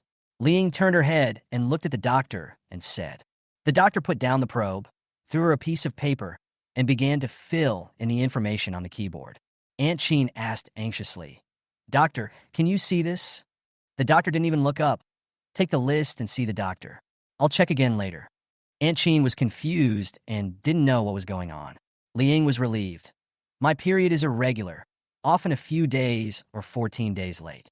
When I checked it this time, no excess was found, and everyone just thought it was because the period was not long enough." With the receipt, they went to the laboratory and received a cup for urine. Li Ying went to the toilet, and Aunt Chin was waiting outside in the hallway. Soon Li Ying came out with a cup of urine and put it in the box in the laboratory window. She looked at it carefully and saw 4 people's lists next to it, each with a cup waiting to be tested. Everyone in the examination room was busy inside, and there was no one guarding the window. Li Ying saw through the glass that her mother-in-law was answering the phone behind her. She quickly picked up a larger cup and poured some into her own cup. As soon as she put it down, a doctor came out with his heart beating loudly. The doctor just took the list and the things to be tested and left without looking at her. She was relieved to see that the doctor was gone. My mother-in-law had finished her call, and she went over and called out, "Mom, let's sit over there and wait for a while. It's written on the window here that the test results will be out in half an hour." Aunt Chin smiled and walked with her to the chairs, where pregnant women and their families were waiting. Aunt Chin looked at these pregnant women and thought that Li Ying would soon get pregnant and give birth to a big fat grandson, and she smiled as she thought about it. Soon the results came out, and I took the report to the doctor. The doctor looked at the urine test results and found that it was positive. "The urine test results show that you are pregnant. The month is too young to see the pregnancy. Come back for another test in half a month." He also prescribed me a few boxes of folic acid tablets, calcium tablets, and vitamins, and told me to go home and take the medicine on time. With the checkup form and the medicine prescribed by the doctor, the two went home. Aunt Chin couldn't hide her joy. Her heart was about to fly. Colleagues suffered domestic violence. After returning home, Li Ying felt her legs were shaking, and she sat down on the sofa. Aunt Chin saw her lying on the sofa listlessly and wanted to say something but held back. She walked into the bedroom and whispered to Wei Ming, who was dozing on the balcony. "Ming'er, the doctor said she's pregnant. But your wife doesn't look well and doesn't look right. Go and take a look." Wei Ming stood up, thought about it, and went out. "How are you?" Li Ying drooped her eyelids. "I feel uncomfortable, want to vomit, and have no strength in my body. Aunt Sheen took a cup of hot water and gave it to her. Drink some hot water first, and I'll find you something to eat. Are you hungry? Aunt Sheen went to the cupboard and quickly brought back 2 loaves of bread and an apple. After drinking some hot water and eating something, Ling finally felt strong enough to lift her head. When she arrived at work in the afternoon, she saw Sister sitting by the window with red and swollen eyes, sitting there in a daze. She took the oranges in her bag and put them on the table for Sister. Sister, didn't you get enough rest? Sister Anne's tears rolled down her cheeks. How can I sleep? Our family is about to fall apart. Liang remembered the last time Anne's husband was cheated of money. Could it be because of money? She took out a tissue to help and wipe her tears and said, Is it because of money? Sister cried even harder. That was just the cause. He deserved to be cheated. I treated him with all my heart, but he insisted on buying a house. I only found out after he cheated me of my money that he bought the house for his mistress. Some time ago, he coaxed me into agreeing to sell the house we were living in and move on to another one. Now that the house has been sold, I haven't seen a penny. He doesn't care about the life and death of me and the baby. We have no place to live now, so the baby and I live in my mother's house. I went to him to ask for an explanation yesterday, but he was buying jewelry with that little bitch, and he beat me up in a rage. The more I think about it, the angrier I get. Why is my life so miserable? Whoa. Liang held the paper box and placed it in front of Sister and took out the paper one by one and wiped her snot and tears. There were a pile of paper balls thrown on the table, just like her current messy life. Colleagues came one after another, and after hearing Sister crying, they hurried over to comfort her. The child is already so old and will graduate in a few years, waiting to get married and have children. How can 2 people live without bumps and bruises? The teeth and mouth are fighting. That's right, think positively. You'll calm down after a while. He is just having fun outside. You'll come home soon. Don't worry. At this age, why are you still making a fuss? Just treat it as the 2 of you getting along. Don't expect anything from him. Men make mistakes. Everyone was so exhausted from the persuasion that Sister felt as if her heart was being cut by a knife. She rolled up her sweater sleeves, revealing several bruises on her arms. He pushed me to the ground and kicked me yesterday. There are many more bruises on my body. How could he be so cruel? Seeing these scars, everyone stopped trying to persuade the couple to reconcile and didn't know what to say for a moment. We usually see the bright and beautiful face.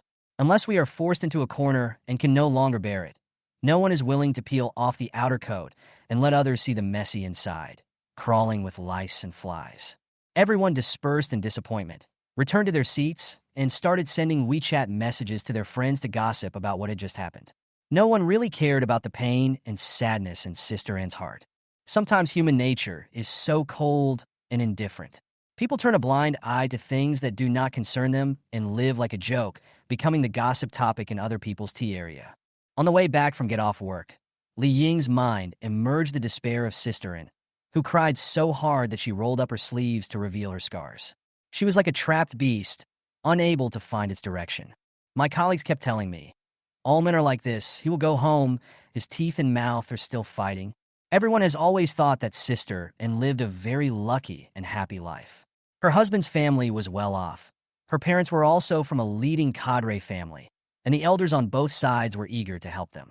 She came to work only because her children had grown up, and she wanted to find a place with many people to make her life more interesting. She didn't care about the amount of money. Who knew that my husband's family business failed? And after a project went wrong, there were financial problems, and the accumulated property was almost gone. The husband she was so proud of actually teamed up with his mistress to plot against her and abuse her. Her life was like falling from heaven to hell, and the first half of her life seemed to have exhausted all her good luck. Liang couldn't help but think, what about me? If Wei Ming was just looking for something new, should I forgive him? After all, he never fought with me because of that woman, never embarrassed me in public, and he still cared about this family. She was lost in thoughts all the way. And when she got home, she remembered that her mother-in-law was already eager to go back and share the great news of having a grandson with everyone. But she really didn't have the energy to cook and was wondering what to do. Wei Ming said, "You're tired. Take a rest. I'll order takeout or have the food delivered in. What do you want to eat?" Liang looked up and couldn't help laughing. The meteorite in her heart seemed to calm down again. Stir-fry the pork slices with onions. Wei Ming picked up the phone and called the Fried Pork Slices restaurant to order food, asking them to arrange for the waiter to deliver it. Then he stood up and poured a cup of hot water for Li Ying. Aunt Chin had said before she left, Li Ying is more tired this time because of her pregnancy than before. She's not like when she was young. You should take good care of her and don't let her get sick from being tired. After his mother passed away, he thought about it for a long time at home.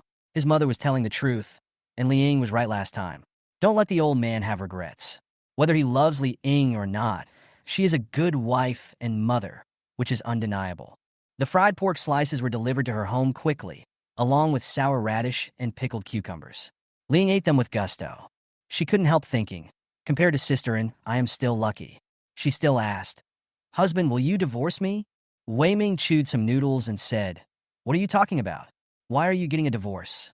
Li Ying picked up the chopsticks and searched for onions in the noodles. Today, Missing from the company cried and showed us that her husband beat her so hard that her body was covered with bruises. She was so delicate. No one expected that someone who was once the center of attention of both families would be living in such a difficult situation now. Wei Ming was also a little surprised. He had heard Li Ying talk about that woman before. Thanks to the wealthy family background of both parties, she had been living a life that all women envied. Seeing Wei Ming's surprised look, Li Ying sighed and said, Sister An's husband found a little lover outside, and she beat him for that woman. Wei Ming picked up a few slices of pickled radish for Li Ying and said, Eat your meal and don't think about their problems. They will affect your prenatal education. This made Li Ying burst out laughing. She almost forgot that she was pregnant. The pickled radish and cucumber tonight were really appetizing. In order to pretend to be more like a pregnant woman, she had not eaten well in the past few days. This meal was very satisfying. Wei Ming finished his meal and leaned back on the sofa. The company said that this semester will soon be over, and I will go back to work after school starts after the new year. During this period, you can have lunch near the company at noon, and then go upstairs to rest for a while, so you don't have to run back and forth. I will make my own decision about lunch. Li Ying thought about it, and it made sense. This way she wouldn't have to run back and forth every day at noon. However, she wasn't in a very good mood these days and felt very tired. Drinking hot milk helps you sleep. Before going to bed at night, Wei Ming heated a cup of milk and gave it to Li Ying. Drink a cup of milk before going to bed every night to supplement calcium. Calcium loss is accelerated at this age, and you are pregnant, so you should supplement it early to avoid leg cramps in the future. The sudden generous treatment brought tears to Li Ying's eyes. The milk looked blurry under the light. She held the hot cup in her hand and drank it slowly. Wei Ming took the cup to the kitchen, washed it, and put it down. Let's go to bed. Drinking hot milk will help you sleep. Li Ying slept soundly at night and only woke up when the alarm clock rang the next day. On the way to work, I almost fell asleep in the car. I don't know if I've been too nervous recently, but I felt particularly tired. She couldn't help but sigh. Time really is unforgiving. After get off work at noon, Wei Ming called, Li Ying, just buy some food over there. Don't run back and forth. I'll heat up some pork rib soup and eat some pancakes. Li Ying thought of what they discussed last night. Okay. Just be careful. She went out and bought a bowl of hot and sour noodles. After eating a few bites, she suddenly felt stomach discomfort and wanted to vomit. She put down her chopsticks and ran out. Seeing her squatting under a tree by the roadside and vomiting, the proprietress became anxious and ran out with a tissue. What's wrong with you? She was worried that the guest had something stuck in his stomach, but it didn't look like that, so he vomited so much. After vomiting, Li Ying felt much better. It's okay, my stomach is upset. Hearing what the customer said, the proprietress felt relieved. After returning home in the evening, Wei Ming had already steamed the rice, and Li Ying had fried shredded potatoes and cold bean sprouts and spinach, and pickled beans with mincemeat. The light taste and contrasting colors make you want to devour it. I didn't eat much at noon and vomited at all, so my stomach was empty now. After sitting down, I couldn't wait to pick up the bowl and chopsticks and start eating. After taking a few bites, she couldn't help wanting to vomit. She had no choice but to put down her bowl and chopsticks and quickly ran to the bathroom, lying on the toilet and vomiting. When Li Ying came out of the bathroom, Wei Ming had already poured her some hot water and put it on the table. Drink some. Why are you vomiting more and more? Is there any way to help? Li Ying drank some water and patted her chest gently. I don't know, maybe my body is not as good as before. You eat. I can't eat anymore. I'm going to lie down for a while. Wei Ming looked at her pale face and said, Okay, lie down for a while. I'll give you a cup of hot milk later. Drink it before going to sleep. Sleep well and replenish your energy. Li Ying went into the bedroom and lay down with her clothes on. After a while, Wei Ming came in with a cup of hot milk. Wife, are you feeling better? Come on, get up and drink the milk before you go to sleep. Liang propped herself up and sat up, took the cup from Wei Ming's hand, and drank it all in one gulp. Wei Ming smiled and said, "Go to bed quickly. I'll go clean up the dishes." After saying that, he closed the door and went out. Liang also fell asleep quickly. In the following days, Liang vomited more and more frequently, and quickly became very thin. In a week, she lost 10 kilograms and was always in a trance. When Wu Qin saw her, she almost yelled, "Are you sick? I haven't seen you for a few days. You look different. Have you looked in the mirror? Your face is pale." Liang forced a smile and said, "Okay, I may have been hit hard, which is why I can't eat recently. I vomit as soon as I eat. It's okay. It will be fine after a while. Others pay for weight loss, but I don't have to spend any money to get results." Wu Qin was so anxious. "I'd better take you to the hospital. I'm worried. How can someone lose weight so quickly?" Unable to persuade her, Liang had to follow her to the hospital. Wu Qin found a classmate who worked here, registered and went to the office, and told her the details of her situation. "I vomited after eating, lost a lot of weight, and I had no energy." The doctor asked about her medical history, menstrual period, etc., and suggested that she do an ultrasound to check whether she was pregnant. If she was not pregnant, further examination would be needed to gradually rule out the cause. Seeing the doctor's serious expression, Liang also became uneasy. The ultrasound examination results came out quickly. The doctor received the department's examination results on the computer. "You are indeed pregnant, but the situation is not good. Based on the current situation, the chance of survival is small." Since the person was brought by an old classmate, the doctor did not hide anything and spoke frankly. Wu Qin and Liang were both stunned. They had never thought that the fake pregnancy they had been having was actually a real pregnancy. How could such a ridiculous thing happen? Seeing the two people's expressions, the doctor told them seriously, "The embryo is not developing well now, and your current condition cannot provide enough nutrition. These conditions have already occurred after more than 40 days. Generally speaking, miscarriage will occur later, and the embryo will stop developing. You must be mentally prepared." Liang squatted on the ground and sobbed, covering her face. The doctor said to Wu Qin, "I'll write a few more prescriptions and do some blood tests to see if there are other reasons for the vomiting and rapid weight loss." Wu Qin nodded hurriedly. Okay. Wu Qin, holding the list, helped Liang up and asked the nurse to draw blood for testing. She was still in a daze until the nurse finished drawing her blood and said it was done. Wu Qin pressed the cotton swab on her and took her to the rest area to sit down. "Are you surprised? Can't accept it? I didn't expect to be pregnant.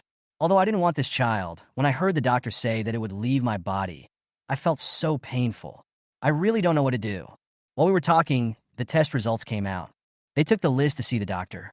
After the doctor read it, his face became more serious. "Come, sit down first. I will explain it to you slowly. You are pregnant. The previous examination showed that the embryo is not developing well. Now this blood test report shows that several values are seriously exceeded. You definitely can't keep the child." Liang Hong looked at the doctor with circles under her eyes. "What do you mean?" "Even if these values exceed the standard, they would not be so high. Have you been in contact with any chemicals recently? Or is there something wrong with the food you eat? Your vomiting and rapid weight loss are not only due to pregnancy, but also have a certain relationship with this." The doctor asked. Liang thought about it and realized that she had not had a good appetite recently. She mostly ate at home and occasionally ordered takeout outside, but she could only eat a few bites each time. If there was something wrong with the food, why did everyone else get sick? She asked the doctor, "Could it be that there was something in the takeaway that my body couldn't handle?" The doctor assured her, "According to data analysis, this is not a one-time or two-time thing. If you take a large dose all at once, no one can save you now. So, you can only take it in small amounts multiple times. Think about it carefully." Liang suddenly remembered that she had been drinking a glass of hot milk every night recently, which was given to her by Wei Ming. Her nerves were tense, and her whole body was trembling. She didn't believe that Wei Ming had done anything. No, it couldn't be him. Wu Qin put her arm around her shoulders and leaned against her chest. "Don't be afraid. Have you thought of something?"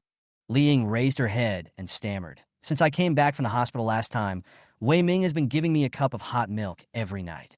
He said that supplementing nutrition will help me sleep better and asked me to take calcium supplements." "Why?" Wu Qin gnashed her teeth and cursed. "Wei Ming is a bastard. He is poisoning me. This is murder. I want to kill him." The doctor was also very angry when he heard that someone was so audacious. Wu Qin, don't panic. It's discovered in time now. Don't continue to ingest it. Take some medicine and you will recover slowly. But you definitely can't keep the baby. After that, she looked at Li Ying and said quietly, in this situation, there is really no need to have another child. Both the adults and the children will suffer. As the director of the obstetrics and gynecology department, she has seen too many stories about families' children and does not agree with a broken family welcoming the arrival of a new life. It will be difficult for the child to have a normal and happy childhood in the future. Li Ying leaned over the table and asked the doctor, if I bring the milk residue, can it be tested for what it is? Sure. She nodded. She began to admire the poor woman a little. Okay, I'll come tomorrow. Thank you, Li Ying said and got up and left. Wu Qin glanced at the doctor, who waved his hand and told her to go quickly. Wu Qin ran to catch up with Li Ying.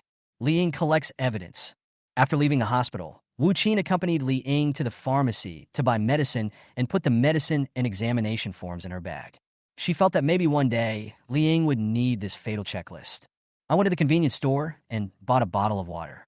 I asked Li Ying to drink the medicine, and she put it back into her bag. I'll take it for you first. I'll pick you up tomorrow. After dinner, Li Ying washed up and lay down on the bed.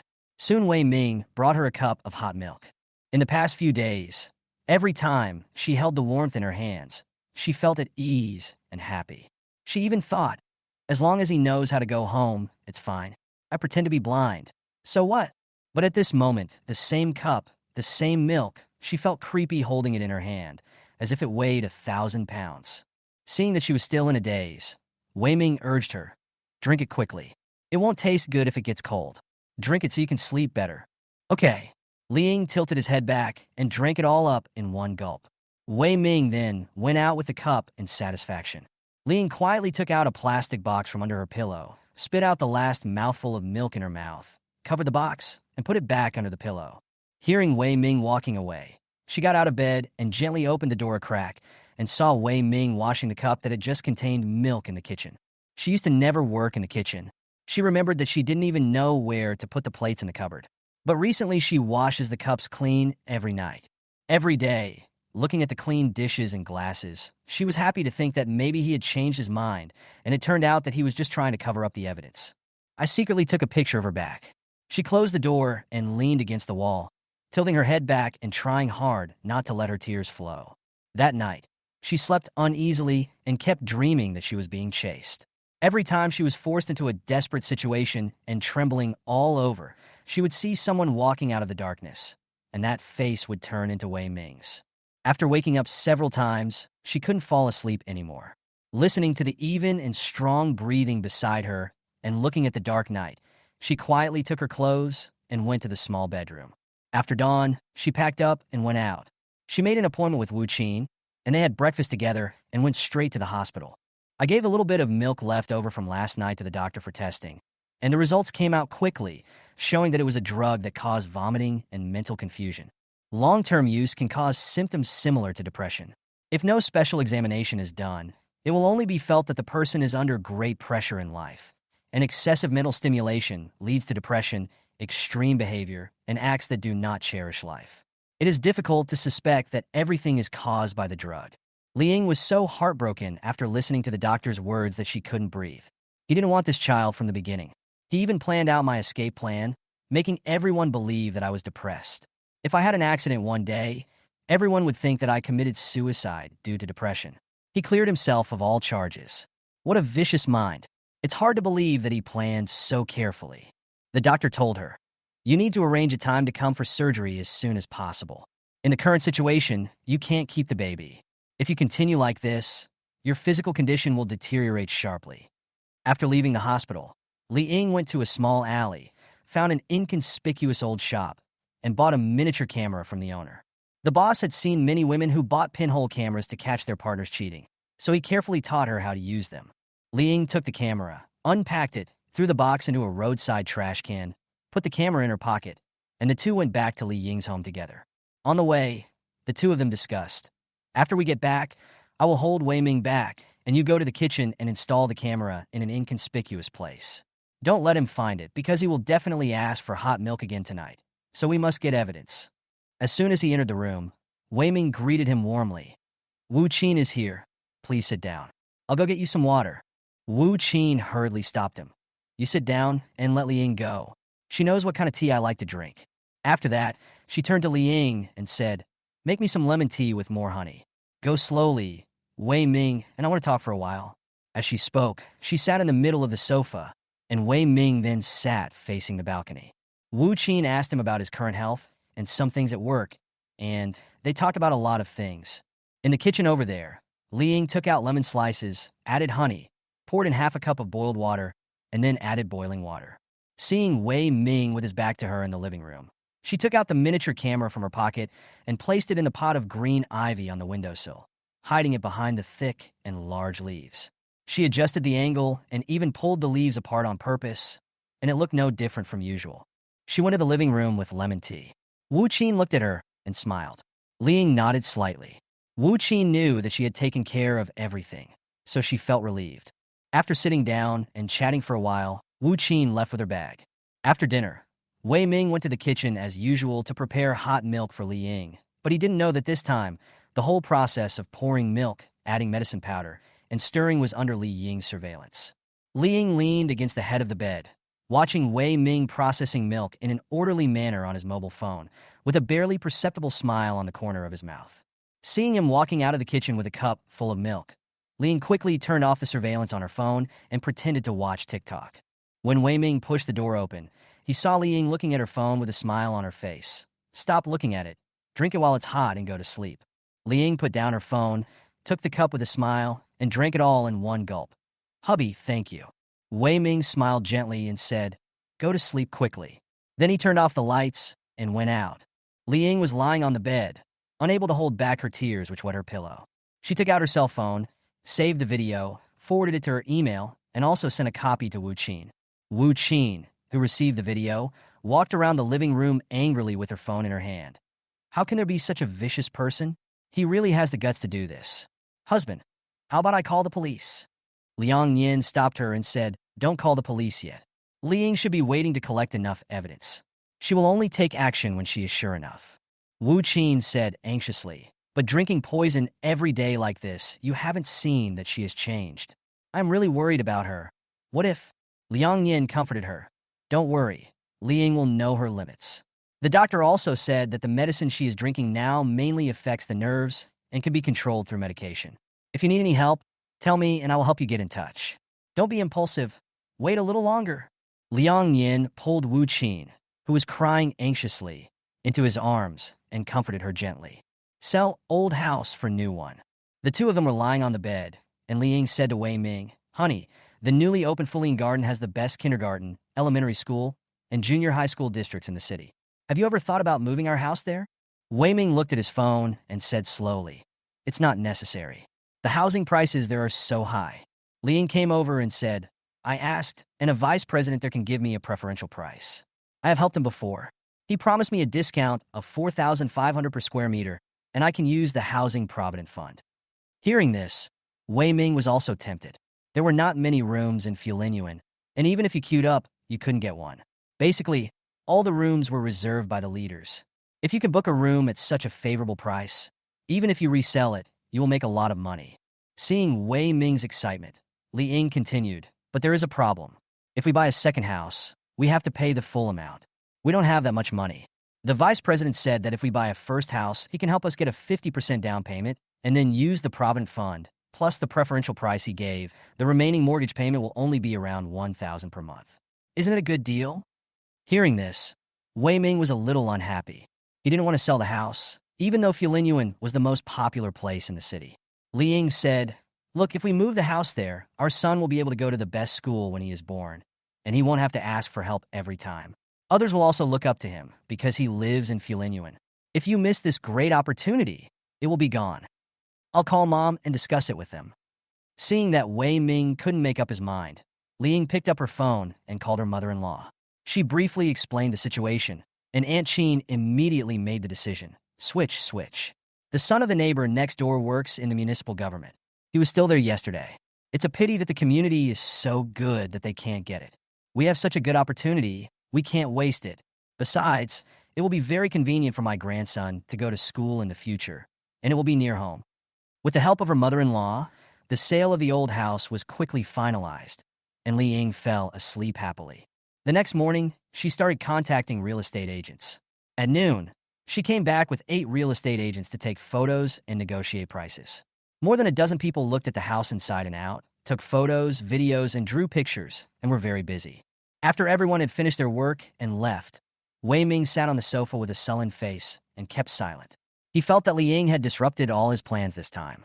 He wondered if he should speed up his pace and make her go crazy before he could stop her. Li Ying looked at him sitting on the sofa with a gloomy face and didn't say anything. She held back her nausea and pulled his arm. "Husband, I know you have feelings for this place, and I can't bear to leave it either. So, I promise you, after the procedures over there are completed, I will go to the bank to apply for a loan and buy this house back. Okay? We just need to deal with an emergency now and resell at once." Wei Ming suppressed his inner anger, smiled, and patted her hand.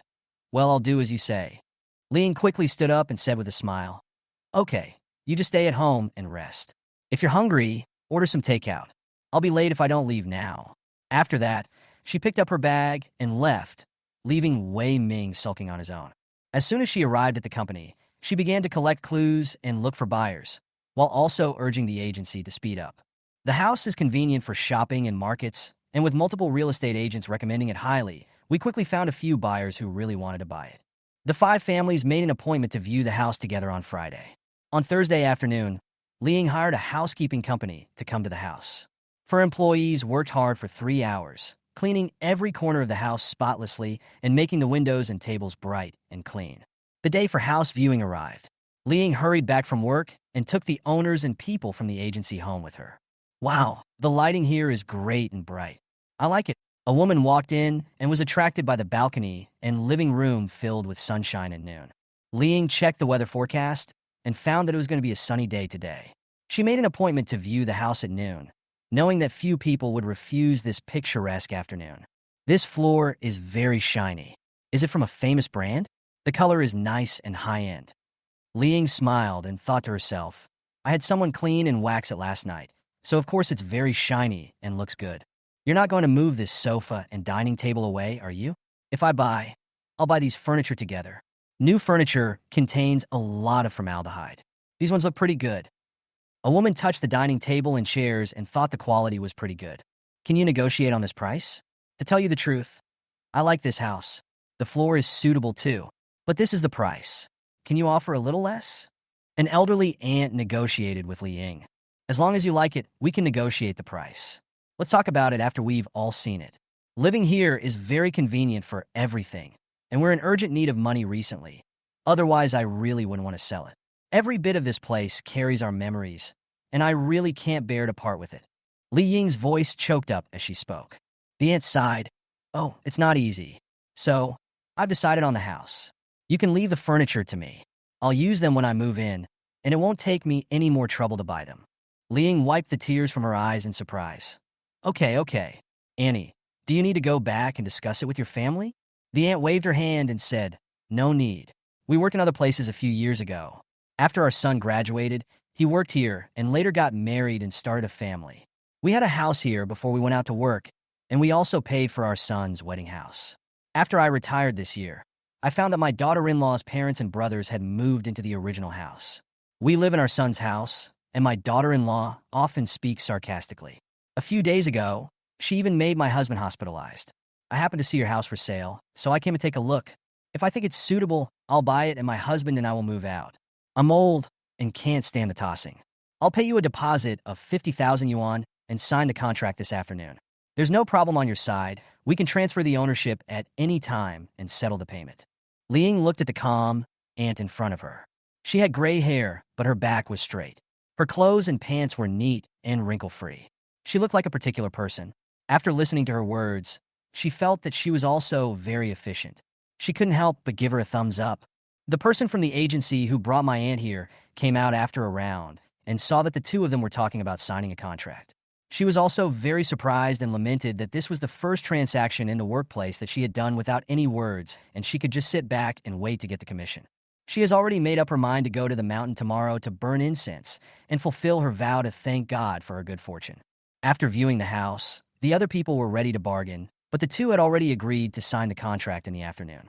So the others had no choice but to leave in disappointment. Let him daydream. After seeing everyone off, Li Ying said to Wei Ming, "Did everything go well? Didn't expect it to be so fast?" "I didn't expect it either. It was too unexpected. We can sign the contract this afternoon and go to the transfer tomorrow. Let's go to the agency to sign together this afternoon." Wei Ming found it hard to accept that the house was about to become someone else's. He replied irritably, "I know." Li Ying knew that after all, there were two names on the property deed, so Wei Ming had to go in person to sign. She smiled and brought the tea to Wei Ming, then rubbed his back. "Hubby, don't be sad. This is just an emergency. If you miss the opportunity, it will be gone." Thinking that he could make a lot of money by reselling the house, Wei Ming said nothing more. He thought, sell the house and buy a new one. Buy at a low price and sell at a high price. Make a lot of money. Then she will have a depression attack. I still have the final say on how she lives. Thinking of this, Wei Ming hid the displeasure on his face, smiled, and pulled Li Ying's hand. "It's agreed. I'll listen to you. It's not that you haven't had such a good opportunity before. We must seize it." Li Ying sat beside him happily. "Husband, from now on, our family of 5 will live in a big house and live a good life." "Okay." Wei Ming looked at her and smiled. "Okay, I'll follow your instructions." This made Li Ying smile shyly. The two people, each with their own thoughts, performed a loving drama. If Li Ying had not known that the milk she drank every night contained poison, she would have almost believed his lies. During the afternoon working hours, the two dressed neatly and went to the agency with their ID cards. As soon as they sat down, the aunt who had been looking at the house at noon came. The people from the agency printed out the contract, one for each family, and asked them to check and verify it. The three of them looked over the contract carefully, confirmed that there were no problems, and checked the property title for correctness. Everyone signed their names solemnly, and the sellers signed with the names of Li Ying and his wife. The price was finally agreed to be 850,000 yuan, with a deposit of 250,000 yuan. The remaining 600,000 yuan was transferred to Wei Ming's account the next day. The next day, Li Ying got up early, packed up, took the house certificate, ID card, and the bank card with Wei Ming's account number left yesterday, and left. When Wei Ming woke up, no one was home. He called and Li Ying answered. "I saw you were sleeping soundly this morning. The time we agreed to meet yesterday is almost up, so I'll leave first. It's not convenient for you to run around. I'll transfer the money to your card after the formalities are completed." Although Wei Ming was very angry, he thought that he had filled in his card number yesterday, so it didn't matter who went today. His eyelids kept twitching, and he hung up the phone without saying anything. What Wei Ming didn't know was that Li Ying didn't eat a single bite of noodles last night, and the sour noodles were filled with sleeping pills from last time. He forced himself to drink the hot milk for Li Ying, washed the cup, and then fell asleep on the bed. After he fell asleep, Li Ying got up, picked up her phone, unlocked it, opened her mobile banking account, and canceled the text message notification. The transaction haul was very fast.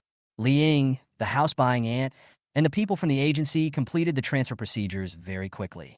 The aunt happily processed the transfer on her mobile phone. Li Ying went to the bank next door to check the balance. She discussed with the aunt about vacating the house after a while. After the matter was settled, they contacted each other by phone. The three of them shook hands and said goodbye. Standing on the side of the road, Li Ying felt like she was dreaming. Everything was done so smoothly that she couldn't believe it. I called Wu Qin and told her what happened. "Why do I feel like I'm dreaming? What if everything is gone when I wake up?" Wu Qin on the other end of the phone was also incredulous. After just a few days of not seeing each other, the house was sold and the formalities were completed. No one would believe it if she told others. "Just wait. Don't move. I'll come find you." Soon Wu Qin arrived. The two were so excited to meet that they hugged each other tightly like old friends who had not seen each other for many years. After letting go of each other's hands, Li Ying said, "Come on, accompany me to withdraw the money. Give me the deposit yesterday, directly, and I will deposit it into the card. For today's money, in order to prevent Wei Ming from getting suspicious, I left his card number, and the money has been transferred to the card today. I want to withdraw it, and I can't deposit it into my card. I thought about it, and put part of it into the education fund, and put part of it in your name. Is it okay? Have you thought it through? What if Wei Ming asked you for money? That's 850,000 yuan." Wu Qin thought it was not that simple. Li Ying was ready to make a desperate move. I told him that I had a way to buy a house in Fulinuan, and I could give him a discount of 4,000 per square meter, so he was tempted by the bargain. Now the house has been sold, and the money is in my hands. He won't know for a while, and at most he will think that I used it to book a house. He is still waiting to make money from selling the house in Fulinuan, but let him daydream. Li Ying went on to say, it's saved as an education fund for the children. No one can use that money except for the children's schooling. Even if it's treated as joint property in the future, I won't use the remaining money in my own account. I won't give him the contract to sell the house. I have evidence of his extramarital affair and murder of his wife. Do you think he will fight to the bitter end? He doesn't have the guts, so he can only endure it. I want to make him regret it for the rest of his life. Wu Qin didn't know that Li Ying was planning to eat away at Wei Ming bit by bit, leaving him with nothing. Suddenly, she remembered Liang Yin's advice to her not to worry, as Li Ying was collecting evidence. It turned out that they all underestimated Li Ying. Not only did she have evidence, she also wanted to take away the root of the problem, leaving him with no way out. Li Ying was waiting for Wu Qin to nod in agreement. Wu Qin was the only person she trusted. After all, this was a large sum of money. Seeing her determined eyes, Wu Qin agreed. Let's go. What do you say we should do? Li Ying took her to the bank counter. Hello, I made an appointment to withdraw 600,000 yuan yesterday. She handed the bank card to the staff. The situation was quickly checked on the computer and confirmed, and the 60 bundles of cash were counted. Looking at the 4 piles of banknotes, Li Ying took out half and asked Wu Qin to deposit it into her bank card. The remaining half was directly used to set up an education fund for the child in the manager's office. The manager was so happy that he warmly entertained them. He didn't expect to be hit by a pie in the sky today. After completing the formalities, Li Ying took Wu Qin away. Wu Qin did not move. She went to the lobby counter to get a piece of paper and wrote a note with a pen. I received 300,000 yuan from Li Ying today, and I will keep it for you. She signed solemnly in the lower right corner and stamped it with a red fingerprint. She took a photo of herself before handing it to Li Ying, asking her to keep it. Looking at the black and white words on the paper, Li Ying smiled until her eyes blurred. On the busy road, people were coming and going, but only when Li Ying was with Wu Qin could she see the green trees, green grass, colorful flowers, and feel the warmth of the sun. When he was around, she thought everything in the world was beautiful. But during this period of time, whenever Li Ying thought of Wei Ming, she felt like she was crawling with lice all over her body, and she felt so sick that she wanted to vomit. Let's go and have dinner. After calming down, Li Ying felt much more relaxed and pulled Wu Qin to find a restaurant. Li Ying fell down in the bathroom. Sitting in the Tujia Hunan restaurant, I ordered fried shrimp tails, fried bacon, grandma's vegetables, and a pot of chrysanthemum tea. Sitting by the window, watching the hurried passers-by outside, Li Ying picked up the cup and drank tea. Well, not bad. This chrysanthemum should be paired with old rock sugar. It tastes very good. Wu Qin smiled and glanced at her. When you are in a good mood, even tea tastes sweet. The house issue is settled, but what about your surgery? When do you plan to arrange it? I'll go with you. Li Ying put down the cup in her hand. I thought about it. The money has been transferred. He has his own private money. For the sake of his future, he will choose to protect himself because of the evidence in my hand. Don't worry. I will collect some more evidence to make him unable to turn over. Okay, then you arrange the time, and I'll contact the hospital. Okay, just in these few days. Li Ying was thinking, Wei Ming should go to see Lu Shi soon. If he doesn't go, I will create an opportunity for them to meet. The food here tastes great, but the service is a little slow. While waiting, Li Ying called her mother-in-law. Mom, I've been a little busy these days. Wei Ming has been eating takeout all the time, which is not healthy. Do you think you can come and stay for a few days and help us cook? I could just buy some food for lunch and cook when I get home in the afternoon. If you are here, Wei Ming can have a hot meal at noon. Can you discuss it with Dad? How about you two come and stay for a few days? Aunt Sheen listened to her daughter-in-law's request at home, and she agreed without hesitation because she felt sorry for her son. The old man was also happy to see the relationship between the mother-in-law and daughter-in-law improve. The two came in the afternoon. When Lean got home from get off work and saw her parents-in-law were there, and there was food on the table, she smiled happily. Dad, Mom, you are here. Mom, it's great to have you here. You have worked hard. The old man smiled and said, You're back. Hurry up and wash your hands and eat. Your mother kept track of the time and said that you can eat just in time when you come home. Ling washed her hands and sat down. She first served a bowl of seaweed soup to her parents-in-law before picking up her chopsticks to eat. Wei Ming remained silent as usual, eating the food in his bowl by himself. Aunt Chin smiled at her son and said, Minger, Liang is worried that it's unhygienic for you to always eat takeout. You have to eat more of the food I cooked. Wei Ming hummed and continued to eat. After dinner, Liang accompanied her mother-in-law to clean up the kitchen, and then the family sat on the sofa to watch TV. Her mother-in-law asked, Liang, have you felt better these days? You didn't seem to feel as nauseous when you ate just now. Liang rubbed her hands. Yeah, much better. The old man was still worried. I see Li Yingren has lost a lot of weight, and her complexion doesn't look good. She's pregnant, so why isn't she getting fatter? The mother-in-law glared at the old man and said, What do you know? The old people say, a mother is ugly when she is pregnant with a son. Liang is pregnant with a son, so she is torturing me. Liang smiled sheepishly. Mom, I don't know if it's a son yet. It can't be wrong, it can't be wrong. Mom knows it's a son just by looking at your angry face. The mother-in-law couldn't stop laughing. Wei Ming saw that it was getting late, so he came out of the bedroom and called Li Ying. Li Ying, you should go to bed. It's too late to disturb the children. Dad, Mom, you should also go to bed.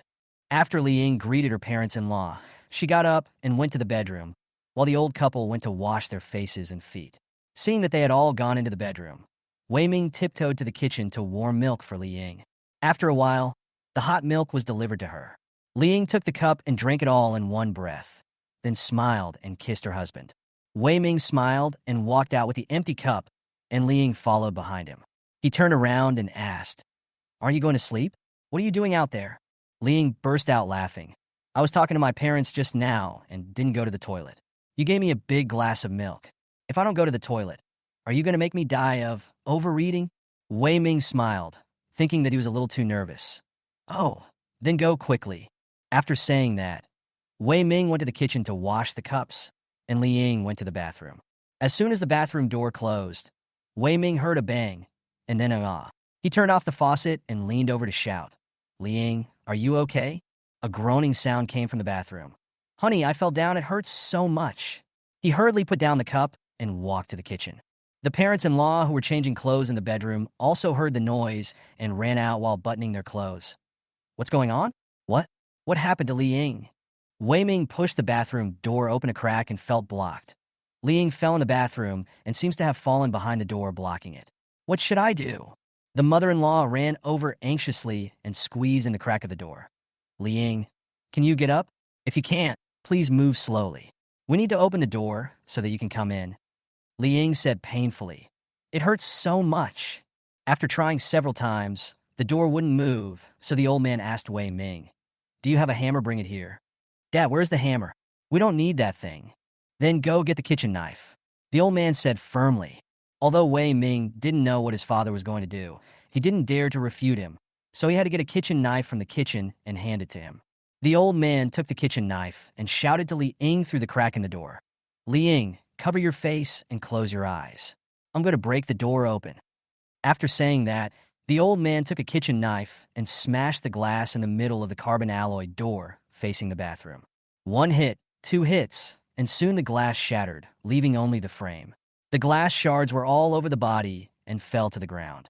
The three of them looked at her in unison, and Wei Ming said, Li Ying, let go of your hand.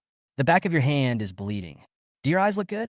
As he said this, he crawled into the door frame, kicked away the broken glass with his feet, stood firmly, bent down, grabbed Li Ying's arm, and pulled her up to sit.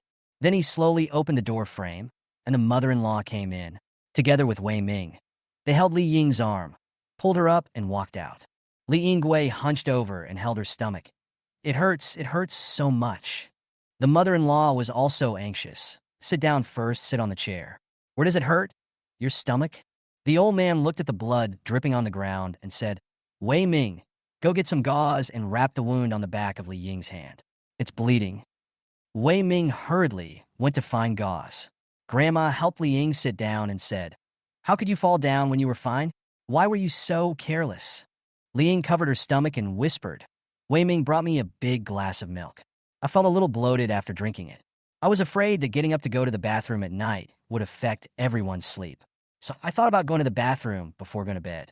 As soon as I walked in, I slipped. There seemed to be water on the ground. The mother-in-law looked back at the old man standing next to her and said, "Did you wash your feet in there just now? Didn't you dry them?" The old man knew what was going on when he heard it. "I washed my feet first and came out right after that. You went in later. Did you forget?" The mother-in-law slapped her forehead hard and said, "Oh, it's all my fault. I went into the bedroom right after washing and didn't even mop up the water on the floor." Wei Ming, who found the gauze, heard the conversation and realized that it was his mother who caused Li Ying to fall. He quickly bandaged the wound on Li Ying's hand with gauze and asked her how she felt. Li Ying lowered her head and said softly, "It's just a stomachache." "Wei Ming, go sweep up the broken glass. I feel like something is coming out." When the mother-in-law heard this, she got anxious and rushed into the bathroom to get a broom to sweep up the glass shards and quickly cleaned it up. She came out and helped Li Ying walk slowly over. The bathroom had no door, and the old man and Wei Ming were waiting in the living room. Li Ying just sat on the toilet when she felt a hot liquid coming out. She wiped it off and stood up with her pants lifted. Her mother-in-law saw it and immediately exclaimed, it's bad, Wei Ming. She's bleeding. Li Ying is bleeding. Go to the hospital quickly." She pulled Li Ying out, helped her to the bedroom, and asked her to change clothes. Then she pulled the old man into the small bedroom to change clothes. "Hurry up, change clothes, and send Li Ying to the hospital. My grandson is gone." The four of them hurried out. Wei Ming took the car keys, and the old man reminded him, "Drive slowly. You've just recovered. You haven't driven for a few months. Be careful." The mother-in-law urged anxiously, crying, slow down. If you slow down any more, my grandson will die. It's all my fault." Li Ying sat in the seat, her face pale. She bit her lips, closed her eyes, and covered her stomach without saying a word. After leaving the community, she took out her cell phone from her pocket. "Wu Qin, I'm going to the hospital now. I just fell and my stomach hurts. Can you come over?" Wu Qin said anxiously, "Let's all go to the hospital and meet up there. Don't worry, I'll be there soon." After hanging up the phone, Wu Qin grabbed her coat and was about to leave. "Hubby, hurry up, take me to the hospital. Li Ying is in trouble." Liang Yin put down his phone and hurriedly followed her to change his shoes and walk out, slamming the door. Wu Qin pressed the elevator button hard. She was already extremely anxious. When they arrived at the hospital, Wei Ming had just parked the car. Before the car stopped, Wu Qin opened the door and rushed over. She opened the door of the back seat and gently pulled Li Ying to lean on her shoulder. "Come on, slow down, get down slowly. Come on, I'll take you up. I just called the doctor. She's on duty tonight." Aunt Qin got out of the car right after him, crying, "Wu Qin, take Li Ying up quickly. Let the doctor see if the baby can be saved." Hearing this, Wu Qin gritted her teeth in anger. "Li Ying is like this, and you are still thinking about the child?" Liang Yin, who had parked the car, also came over and looked at the man holding Li Ying's arm from the other side. "Let's go, wife. Send her up quickly and let the doctor take a look. Don't waste time." Li Ying hunched over with her head down and slowly moved forward with the help of two people. Wei Ming and her parents-in-law followed behind. As she walked, Li Ying, who was in so much pain that she couldn't hold on any longer, squatted on the ground. Wu Qin looked at the people behind her and then looked at Li Ying, who was in so much pain that she looked like a cooked shrimp. "Husband, carry her on your back." "No, she has a severe stomachache. You carry her." Liang Yin was stunned for a moment, then looked at Wei Ming, who didn't say anything. Seeing him dawdling, Wu Qin pulled him. "Hurry up, I'm still watching. Can Wei Ming be carried up, or do you have to rely on someone else? Hurry up." Liang Yin bent down and passed his hand under Li Ying's arm. Wu Qin pulled her up, and Liang Yin passed his other hand under her knees. He gritted his teeth and lifted the woman up and walked towards the elevator.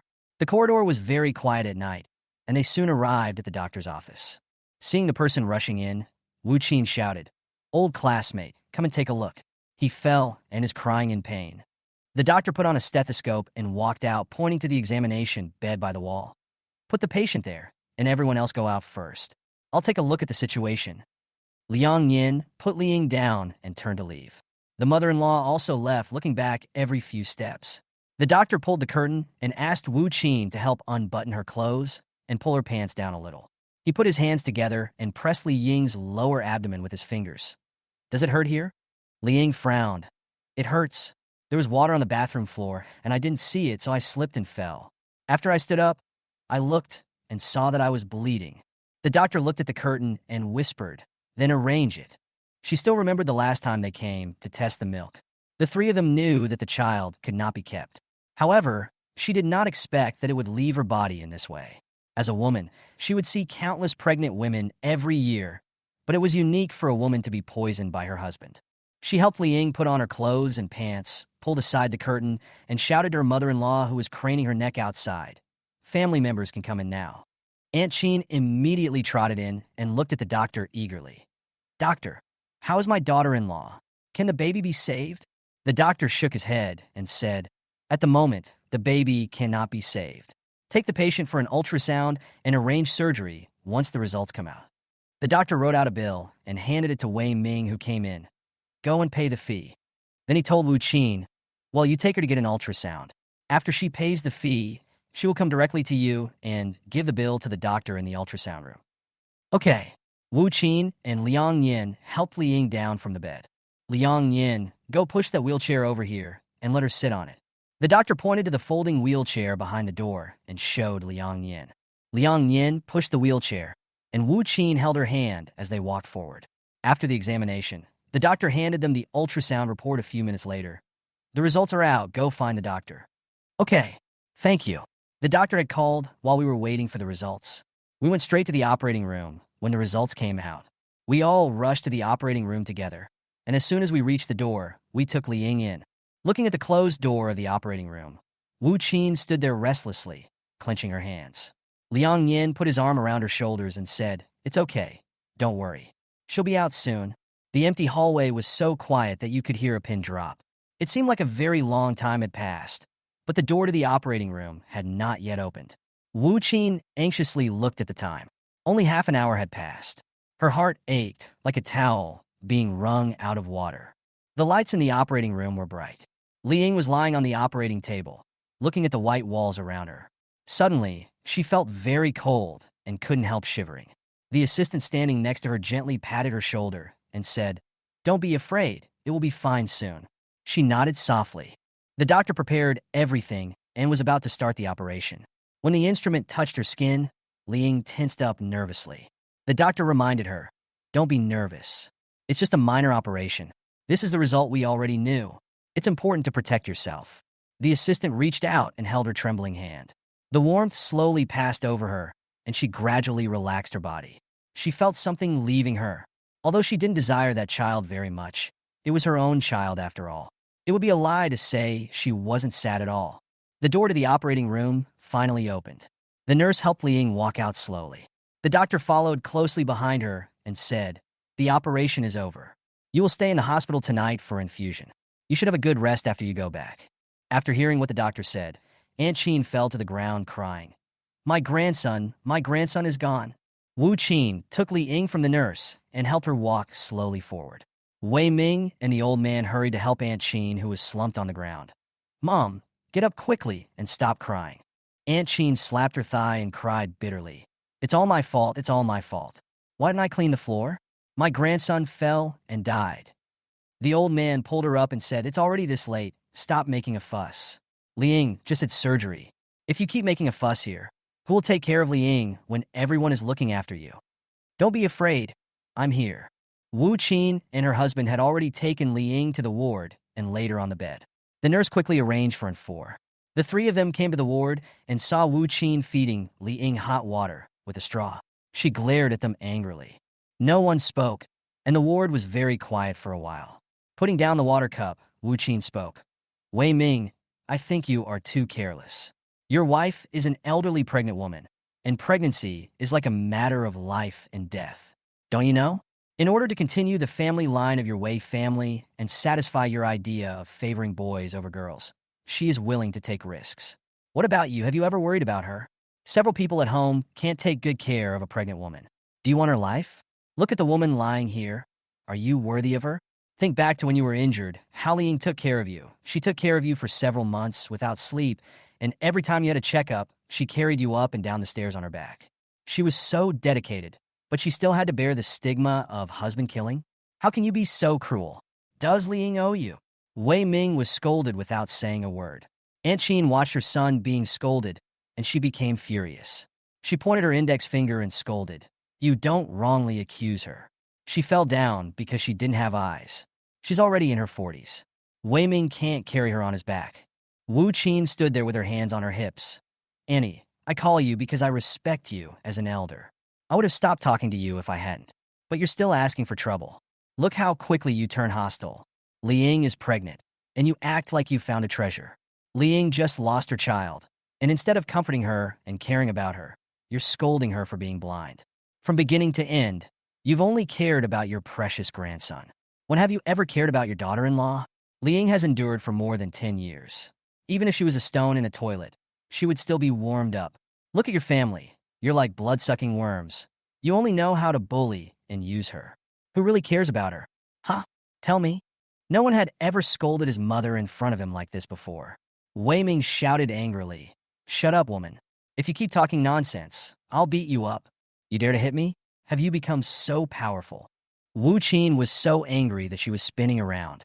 Liang Yin stood in front, looked at Wei Ming, and said in a sonorous and powerful voice, Wei Ming, did you think before you said this?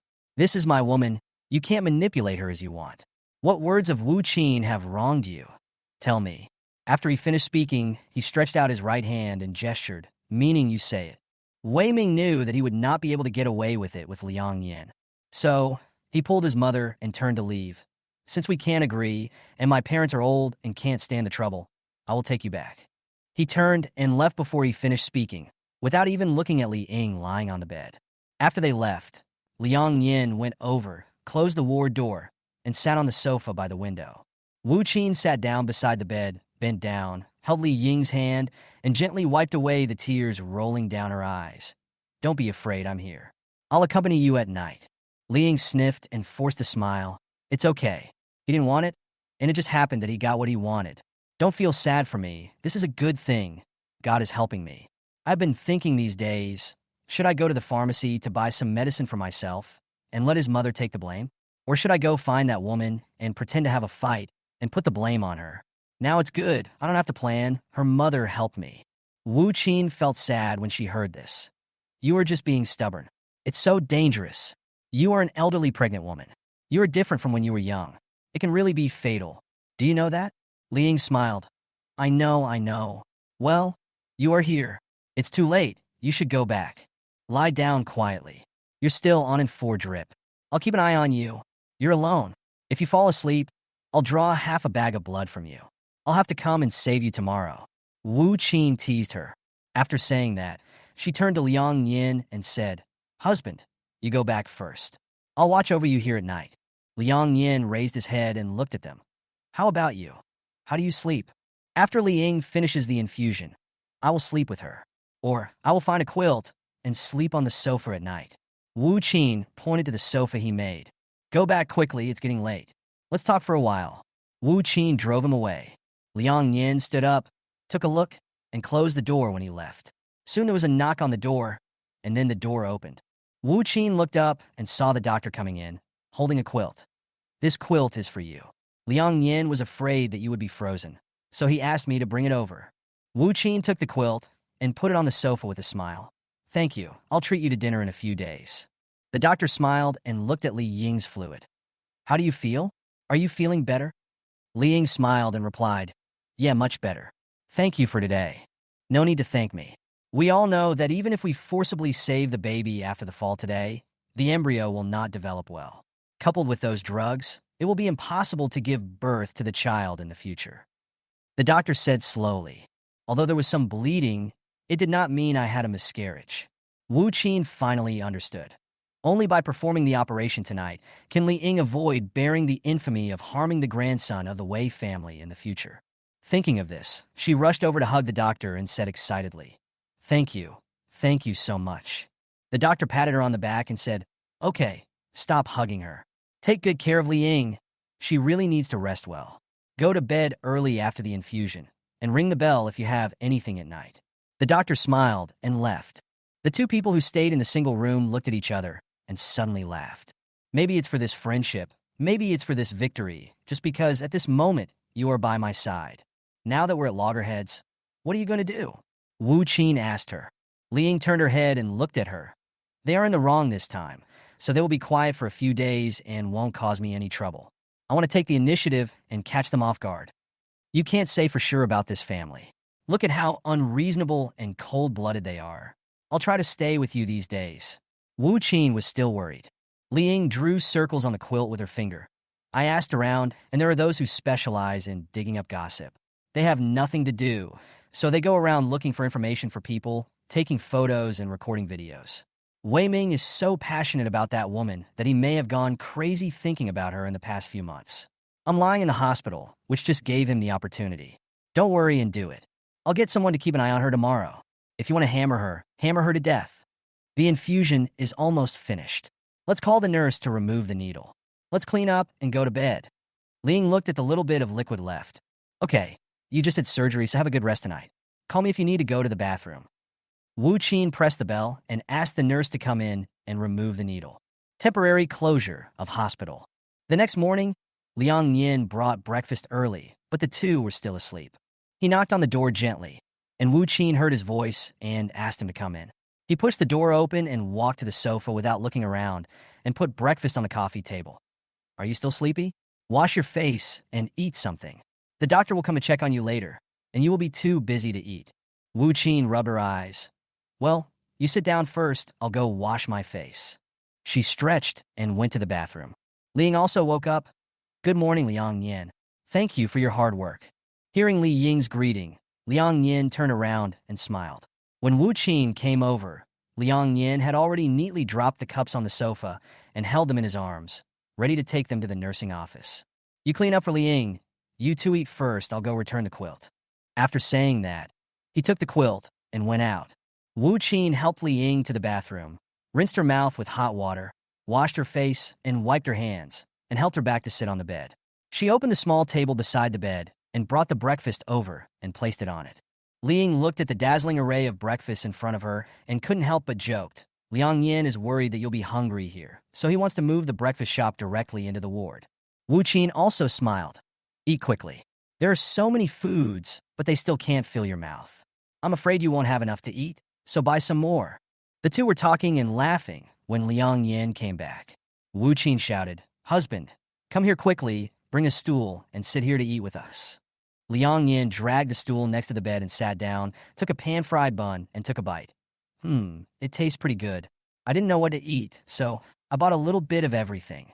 The three of them ate something, and Wu Qin cleaned up and wiped the table and put it back in its place. There were voices and footsteps outside, and then the doctor and the nurse came in to check on the ward. After asking about Li Ying's condition and whether she had any more bleeding, she said, No problem. She will be discharged this afternoon. Go back and rest for a few days. Wu Qin was thinking about what they discussed last night. Li Ying originally wanted to stay in the hospital for a few more days. After all, they had a falling out last night, and Wei Ming hasn't come yet. Li Ying nodded and smiled. Okay, I'll do the formalities this afternoon. After the doctor and the nurse left, Wu Qin discussed with them.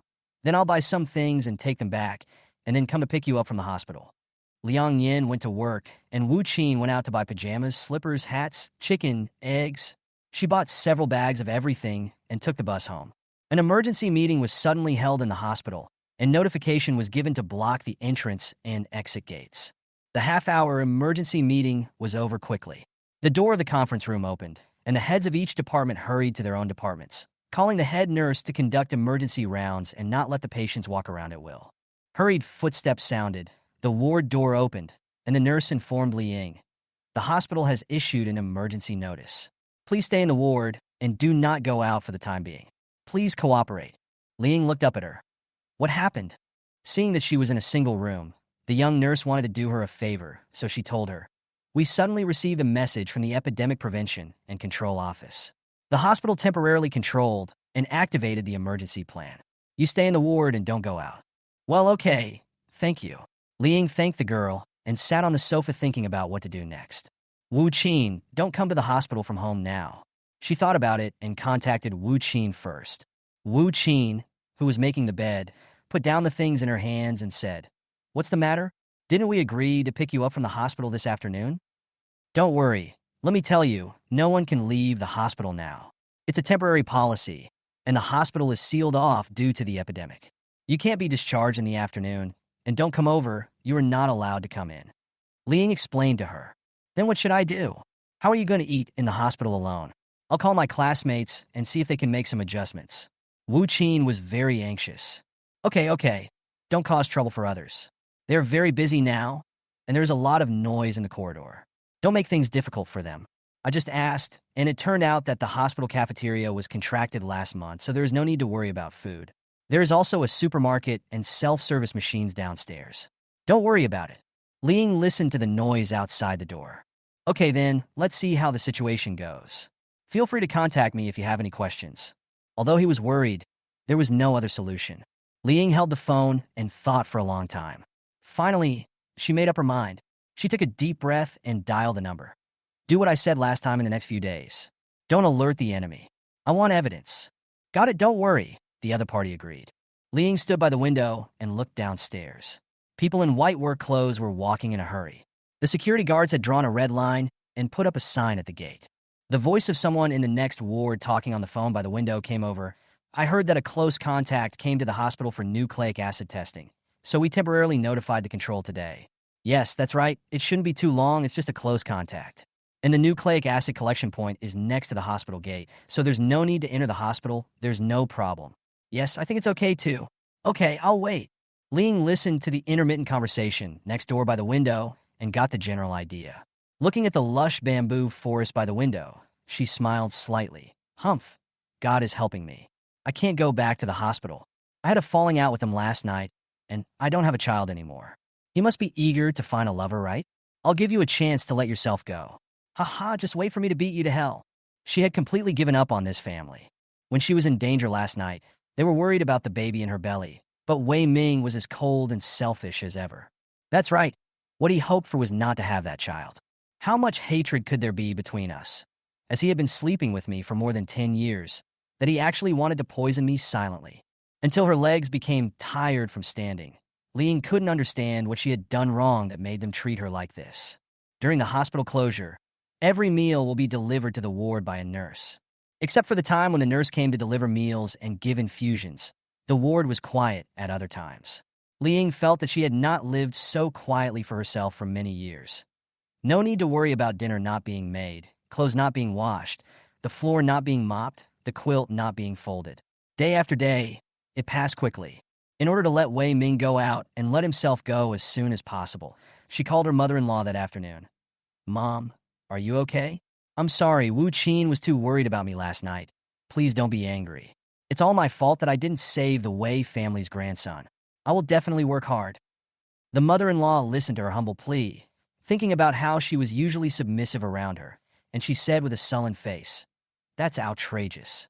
Look at her attitude last night. Is that how you talk to your elders? Don't associate with her in the future. Don't let her learn bad habits. What kind of person is that? Since you have this intention, you should work hard after you are discharged from the hospital and try to get pregnant again as soon as possible. She seemed to have forgotten that her eldest grandson died because she made water on the bathroom floor, which caused her to fall and lose her grandson. Ling coaxed her obediently. Okay, Mom. I'll listen to you. Just don't be angry, and don't let it affect your complexion. When you go out with your grandson in the future, no one will be able to tell that you are a grandmother. Ha, that's right, everyone in our family is good looking. These few words made the mother-in-law happy. Mom, the hospital is under lockdown, and I can't come back for the time being. I heard that there seem to be close contacts, and I'm worried that if the community is sealed off, you won't be able to go anywhere at home, and I'm very anxious. I'm telling you this so that you can be prepared. Liang said slowly. Really? What should we do? I'll go crazy if I'm locked up in this house for a few days. No, I'll tell your dad that we should pack up and go back. There's more space over there. Before she could finish her words, the mother-in-law hung up the phone in a hurry. Liang held the phone and smiled. I knew you would come back. You keep staring. You should pay more attention over there.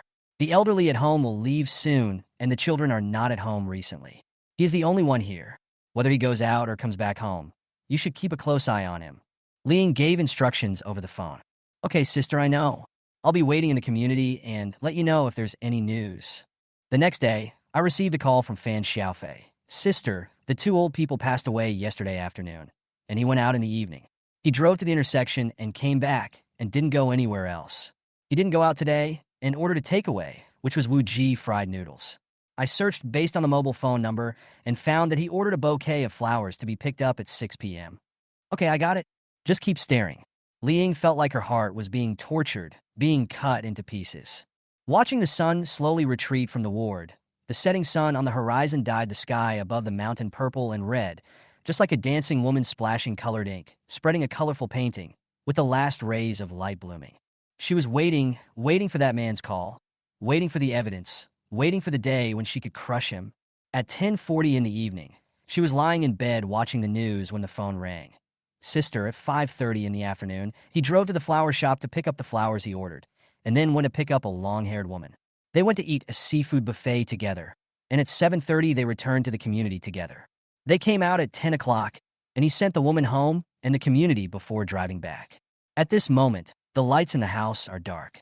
I will send you the photo of the woman later. As for the video at home, I will send it to you when I get back. The memory of the drone shot is too large, so it cannot be sent this way. After hanging up the phone, several photos appeared on his phone. When the two met, Wei Ming couldn't wait to embrace the woman and greedily sniff the scent of her hair. After getting in the car, he considerately fastened her seatbelt. When eating, he carefully peeled shrimps and picked up vegetables for her. After getting out of the car, he held her hand and protected her behind him when a car passed by. In every photo, he smiled happily, as if infatuated, and his eyes were full of pity and love that she had never seen before. At this moment, she couldn't even believe that the man in the photo was the same person she had lived with for more than 10 years. How could he peel shrimps? I peeled shrimps for him myself. How could he see if there were any cars passing by and need to protect others? He always just cared about walking by himself. If I fell, I would get up by myself. How could he hug me happily?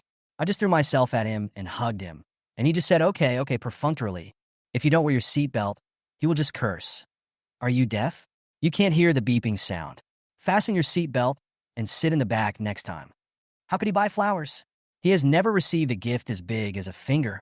In the past, I always thought that he didn't understand, but I was just deceiving myself.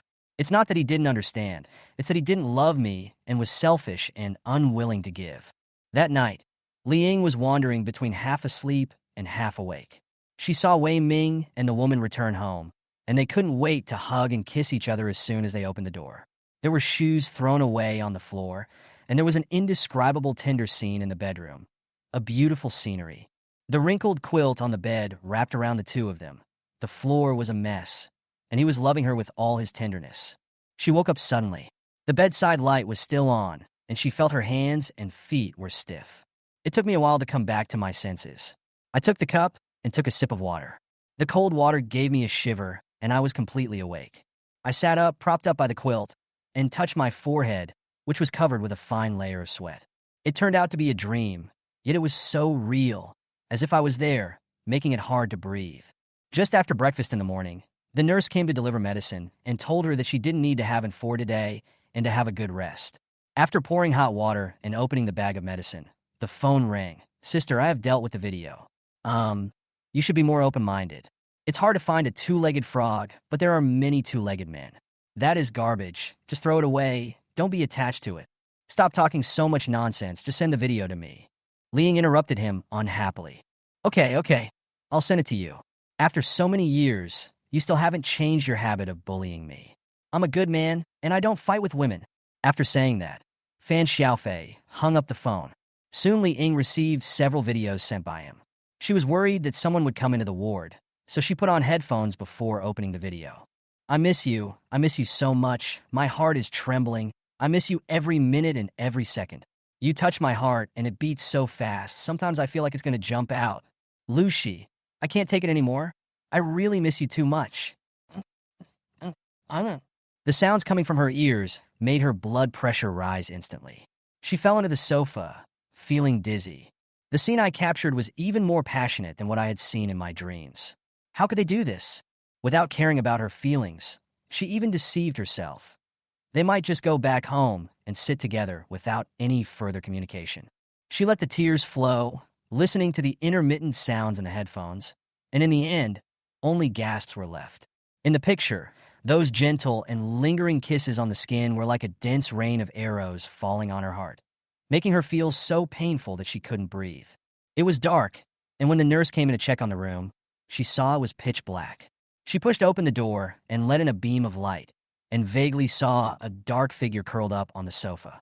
The startled nurse turned on the light in the ward, and in the daylight, she saw clearly that the shadow was Li Ying.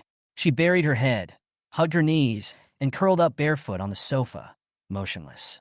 The nurse walked over and asked her questions, but she ignored her. The helpless nurse was about to leave when she heard a muffled sound. Looking back, Li Ying was lying sideways on the sofa with her eyes closed. The nurse grabbed the pager at the bedside anxiously. "Hurry up, the patient in bed 28 has fainted." Several nurses came running over and lifted her onto the bed together. Only then could I see clearly that his face was flushed. I reached out to touch his forehead, and it was frighteningly hot. Yuan, go get Dr. Yang. I'll take her temperature," Yu said to her colleague. She took out the thermometer, shook it, checked the temperature, and then put it under Li Ying's armpit. Several people gathered around the bed and looked at this woman, not knowing what to do. Soon, Dr. Yang came and took out the thermometer. "Dr. Yang, the patient's temperature is 38 degrees. She didn't ask for food this afternoon. When I was making rounds in the evening, she curled up on the sofa and didn't say a word. I was about to leave when she fell down." Dr. Yang put on a stethoscope and listened to the heart and lungs, but there was nothing abnormal.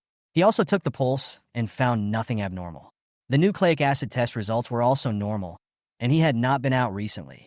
Judging from the swollen eyelids and the state that Yu saw when she came in just now, the patient looked more like he was tired and fell asleep after being stimulated.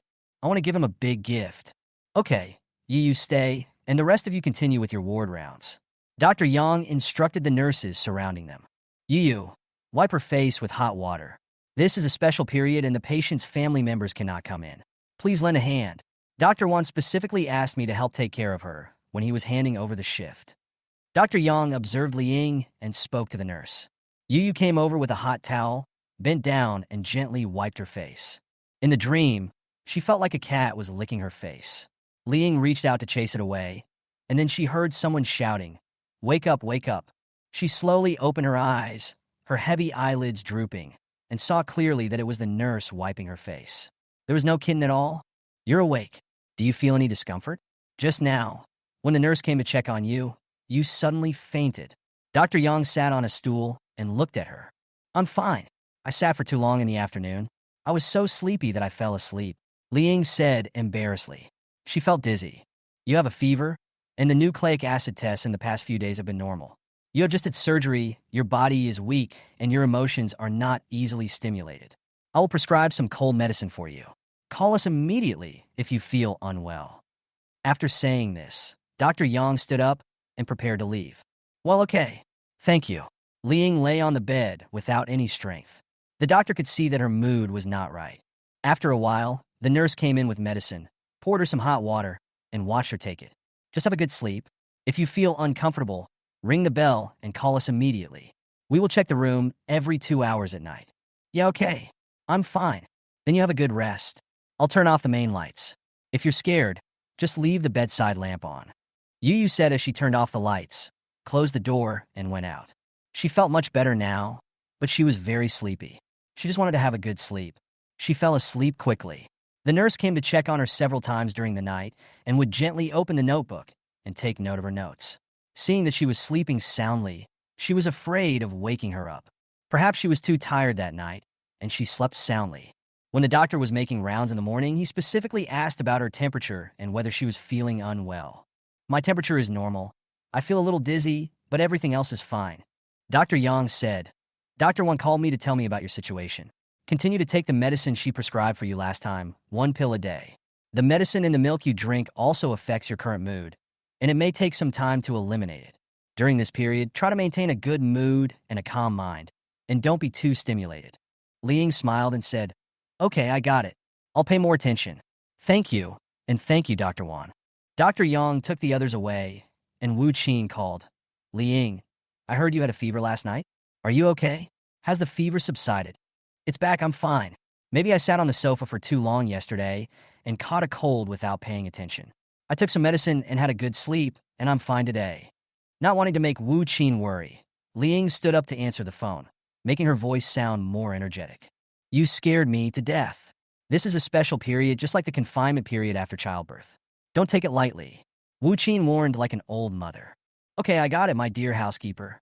Li Ying joked. "Maybe you can come back in the afternoon. I heard from Liang Yin that the company is holding a meeting to discuss it. If the hospital is unsealed, I will come to pick you up. Wu Qin told her. Okay, I just came over to sort out some information. Liang felt that it was time to settle the accounts. Just as Wu Qin said, the hospital notified us at noon, lifting the lockdown and resuming normal order. It was already 11:40 when I received the notification, so I didn't have time to complete the formalities. After receiving the call, Wu Qin bought lunch and came to the hospital, eating with Liang in the ward. In response to her behavior of giving up her husband for her best friend, Liang Yin just shook his head and smiled, and had lunch in the company cafeteria. The two chatted and laughed while eating. Liang sighed. There have been so many things going on recently, but I feel like I haven't had so much free time in many years. I'm always in a hurry on weekdays. If you ask me what I am busy with, I can't answer. It's all trivial matters that occupy all my time outside of work. With so many things happening one after another during this period, I feel that I have more time to myself and feel a kind of freedom that I have never felt before. Wu Qin served her a bowl of pigeon soup. Come, drink some. It will nourish your body.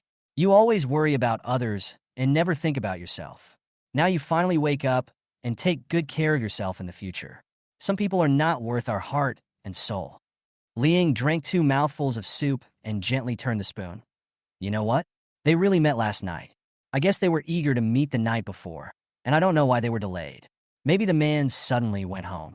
Anyway, Wei Ming had already gone out and turned back home. After get off work yesterday, the two finally met. The man and the woman were in love, like a pair of mandarin ducks that were beaten by a stick. It was not in vain that I called my mother-in-law. Now that they are gone, it will be convenient for them to enjoy themselves in time. Wu Qin looked at her calmly in surprise. You are in the hospital. How did you know? Liang put down the spoon and smiled. I found a capable man who has deceived me for so many years. I must give him a big gift. Wu Qin couldn't help but smile when she saw how confident she was. After having a meal and taking a short break, it was time to go to work, so Wu Qin quickly went to complete the discharge procedures and then took Liang back home. After a short break, Liang asked Wu Qin to open the computer. Sort the documents, photos, and videos I sent you earlier by time. I have the photos and videos from last night here, too. In addition, I'm going to check the account under his name at the bank. There should be some deposit. I'm going to make sure it's done now, while he hasn't reacted yet. The two of them saved the files in the computer mailbox according to the time and made a backup. Wu Qin bit her lip and kept silent. When she saw those photos, she felt a fire burning in her heart, wanting to burn Wei Ming, the bastard. Their family caused you to be hospitalized, and he brought his lover home enthusiastically? Isn't this heartbreaking? How could a family of cultured people do such a dirty thing, tarnishing their ancestors? Liang said slowly, I've figured it out, and I've suddenly given up. This kind of person is not worth wasting my feelings on. Whether it's love or hate, it's all gone. I don't want to torture myself for this kind of person anymore. Wu Qin looked at Liang, who seemed to have been drained of all her energy, and hugged her sadly. Liang said to her, I can't quarrel with his mother. I let her handle the child's matter this time. I didn't blame her at all. Instead, I apologized to her and coaxed her back home happily. No matter who comes into the house in the future, they will not tolerate her torture. They are used to my service and filial piety, so they can't help but compare. Let her suffer in the future. Are you quietly praising me? Getting twice the result with half the effort with the least effort. Isn't that good? It just costs some money. Even after I leave, I will make sure that their entire family remains in turmoil. Liang felt like a child while doing the intrigues that he was not good at. The woman on the 13th floor jumped off the building. I want to go back. It's no use keeping avoiding it. Liang prepared to leave Wu Qin's house. Time passed quickly. It had been a week since Liang was admitted to the hospital. Wei Ming did not ask about her affairs. He just felt freer at home. Now that his body had recovered and he could move freely without any restraint, he was like a lion out of a cage, constantly looking for his love and releasing his hormones. The sound of the door opening startled Wei Ming, who stood up in panic. Looking at Liang and Wu Qin, who came in, he sat on the sofa calmly. You're back. Liang stopped Wu Qin, who was about to curse. You're back. No one spoke anymore. Wu Qin accompanied Liang in the bedroom to sort out clothes, and then went to the kitchen to cook. During the days she was away, even the trash cans at home were overflowing, and the garbage rolled beside them. After cleaning up, Wu Qin left. The child came home after school in the afternoon. Liang ordered takeout in advance, and the child was delivered hot when she got home. As soon as she entered the door, Wei Tian saw her and asked, "Mom, what's wrong with you?" She stood at the entrance, holding her waist, and said softly, "It's okay." Wei Qi, who had changed her shoes, also looked at her pale face suspiciously. "Mom, are you sick? You haven't been home for 2 weeks. Why do you look so bad?" She smiled gently and told the children to wash their hands and eat. "I didn't cook. I ordered takeout. Let's make do with something to eat." Wei Ming moved from the sofa to the dining room with an expressionless face, picked up his chopsticks, and started eating. Wei Qi looked at his parents, his mind racing. Did they have a fight? Why did they fight? Did Dad get caught? After finishing his meal quietly, Wei Ming closed the door and stayed in the bedroom alone. No one knew what he was doing. Wei Tian took her mother to her bedroom to find her sister. She asked her mother to sit down, and she jumped over lightly and closed the door. "What's the matter? What do you want to do?" Liang asked, looking at her daughter's mysterious look. "Mom, did you have a fight with Dad? I saw that you two were not talking, and you didn't pick any food for Dad just now." Wei Tian felt that her mother had never been like this before, and Wei Qi also looked at her face with a gossipy look. Liang pulled her pajamas and said, "We didn't quarrel. It's just that the child is gone. The grandson your grandma had been looking forward to for so long is gone." She paused and continued, "That night, there was water on the floor after Grandma washed her feet. I went into the bathroom and didn't see it, so I fell down. When I was sent to the hospital, it was too late. I stayed in the hospital for some time, and Aunt Wu Qin just sent me back today. So, Mom didn't cook dinner at night." Wei Qi recalled that when she went to the bathroom just now, she saw that the color of the glass on the door seemed to be a little different from before. Wei Tian looked at her mother with a tense face, then looked at her belly and gently nestled in her mother's arms. Wei Qi raised the book in her hand. "Grandma scolded you, didn't she? What are you thinking you take the risk of having a baby just to please them? I don't understand. You're a new age woman. What are you thinking? Don't cook these 2 days. Wei Tian will cook, and I will help you. You take a rest. Where are you going to sleep at night? Do you want to sleep with Wei Tian? Otherwise, you can squeeze in here and hug your little cotton-padded jacket." As she said that, she pointed at Wei Tian and the bed. Liang was speechless for a moment. Wei Tian hugged her waist and said, "Mom, sleep with me tonight." That night, the mother and daughter fell asleep quietly in a bedroom. Wei Ming was waiting for Li Ying to apologize and give in, but it was in vain. He was furious and missed Lu Shi even more. He turned around in the bedroom and rolled around on the bed. He tossed and turned for half the night and couldn't sleep. No, Li Ying had to continue to drink milk and couldn't stop taking the medicine. He went to the small bedroom to see if Li Ying was there. He wondered if she had slept with the child, so he could only return to the master bedroom in disappointment. The next morning, the mother and her 2 daughters were cooking porridge in the kitchen when they heard the chattering of people downstairs across the street discussing something. Wei Qi, who loved gossip, zoomed in on her phone and dropped it on the cupboard with a bang. She looked horrified, huddled her hands together, and bit her thumbnail with her teeth. Seeing her daughter's appearance, Liang was also frightened. "Wei Qi, what's wrong with you?" Wei Tian said, "Sister, what did you see? Stop it, you scared Mom." As she spoke, Wei Tian picked up her sister's cell phone that had fallen on the cupboard and was about to look downstairs. Wei Qi snatched it away. "Don't look, don't look." The two were completely confused by her, but they couldn't see clearly what the group of people were doing. Liang took out her mobile phone and pointed it at the group of people, slowly zooming in. A long-haired woman was lying on the ground. Blood was flowing on the cement ground under her body. She was so scared that she covered her mouth and dared not say a word.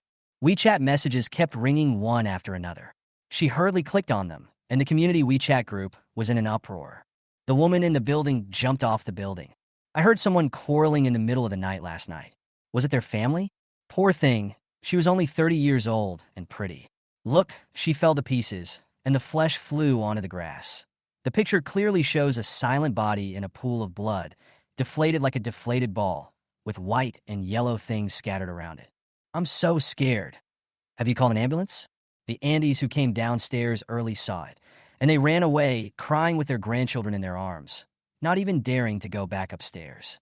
Passers-by quickly called 120, and it seemed that there was no hope, and the brain was coming out. Messages in the group popped up one after another. Liang felt like she couldn't breathe. She squatted down and gasped for breath. Liang, still in shock, went out with her daughters to buy bread and milk in the afternoon. The shop owner outside the community asked, "Did you know about the woman who jumped off the building in the yard?" Liang nodded and said nothing. The boss was enthusiastic. Let me tell you, women, you should not be so stubborn.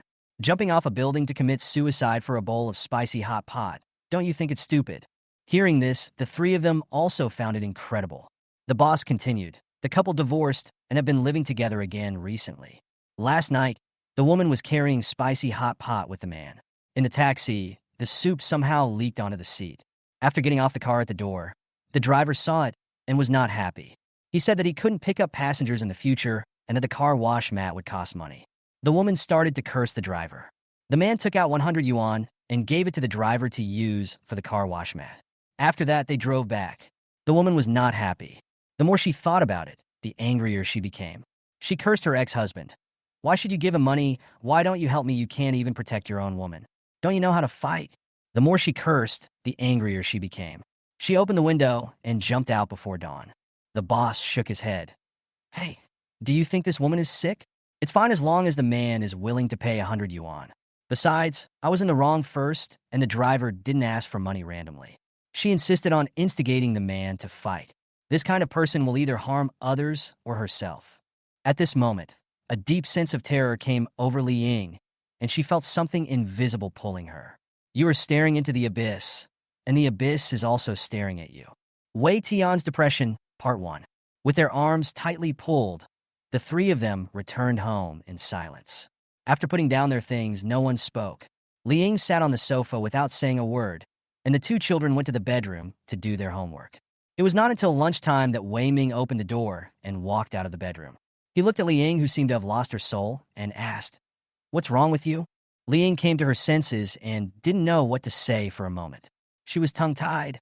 Oh, this weekend, because Li Ying was weak due to miscarriage, and a woman jumped from the 13th floor of the community, the house became dark and lifeless, just like the dark night before the storm, silent and filled with a terrible atmosphere. The family didn't even sit together to have a good meal. Wei Tian's mother, I'm Wei Tian's class teacher. Please come to school soon. Li Ying received a call from the class teacher. She asked anxiously, what's wrong with Wei Tian? Her daughter has always been well-behaved and obedient, and she has always been worried that she would be bullied. Wei Tian fainted during recitation class this morning. We have taken her to the school infirmary. Li Ying changed her shoes and ran out. Okay, Teacher Zhang, please help look after the child. I'll be there soon. When she got to the door, she ran back and opened the bedroom door. Wei Tian fainted at school. The teacher took her to the infirmary. Come with me to see her. Wei Ming, who was sitting on the balcony, playing with his mobile phone, stood up with a frown.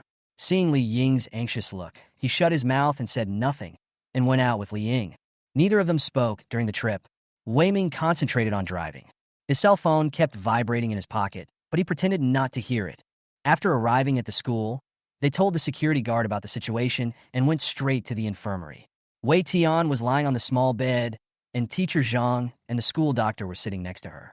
Seeing the two people coming in, Teacher Zhang stood up and said, Wei Tian's parents, you are here. The school doctor has already checked it out. Don't worry, the child is not in danger for the time being. Okay. Wei Tian, how do you feel? Li Ying went over and touched Wei Tian's forehead. Wei Tian looked at her parents and whispered, Mom and Dad, I'm fine. Teacher Zhang smiled and said, well, let Wei Tian rest for a while. I'll take you to the cafeteria and buy her some food. Li Ying, okay, Teacher Zhang. Teacher Zhang looked at Wei Tian lying on the bed and said with a smile, Wei Tian, you should get some sleep first. If you have any questions, go to the school doctor. I will take your parents to see what delicious food we have in the cafeteria and bring it back to you. Wei Tian nodded gently. Okay, teacher. The three of them went out together, and after walking for a while, Teacher Zhang stopped. Wei Tian's parents, the school doctor checked and found that the child doesn't have any major physical problems. Now it's mainly a psychological problem. The school doctor's preliminary examination determined that the child is depressed. Today's fainting was also caused by excessive psychological pressure. If it is not properly guided and effectively intervened, the child's symptoms will become more and more serious in the long run. Wei Tian is introverted, a little timid, and a sensible child. However, as the school doctor told me, it is precisely because she is too sensible and keeps silent about everything that such a child is depressed, which is very dangerous. Just now, in front of Wei Tian, these words could not be said. If I call you out to talk directly, she will definitely notice. I can only say that I will take you to the cafeteria to buy her food. This child is good in everything, and there is nothing to pick on the good things, but she keeps everything in her heart, which is so distressing. Ling looked at the teacher nervously. Did the school doctor tell me why and how it happened? Teacher Zhang shook his head. I didn't find out. I asked, and the school doctor said that the child was under great mental pressure, and it might not be academic pressure. Think about whether anything has happened at home recently. I also thought about what happened at school recently, and asked the teachers of various subjects about Wei Tian's recent classroom situation, and they all said there was nothing unusual. Could it be that her classmates bullied her? Wei Tian has always been very timid. Liang asked anxiously. Teacher Zhang denied her. No. The 6 people in their dormitory are all from our class. I have asked the 2 girls and nothing happened. I also asked the dormitory manager, and he said that their dormitory is next to hers, and the girls have always been very easy to deal with and don't cause any trouble. I also asked the class monitor indirectly, and he also said that nothing happened. The school classrooms and outside are monitored by surveillance cameras, and the school spirit has always been very good. Wei Tian doesn't run around randomly. There are surveillance cameras in the classrooms, dormitories, libraries, and cafeterias. There are teachers watching in the monitoring room all the time, so there is no way anything could happen. After listening to the school doctor, I was also worried that it might be due to school bullying, so I asked everyone. I didn't find such a possibility. Liang was at a loss and pinched her fingers so hard that they hurt. Wei Ming stood by and watched the 2 people anxiously and said calmly, children are under great academic pressure during adolescence, so it's not a big deal to pretend to be sick during the rebellious period. Maybe it's because they have always ranked high, and the final exam is coming soon, so Wei Tian is worried about her ranking. Liang turned her head as if looking at a stranger. That's your daughter. Teacher Zhang was also stunned. Wei Tian's father, I heard that you are also a teacher. Do you think the child's situation is due to academic pressure? Wei Tian's teachers hardly need to worry about her studies. Because the children are all boarding, we, as teachers, know more about their situations than parents. Children's depression is not as simple as puberty and rebellion, especially children like Wei Tian. She is too sensible, so sensible that it makes people feel distressed, and she never causes trouble to others. She fainted today, and we sent her to the infirmary. After she woke up, she knew that I contacted you, and she was afraid that you would worry about her. She knew that her mother was in poor health recently, and her father had just recovered from his injury. She didn't want you to come, and didn't want you to worry about it. Do you think this is something a rebellious adolescent child can do? Do you think she is pretending to be sick? Wei Ming, feeling embarrassed by what he said, smiled awkwardly. Teacher Zhang, don't get excited. I just saw that you were too worried. Teacher Zhang was very angry about his behavior, but she knew she couldn't say anything more. This is the situation. The school doctor told me the same thing. I suggest you take Wei Tian to the hospital psychology department. The child's health is the most important thing. Don't worry about Wei Tian's studies for now. There will be no problem. The school doctor repeatedly reminded. Because of the child's personality, think more and worry more. If you do anything, speak up after you have considered it. Discuss with her, and try not to do anything that will cause her to misunderstand. You think about it and what to do. Let's go to the cafeteria to buy her some food first. Ling lowered her head slightly. Okay. Wei Ming called them and said, well, Teacher Zhang, you guys go ahead. I'll wait here. I won't go over. Teacher Zhang looked back at the man and had the urge to slap him in the face. How could I associate with such a person? How could Wei Tian, such a sensible child, have such a father? Wei Tian Depression, Part 2. In the cafeteria, Liang bought millet pumpkin porridge, hot and sour noodles, and dry pot spicy hot pot. Teacher Zhang also bought a bag of nougat and asked the boss for a ribbon to tie a bow on the mouth of the craft paper bag. As they walked on the road, she raised the bag in her hand to Liang. Look, does it look good? Will Wei Tian like it? Liang looked at the teacher in front of her, who was much younger than herself, with a sincere smile on her face. Thinking of Wei Ming's look just now, tears rolled down her cheeks, but she smiled. It's beautiful. She likes these little girl things the most. Her sister always scolds her for this. Teacher Zhang wiped her with a tissue and said, okay, don't worry. Although depression is terrible, Wei Tian is a good child, and she will get out of it. As long as we find the root cause and untie the knot, we will be fine. Liang nodded. Well, I must not let her ruin it. Let's go. There are so many delicious foods today. You must eat your fill. Let's send them to her. Teacher Zhang smiled with his back to the sun. The 3 of them returned to the school clinic, and Wei Tian had already gotten up and was sitting at the table reading a book. She smiled as she saw them come in. Ling put the things she bought on the table. Teacher Zhang smiled and handed her the bag. Wei Tian, this is for you. It's so sweet that it touches your heart. Haha. Wei Tian took it with a smile. Thank you, teacher. Teacher Zhang leaned against the table and said, Wei Tian, the school doctor checked you, and there's nothing serious. The exams are coming up soon this semester, and you'll be reviewing during this time. If you feel tired, you can go home and rest, or you can review on your own. You have good self-discipline, and I believe you can review well at home. Consider whether you want to go back. The smile on Wei Tian's face disappeared. She looked at the teacher, then at her parents. I won't go back, teacher. I will review at school. Teacher Zhang tapped the edge of the table gently and said with a smile, That's fine. I just want to ask for your opinion. I'll listen to you. So, today I'll give you a day off and you can come back tomorrow morning. Didn't you see that your mother bought you hot and sour noodles and dry pot spicy hot pot? There's so much that you can't finish it. You can go back with your parents and eat together so that they can also taste the food in our school, okay? After hearing this, Wei Tian agreed. Teacher Zhang sent them out with a smile. Remember, go home and have candy. I tied the bow myself. After saying that, he winked at Wei Tian, making Wei Tian smile.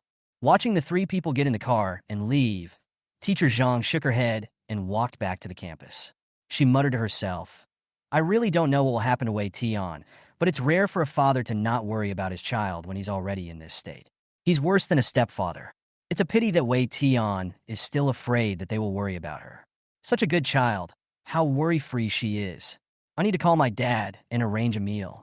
Father, if you have time today at noon or in the afternoon, please do me a favor and I will treat you to a meal. Teacher Zhang suddenly felt that she should accompany her father. She was lucky to have a good father, even if he was not her biological child. Okay, let's do it in the afternoon. Dad will take you back to school after dinner. You can eat something in the cafeteria at noon and then take a nap in the dormitory. When the father heard his daughter asking him to have dinner, he happily agreed. The two of them took Wei Tian back to the community. Liang said to Wei Tian, Tian, I'll bring the food back to you first. You go buy some fried noodles for your dad and bring it back. Then she handed her 20 yuan. Wei Tian took the money and nodded and left. Seeing her walk away, Li Yingkai followed Wei Ming. Let's go back first. I have something to tell you. What do you want to say? Wei Tian is your daughter, so it's okay if you don't worry about her at other times. But now that the child is sick, can you pay some attention? Liang was very sad.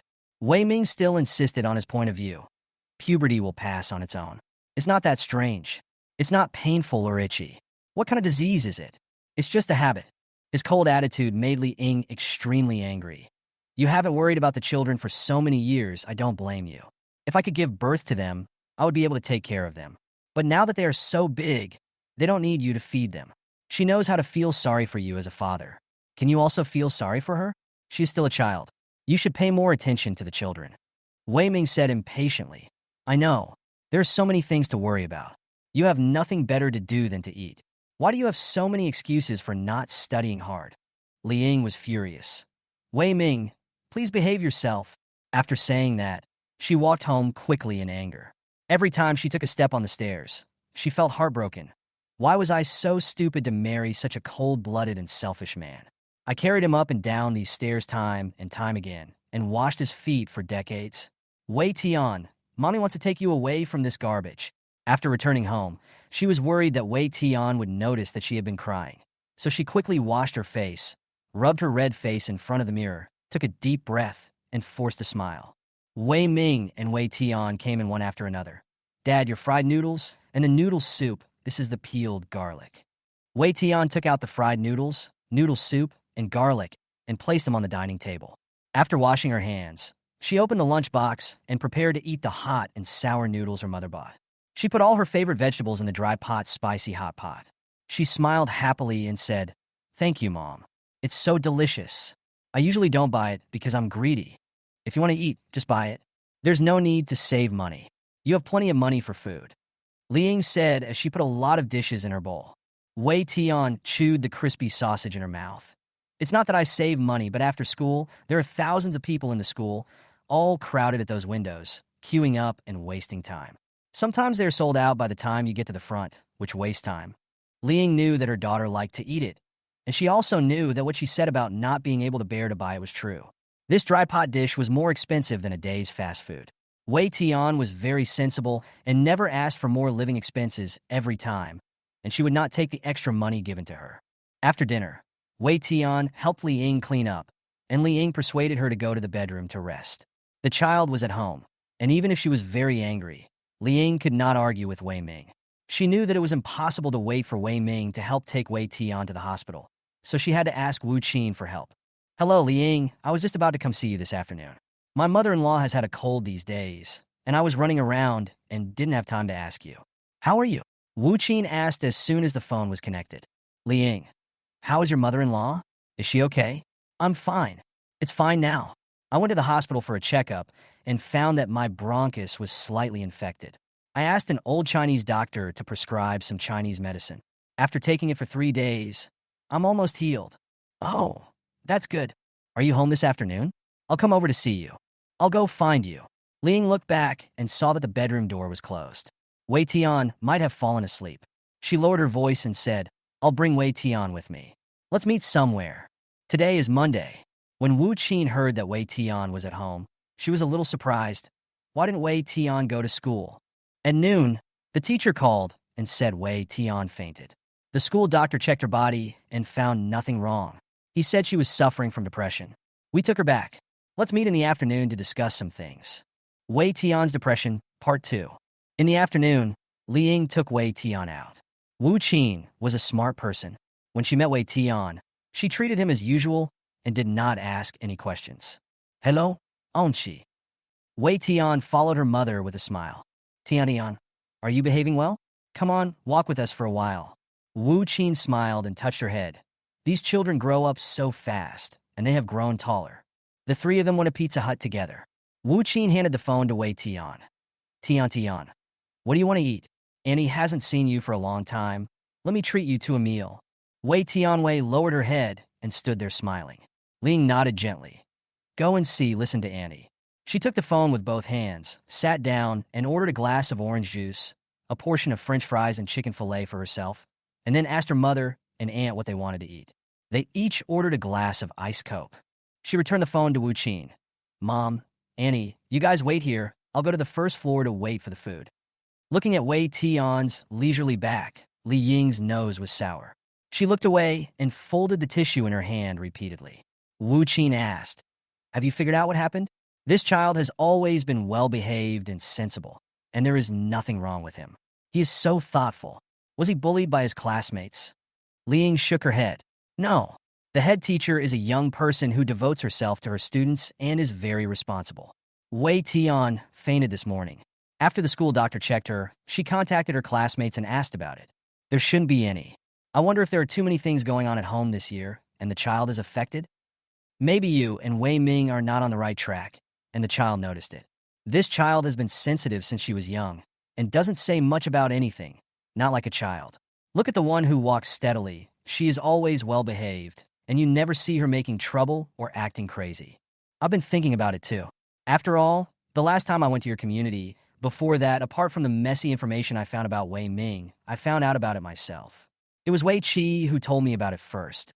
She had a quarrel with me and asked me to find out for myself. Wei Qi should know something, and Wei Tian should know it too. Oh, I suddenly remembered that in the community, early in the morning last weekend, a woman jumped off the 13th floor opposite. The three of us were all scared that day. When we went to buy milk in the afternoon, the shopkeeper at the door said that the two people jumped off the building after a quarrel. When we went home, the two children grabbed my arms tightly and didn't say a word. Do you think she was scared? Li Ying recalled recent events. Wu Qin said, "Then I'll ask her. Go to the hospital. You have to rely on yourself for most of the time." Li Ying had no choice but to nod and agree. As the two were discussing, Wei Tian came up with a tray of food.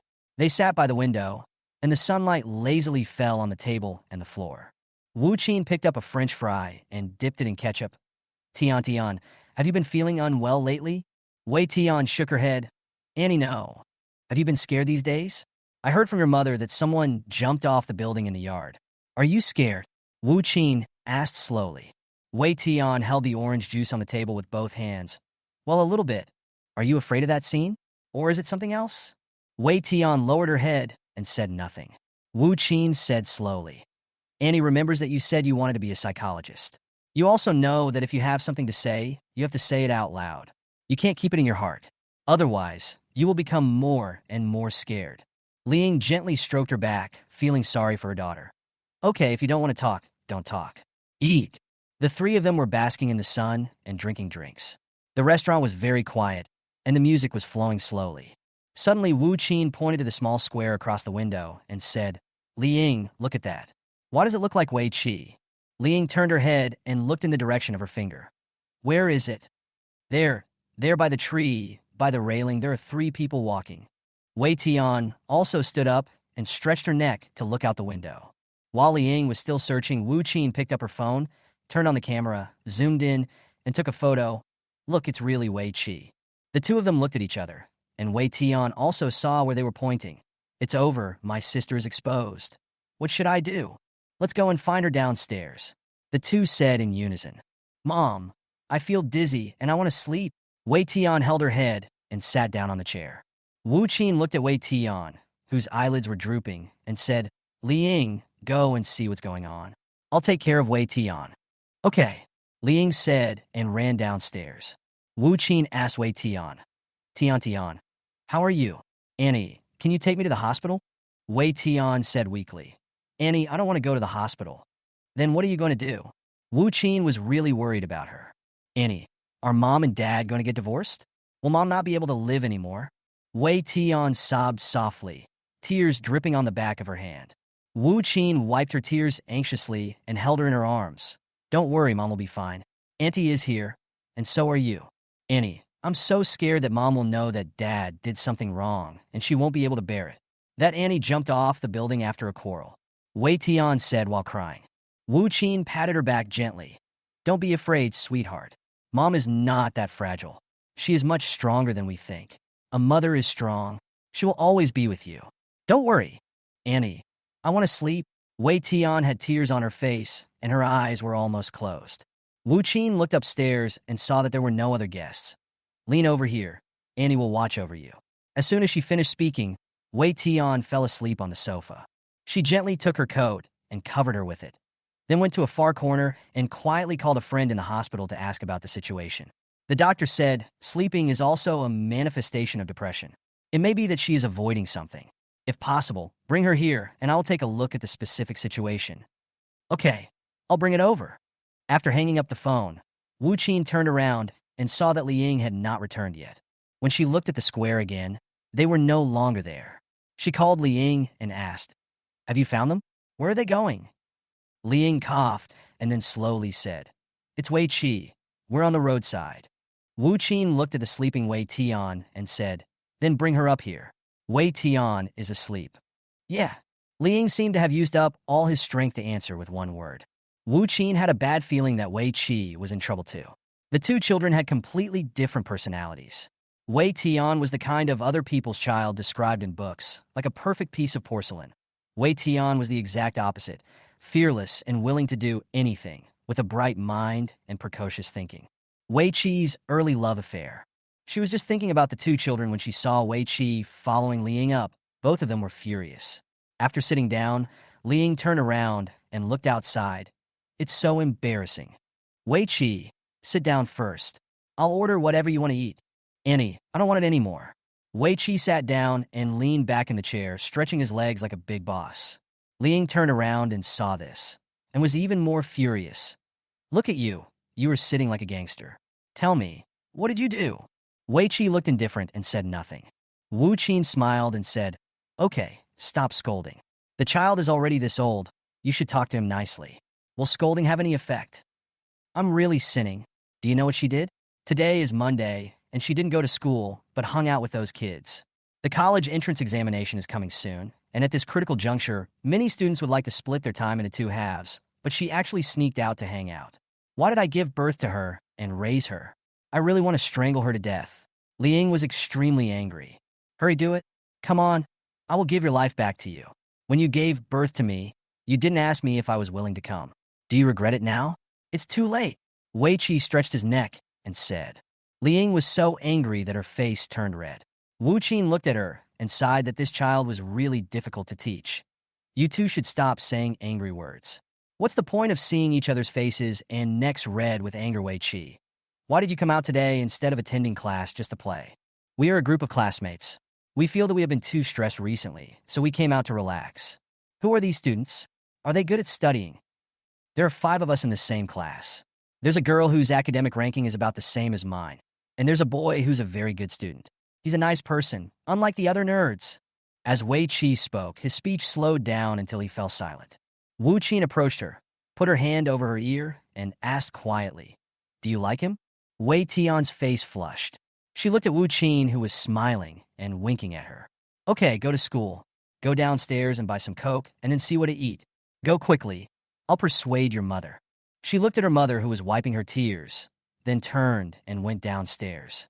Wu Qin handed Liang a tissue and said, "Okay, stop crying. The stress level of studying in the 3rd year of high school is even more exaggerated than before. These kids are very competitive and they are under pressure. They should relax occasionally." Wei Chi probably came out because of that boy. Liang looked up at her. "You mean she won't fall in love too early?" Wu Qin smiled. "Premature love? You're 18, a teenager. It's not a bad thing to have a vague affection and appreciate each other. We all went through that time. Who didn't have a youth? Talk it over later. Don't scold me. It's useless. You obviously care about me, but you act like I'm your enemy. Then I'll just let her do whatever she wants? Skip classes?" Liang felt that what Wu Qin said was too unreliable. Wu Qin said, "You should make it clear to her and agree that study is the most important thing." Didn't Wei Chi say that? That kid is a very good student, different from other excellent students. If she does well in the exam, she can go to the same university as him in the future. Wei Chi is not bad in study either. If he works hard and catches up, he will have no problem getting into a good university. What do you think? Liang slowly calmed down and thought that it was true. The more she scolded, the more arrogant she became. She was even taller than herself, and she couldn't really fight with her. Wei Chi came up with a Coke. After she sat down, she saw that Li Ying's expression had eased a little. She picked up the French fries on the table and handed them to Li Ying, saying mischievously, "Come on, smile, my queen." Li Ying clapped her hands gently and took it with a smile. Her heart was still in a mess. Puppy love was not that simple. How could it not affect study? She was still very worried. "Wei Chi, do you like that boy?" Li Ying asked softly. Wei Chi was stunned for a moment. Then seeing that she was not angry, he nodded. "Of all the people, why do you like him?" Li Ying swirled the straw in the cup. Wei Chi took a sip of the Coke, which was icy and cool. "He is different from others. He studies well, is sunny and bold. He is not pedantic like a nerd, and he is very smart and learns things quickly. He is not pretentious and lives a real life. I envy him very much." Li Ying listened to her calmly and said, "According to what you said, he is indeed a very good child. I didn't look carefully just now to see which child it was. But I believe what you said, and I also believe that you are right in judging people. Just like what Annie said, there is nothing wrong with liking someone. But you can't let this affect your studies. I don't care how outstanding he is, but skipping classes is wrong." Wei Chi also knew that what she said was right, but she couldn't accept others saying bad things about him. "Stop talking, I get it. If nothing else, I'll go back to school." Wei Chi, study hard. Wei Tian was sick, so we went to the school to pick her up this morning. When I went to look for you just now, she had fallen asleep. Li Ying stopped Wei Chi, who was about to leave, and pointed to the sofa at the back. Wei Chi turned her head to look at Wei Tian, who was covered by clothes. She looked like a doll in the sun. Wu Qin said, "I just asked the doctor. Lethargy is also one of her symptoms. It will get worse in the future. It's better to take her to the hospital." "What's wrong with her?" Wei Chi thought about how she had just said so much, but didn't wake her up, and suddenly she felt a little worried about this fool. "The school doctor said it was depression. He fainted this morning.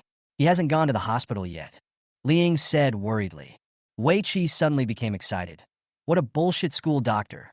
Take her to the hospital. Depression? Do you know? Depression can kill people. The mother of a classmate in our class died of depression. No, I want to take her to the hospital." Wei Chi ran over in 2 or 3 steps, slowly squatted down, gently patted her shoulder, and shouted, "Tian, Tian, wake up." Wei Tian looked at her sister in front of her with sleepy eyes. "Sister, let me sleep a little longer. I'm sleepy." Then she closed her eyes again.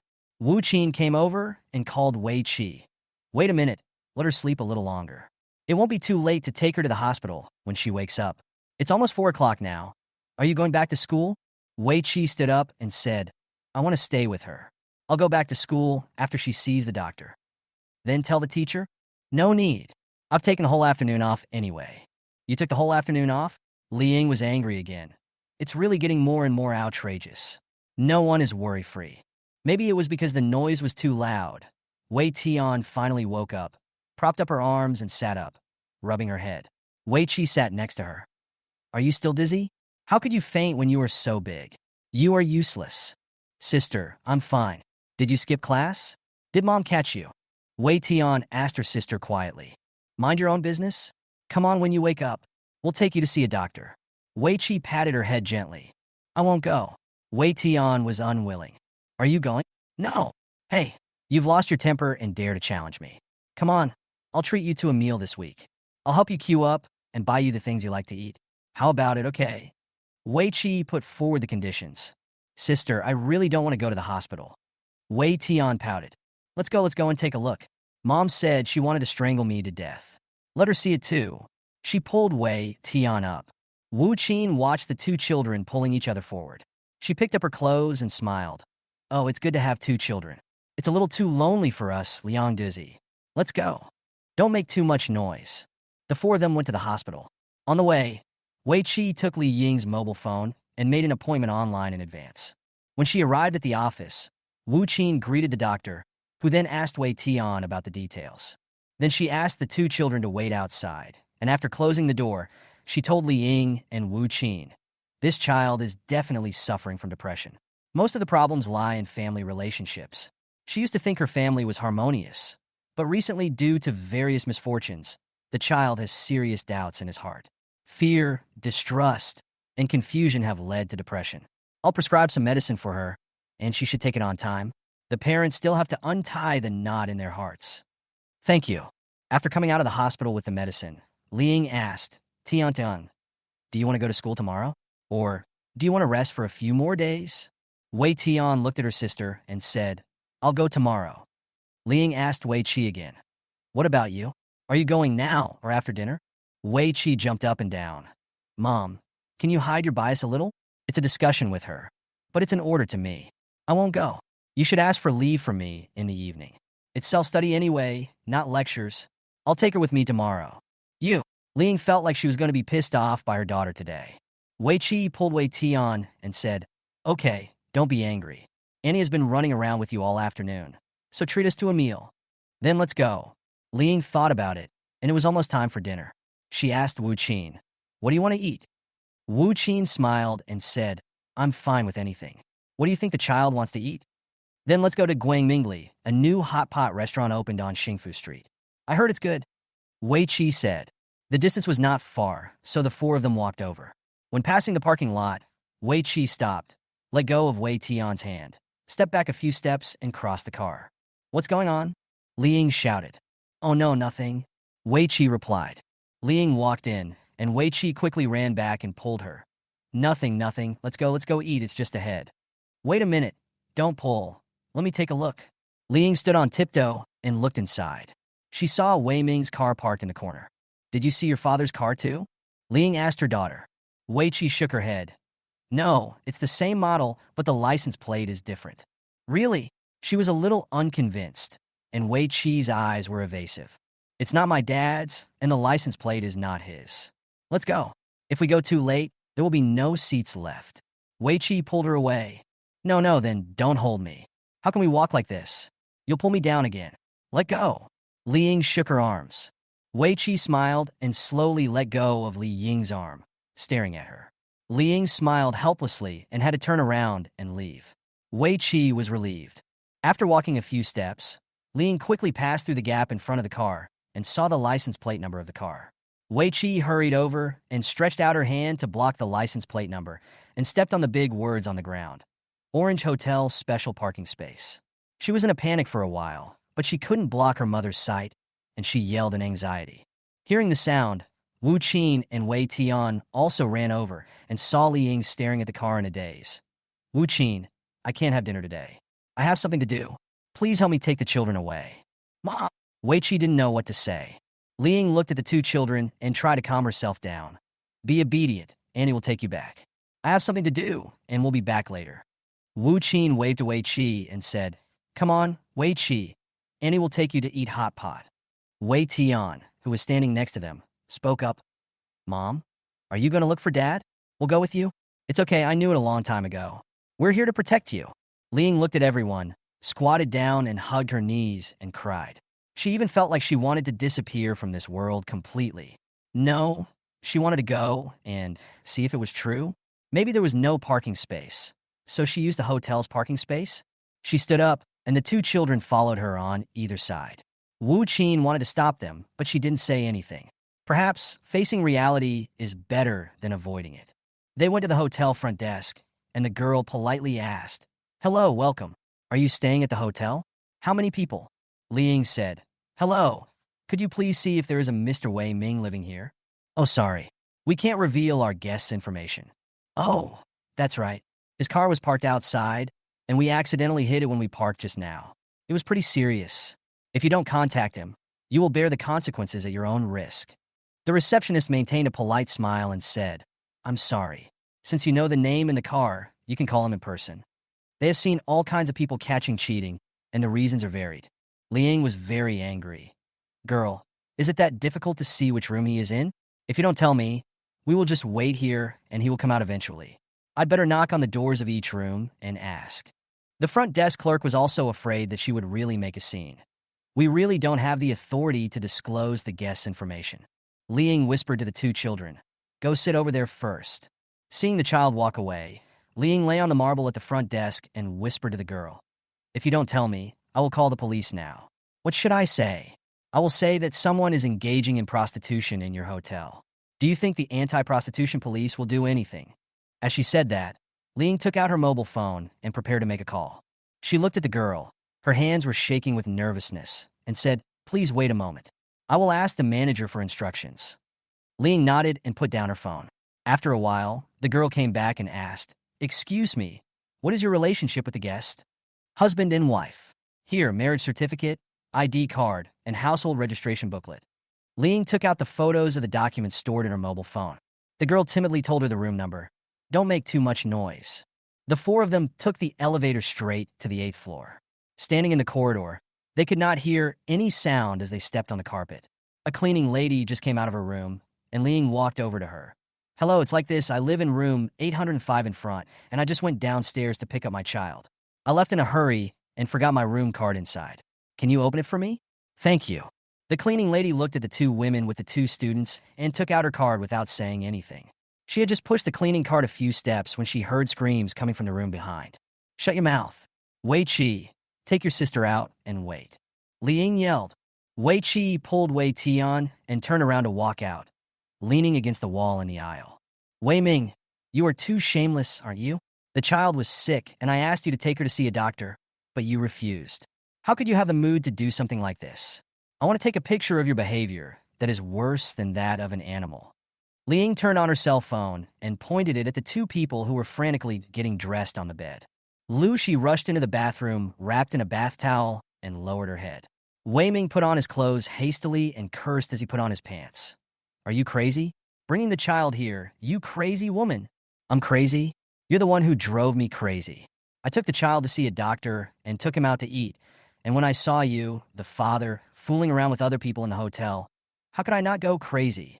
Not only am I crazy, but you've also driven the child crazy. Liang screamed hysterically. Wei Ming came over and tried to grab the phone. What else do you want to do? How could I have lived with a woman like you for so many years, trash? Give me the phone and stop recording. You are not allowed to record? You also know that such behavior is shameful, right? I'm telling you, I'm going to record it. I'm trash? For more than 10 years, I gave birth to your children, served your family, and brought you water to wash your feet. Why didn't you say I was trash? Ah, has your conscience been eaten by a dog? And that guy? Are you hiding in the toilet and not coming out? Don't you know that he has a family? You clearly know. How can you bear to do such a thing that destroys someone's family? You almost lost your life last time, and I was there to serve you day and night. After you recovered from your injuries, you can't wait to relieve your lovesickness? How can you two be so shameless? Give me your phone. Wei Ming gritted his teeth and tried to snatch the phone. When he failed, he slapped it hard. You hit me? Go to hell. Li Ying grabbed the ashtray on the table and threw it over, hitting the wall with a clang. Wu Qin unscrewed the 2 bottles of mineral water on the table and poured them over Wei Ming's head. She then grabbed a wooden chair and rushed towards Wei Ming. Li Ying, come here quickly. Wei Ming, are you awake? This is your legal wife, and the one standing outside is your biological child. Do you want to continue making trouble? Wei Ming covered his sore knee, wiped the water off his face, and fell down on the messy bed. Li Ying yelled at the people who were looking at the excitement at the door. What are you looking at? Have you never seen a play? Go back to your room and sleep. Please pay the compensation at the front desk. Everyone left in a huff. Wei Qi clenched her fists and looked down at the shadows under her feet. The already dim corridor seemed even darker and longer. The quarrels in the room became like a swarm of small insects, crawling into their ears and filling every crevice in their minds. Seeing that she didn't come out yet, Li Ying rushed over and pushed open the bathroom door. She was so scared that she raised her hands to cover her face. Li Ying roared, "Come out! Go outside!" After that, she turned around and stood in her original position. She moved out step by step, with her hair covering half of her face. Watching her slowly walk out, Wei Ming ignored his sore knee and hurriedly pulled her hand, holding her by his side, and warned Li Ying, "Li Ying, I'm telling you this is between us. Don't make things difficult for her. She's not as aggressive as you, and she can't stand your tossing." Li Ying sneered, "Humph, our business? I'm making things difficult for her? You also know that this is a matter between 2 people, so why is she inserting herself in the middle? She knows that you have a family and almost killed you last time, but she still dares to come to the hotel in broad daylight to have sex with you. Let me ask you, who is making things difficult for whom?" Wei Ming was so angry that he said, "You are just a shrew. You are not even worthy of carrying someone's shoes. You are not even as good as one of their toes." Li Ying felt the anger she had suppressed was burning up again, and she mustered up all her strength to pounce on Wei Ming, trying to scratch his face. Wei Ming staggered after being hit, and after holding onto the wall to steady himself, he grabbed Li Ying's curly hair and slammed her against the wall. Li Ying screamed, and cried heartbreakingly. Wu Qin saw that Li Ying was at a disadvantage, so she picked up a chair and threw it at him. "He's killing someone, help." Wei Qi, who was listening to the noise outside, rushed in and saw her father gritting his teeth and banging her mother's head against the wall. There was nothing else in the room to hit him with. She rushed into the bathroom, suddenly cut the cord of the hairdryer, took it out, and smashed it hard on her father's head. Wei Ming stopped what he was doing in pain. Turning around and seeing his daughter holding the hairdryer in panic, he stretched out his left hand and grabbed her neck, pushing her against the wall and holding her tightly. "Little bitch, you dare to hit me? Huh? I'm going to strangle you to death today." Wu Qin tried to pull Wei Ming over, but couldn't. Wei Ming said viciously, "Wu Qin, I advise you not to get involved in this mess. For Liang Yin's sake, I won't touch you. This is our family affair, so get out of here." Wei Tian, who came in later, looked at the chaotic scene and her unfamiliar parents. She trembled all over, and her upper and lower teeth chattered. Her sister's face was already red, and she couldn't push her father away with both hands. She closed her eyes and roared, rushed over, and bit her father's wrist. Taking advantage of the gap of relaxation, Wei Qi escaped from her father's palm, while Li Ying sat on the ground, unable to move. Wu Qin hurriedly went around to help her up. "Pa!" Wei Ming slapped Wei Tian, who was still biting his wrist. Wei Tian still didn't let go. She closed her eyes and didn't dare to look at her father. Wei Ming, whose eyes were red, kept slapping Wei Tian's face with his right hand. Wei Tian, who couldn't hold on any longer, felt that the world suddenly became quiet, and she fell asleep. Wei Qi caught her fallen sister, hugged her sister's head, knelt on the ground, and cried out with all her strength, "Please, stop hitting me." Tears rolled down her face and fell on Wei Tian's face. "Hello. We received a call about a fight here." 2 police officers came in and explained their purpose. The room was in a mess. Wei Ming stood in the middle with his hands on his hips. Shi was hiding in the corner of the bedside table. Wu Qin was squatting on the ground, holding Li Ying, whose eyes were lifeless. And Wei Qi was kneeling on the ground, holding the unconscious Wei Tian. After hearing the police's intention, Wei Ming tried to fool them. No, it's all a misunderstanding. The couple had a quarrel, and it's all in the past." The police officer looked around at these people, and no one else said anything. Wei Qi lowered her head and called her sister. Wei Tian, wake up. No one will hit you anymore. Wake up quickly." Hearing this, the two felt it necessary to ask. The girl fell to the ground with her eyes closed, and half of her face was red and swollen. What's going on? Is he okay? Wei Qi cried and said, my father knocked me unconscious. Knowing that Li Ying would not be beaten again, Wu Qin asked her to sit on the edge of the bed. She walked over and pressed Wei Tian's philtrum. Ting, ting. Ahem, Wei Tian woke up, opened her eyes, and looked at everyone. It was finally calm. Seeing that the man had woken up, the two police officers took out their notebooks and pens and said, come on, take out all your documents and register them. We will make a police dispatch record. Wei Ming reluctantly took out his ID card and handed it over. Wu Qin opened the ID photos of herself and Li Ying on her mobile phone, checked them, and registered. What about yours? The police officer looked at Lu Shi in the corner. I didn't bring it, Lu Shi said in a low voice. How do you get into the hotel without an ID? The front desk requires you to register with your ID and use facial recognition before you can check in. Police look, it's like this. She came here to deliver something, not to stay overnight. It's normal that she didn't bring her ID card. Wei Ming explained with a smile, and did not forget to glance at Li Ying, warning her not to talk too much. Then come over here, and we'll do some facial recognition on you. The police officer opened the app on his phone and asked Lu Shi to come over. Where are you two? After registering the others, he asked Wei Qi. We are students and don't have ID cards. Wei Qi helped her sister sit on the carpet. What happened just now? Didn't they say that the couple had a fight? What happened to these other people?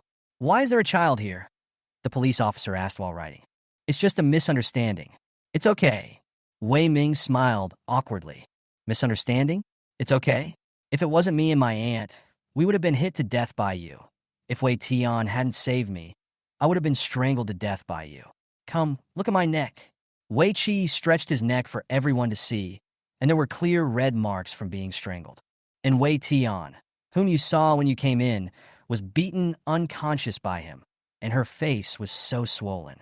The one sitting on the ground is my mother, and he is our father. How big was the misunderstanding that required you to kill the three of us, mother and daughter? Wei Qi looked at his father and asked word by word. Wei Ming's face turned red and white, and he was in a state of confusion and couldn't utter a word. Let me tell you a story. My mother took my sister to the hospital for a check-in, and on the way they ran into my father taking a woman to a hotel. My father, whose affair was discovered, was so angry that he wanted to kill us. Wei Qi's tears rolled down her cheeks. She knew that from that moment on, there was no connection between them except the irreplaceable blood relationship. Wei Ming was so angry that he wanted this unfilial daughter to disappear from his sight immediately. We already understand what happened. Now take the people to the hospital for a checkup, both adults and children, the police officer ordered. Wei Ming, there's no need to check this, right? The police officer looked up at him and said, hurry up. This is domestic violence. Don't do it again. I just saw the information. You're all working people in the unit. What will people say about you if you do something like this? You are all highly educated people, well-educated people. You should be sensible in your behavior. Wei Qi supported her sister and walked in front. Wu Qin supported Li Ying, and Wei Ming walked at the end. The police officer who stayed behind said to Lu Shi, okay, the information has been registered. You can go back. Think about what you did. The two children were beaten like that because of you. You must feel bad, right? As they left, the waiter stopped Lu Shi, who was about to leave, and said, hello, please wait a moment. We will count the damaged items in this room. Please sign and pay the compensation at the front desk later. After the hospital checkup, the police officer said, fortunately, there are no broken bones. You should all take good care of yourself when you return home. He specifically instructed Wei Ming, no more domestic violence in the future. Wei Ming nodded. Yes, yes. Let's get divorced. After returning home, Li Ying did not avoid the child and called Wei Ming. Let's get a divorce. Wei Ming sat on the sofa, saying nothing. Li Ying continued. You leave the house with nothing, and the child will follow me. The girl is grown up, and it is not convenient for her to follow you. The car belongs to you, and I don't want it. There is nothing left in the house to share. Li Ying finally understood today that even a tiger will not eat its own cubs. But Wei Ming was merciless even to his daughter. She would never leave the child with him. Wei Ming sneered. Humph, you wish for it. Leave the house with nothing? How is that possible? Where's the house? Li Ying took a sip of water and said, oh, I forgot to mention that I used the money from the last sale of the house to save for my two children's education fund. The rest was lost in investment and financial management. I don't have any savings. Every month, my salary goes to the daily expenses of the family, buying clothes and food for the family. Oh, by the way, the last time you were hospitalized, the hundreds of thousands of dollars spent were all my savings. The 2,500 yuan I gave to your parents every month has always been my salary. So, I don't have any savings. Wei Ming stood up and said, "Where did you put the money? Where did the money go? A house costs 850,000 yuan. 850,000 yuan. Liang looked at him and said, "The 300,000 yuan I saved for my child's education fund is locked up and no one can touch it. The other 550,000 yuan I put in financial management has all been lost. If you don't believe me, you can check. I have no money in my name." After saying that, she shrugged. Wei Ming was so angry that he turned around. "I don't care whether you borrow or take out a loan. You must give me the money. You think too much. To tell you the truth, leaving the house with nothing is your only way out. The 100,000 yuan you gave Liu, she is also considered the common property of the couple. I have more evidence of your cheating than just this video today. I also have chat records and transfer records. What else do you want to know? Oh, by the way, the hospital and the police have evidence of your domestic violence against the three of you today. If that's not enough to make you leave the house with nothing, I might as well collect all the witnesses and evidence. If you want to fight, I'll accompany you to the end." Only at this moment did Wei Ming realize that Li Ying had known about his infidelity for a long time. No wonder her attitude had changed a lot during this period of time. It was not his illusion. After washing up, Li Ying and the child went to the bedroom to sleep. The three of them lay on two beds, and it was pitch dark when the lights were turned off.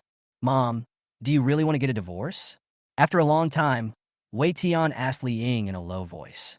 Li Ying pulled the quilt and said, "Li, I've made up my mind. I also want to take you two with me and tell you what you think." I don't know, but I'm afraid of my dad." Wei Tian endured the pain and touched her hot face, trembling when she thought of her father's appearance. Wei Qi turned over and said, "Let's get a divorce. I'll be 18 soon anyway. It doesn't matter who I live with. I live in school anyway." There was a bang outside the door. It seemed like the door rang. Wei Tian bit her fingers and shivered. Wei Qi lifted the quilt, went over to open the door, and looked into the living room. The light from the window fell on the floor and walls in patches. She quietly opened the door and tiptoed out to see that the door of the master bedroom was wide open. She leaned her head over and saw that there was no one in the bedroom. Dad just went out. Wei Qi came back and closed the bedroom door. No one spoke again. Only a soft sigh was heard, falling into the darkness. The next morning, the alarm rang, and Wei Qi stretched and got up. "Wei Tian, get up. Mom, call the teacher and ask for leave for us today. We will go to school in the afternoon." "Why do you need leave?" Li Ying was changing clothes. "It's times like this where we stay with you to make sure you're at ease. We're also worried about you going to school." After that, Wei Qi simply picked up her mother's phone and called her teacher to ask for leave.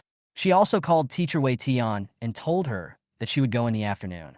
"Mom, if you've made up your mind, let's pack everything this morning, go out for breakfast, and head straight to the Civil Affairs Bureau." Wei Qi folded the quilt. "Pack it up." Li Ying felt very sad, perhaps because of the relationship of more than 10 years, or perhaps because of her own unworthiness. Li Ying went to the drawer and took out her household registration booklet, marriage certificate, ID card, and her child's birth certificate. She stared at the red marriage certificate in a daze, not moving. Wei Qi put on her coat and saw that she was still not coming out. She went in and saw her mother crying. She went over and took the documents from her mother and put them all in a bag. Then she took her mother's arm and said, "Let's go. We will accompany you." After having breakfast downstairs, the three of them took a taxi to the entrance of the Civil Affairs Bureau, just in time for the office to open. After waiting for a while and still not seeing Wei Ming, Li Ying called him and said, "Sorry, the number you dialed is turned off." "Is the phone turned off?" The three of them looked at each other, not knowing where to find him. Just when she didn't know what to do, the phone rang. "Hello, I'm from the 2nd Municipal Hospital. Wei Ming is your husband, right?" Yeah. Why?" "He was sent to our hospital last night, and we were unable to contact his family at night.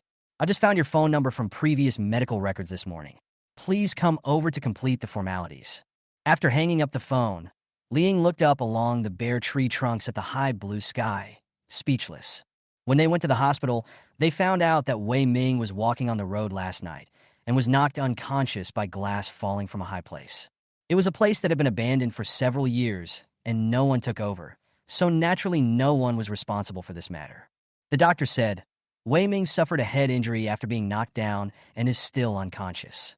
Most importantly, his spine was broken in 2 places, which may make it impossible for his lower limbs to walk.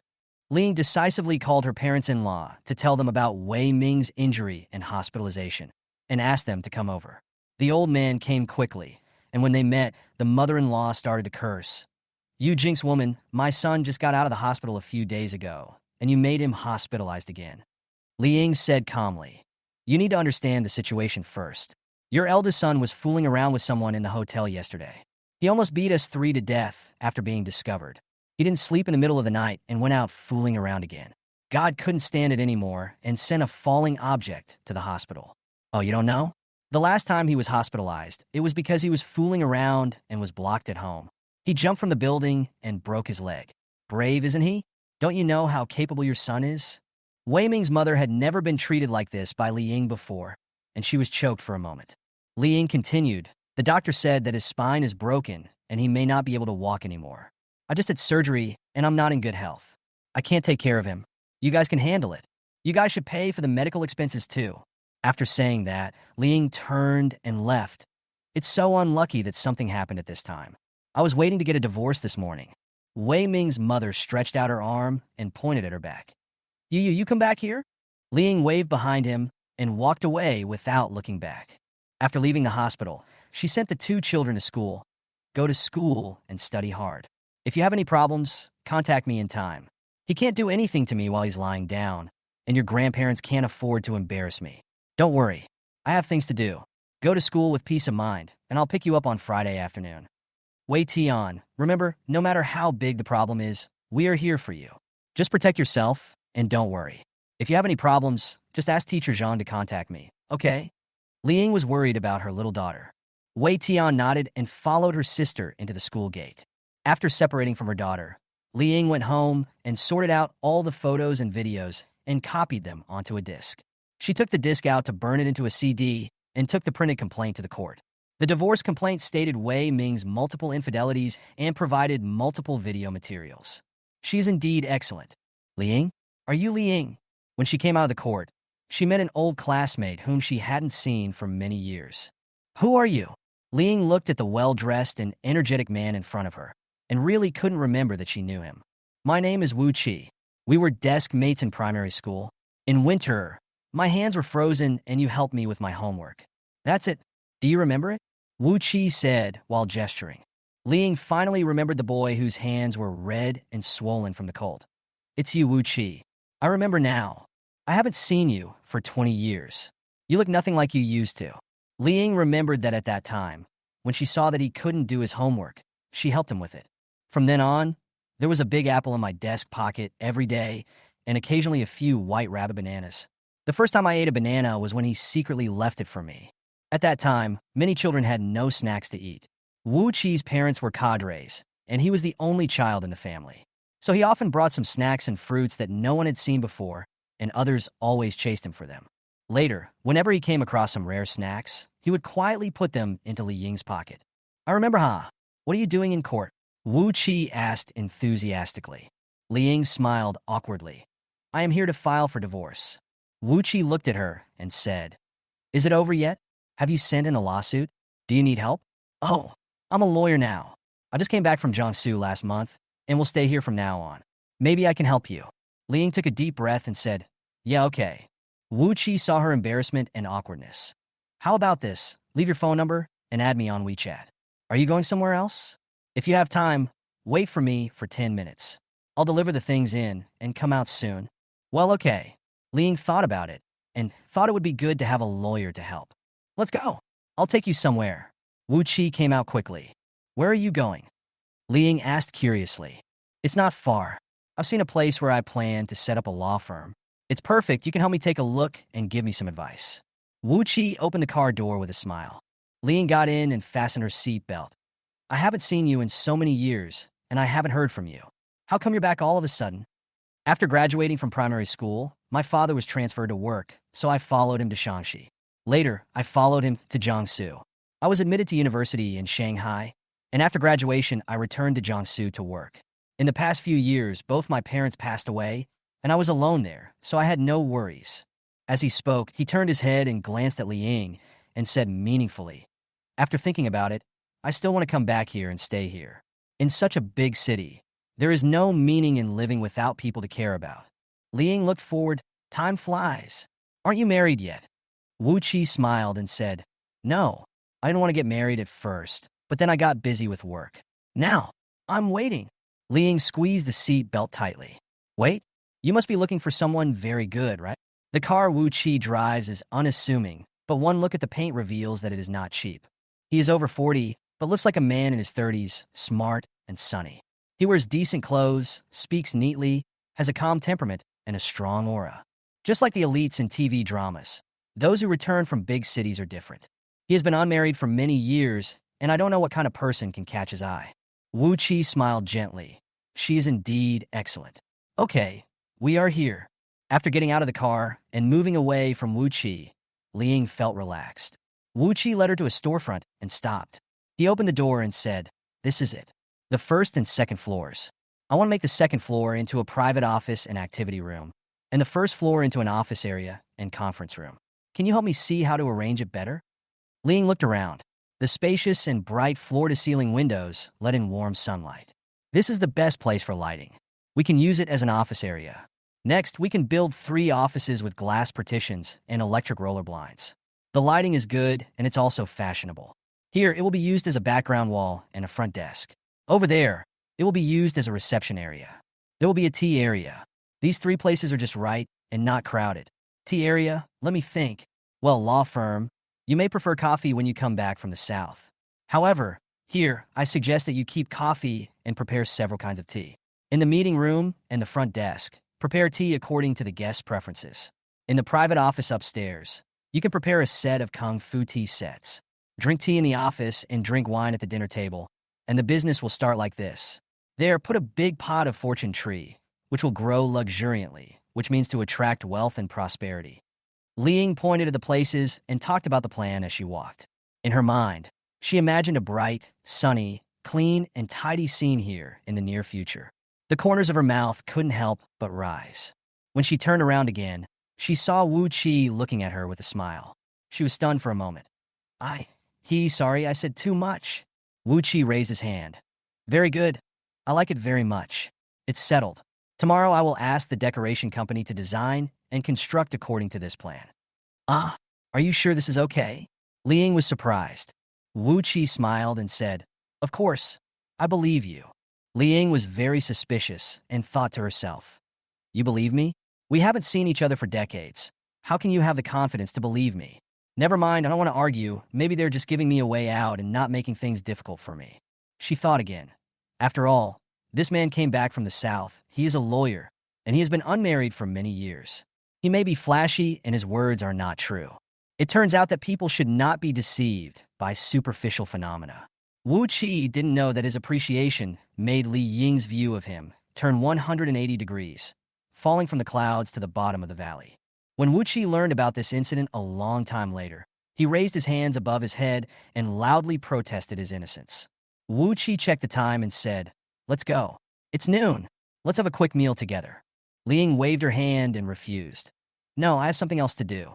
I will treat you to a meal some other day." After she finished her plan, Wu Qi agreed to it, which made her feel a little angry. She felt that this person looked calm, but was actually not real at all. "Why? You won't even bother to have a meal?" Li Ying smiled and said, "It's really not convenient today. Maybe next time. Well, it's not easy to force you. How about this? I'll take you wherever you want to go." The 2 of them walked out, and Wu Qi locked the door. "No need. I can go there by myself. Goodbye." After saying that, Li Ying turned around and left without waiting for Wu Qi to speak.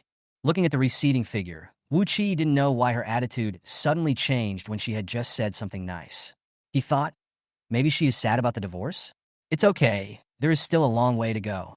I want to take you to Tibet. After sending the child to school, Li Ying's heart has been hanging in the air. She is worried about Wei Qi's premature love problem, and even more worried about Wei Tian's depression. She came back and checked the data. Depression is very harmful to adolescent children, and the big data every year makes her terrified. Li Ying sat on the sofa for a long time, until the afternoon, and her turbulent mood did not calm down at all. The house was quiet, and she remembered the past when Wei Ming had his birthday, when the two children ran around him, and the whole family laughed happily. The phone rang. She wiped her tears and picked up the phone.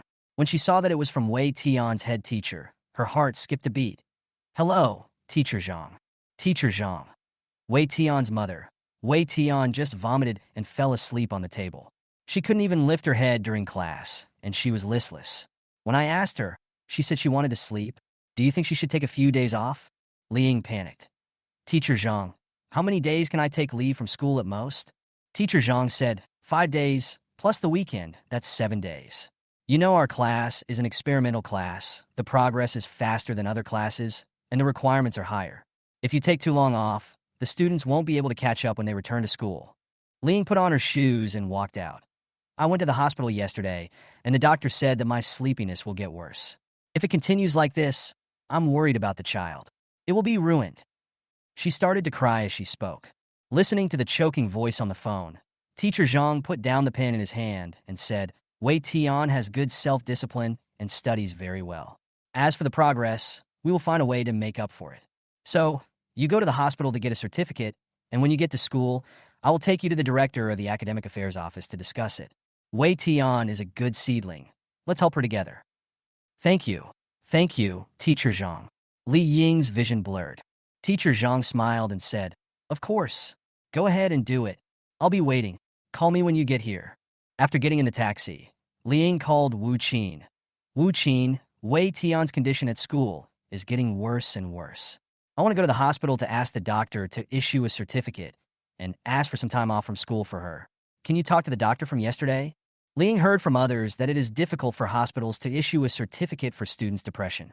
This year, 5 students jumped off buildings in the first week of school in several urban schools.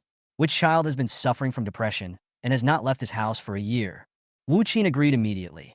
Okay, I'll call and ask now. Don't be afraid. After a while, the phone rang back. Li Ying, it's settled. You can go get it. Okay, I'll be at the hospital in a moment.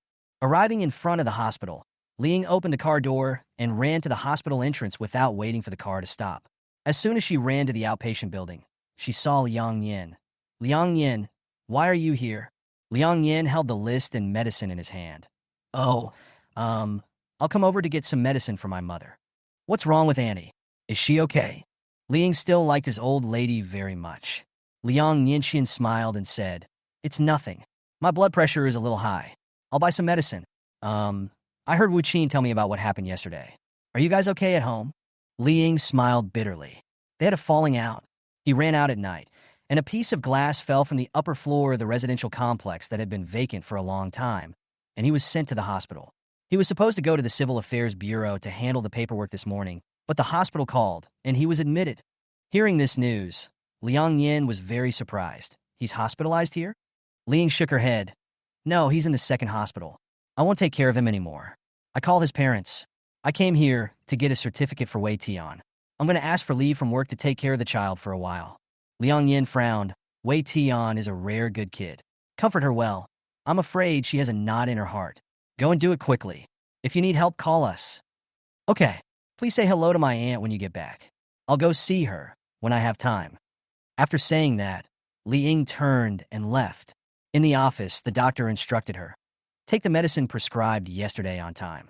Be sure to guide your child correctly emotionally. Let her vent when necessary. And maintain proper exercise every day. I want to take her out to see the outside world and relax. Do you think this will help her? Li Ying asked. The doctor nodded. Well, it's okay to change the environment and keep the child away from the current environment and pressure. However, the symptoms of sleepiness are becoming more and more frequent. Make sure to keep someone around and pay attention to safety. After thanking the doctor, Li Ying took the certificate and went to the school to contact the teacher.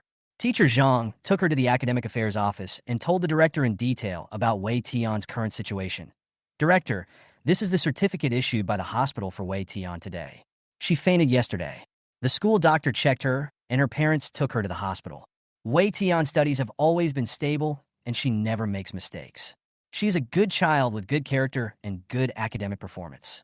Now she is suddenly like this, We are all very worried, and the doctor also said that she needs to rest for a while and actively guide the treatment. Do you think she can take a few more days off? We will help her get through this period together." The director remembered the quiet child on the podium. She had won almost all kinds of awards. Every time she went on stage, she was never ostentatious and behaved properly, which was a model.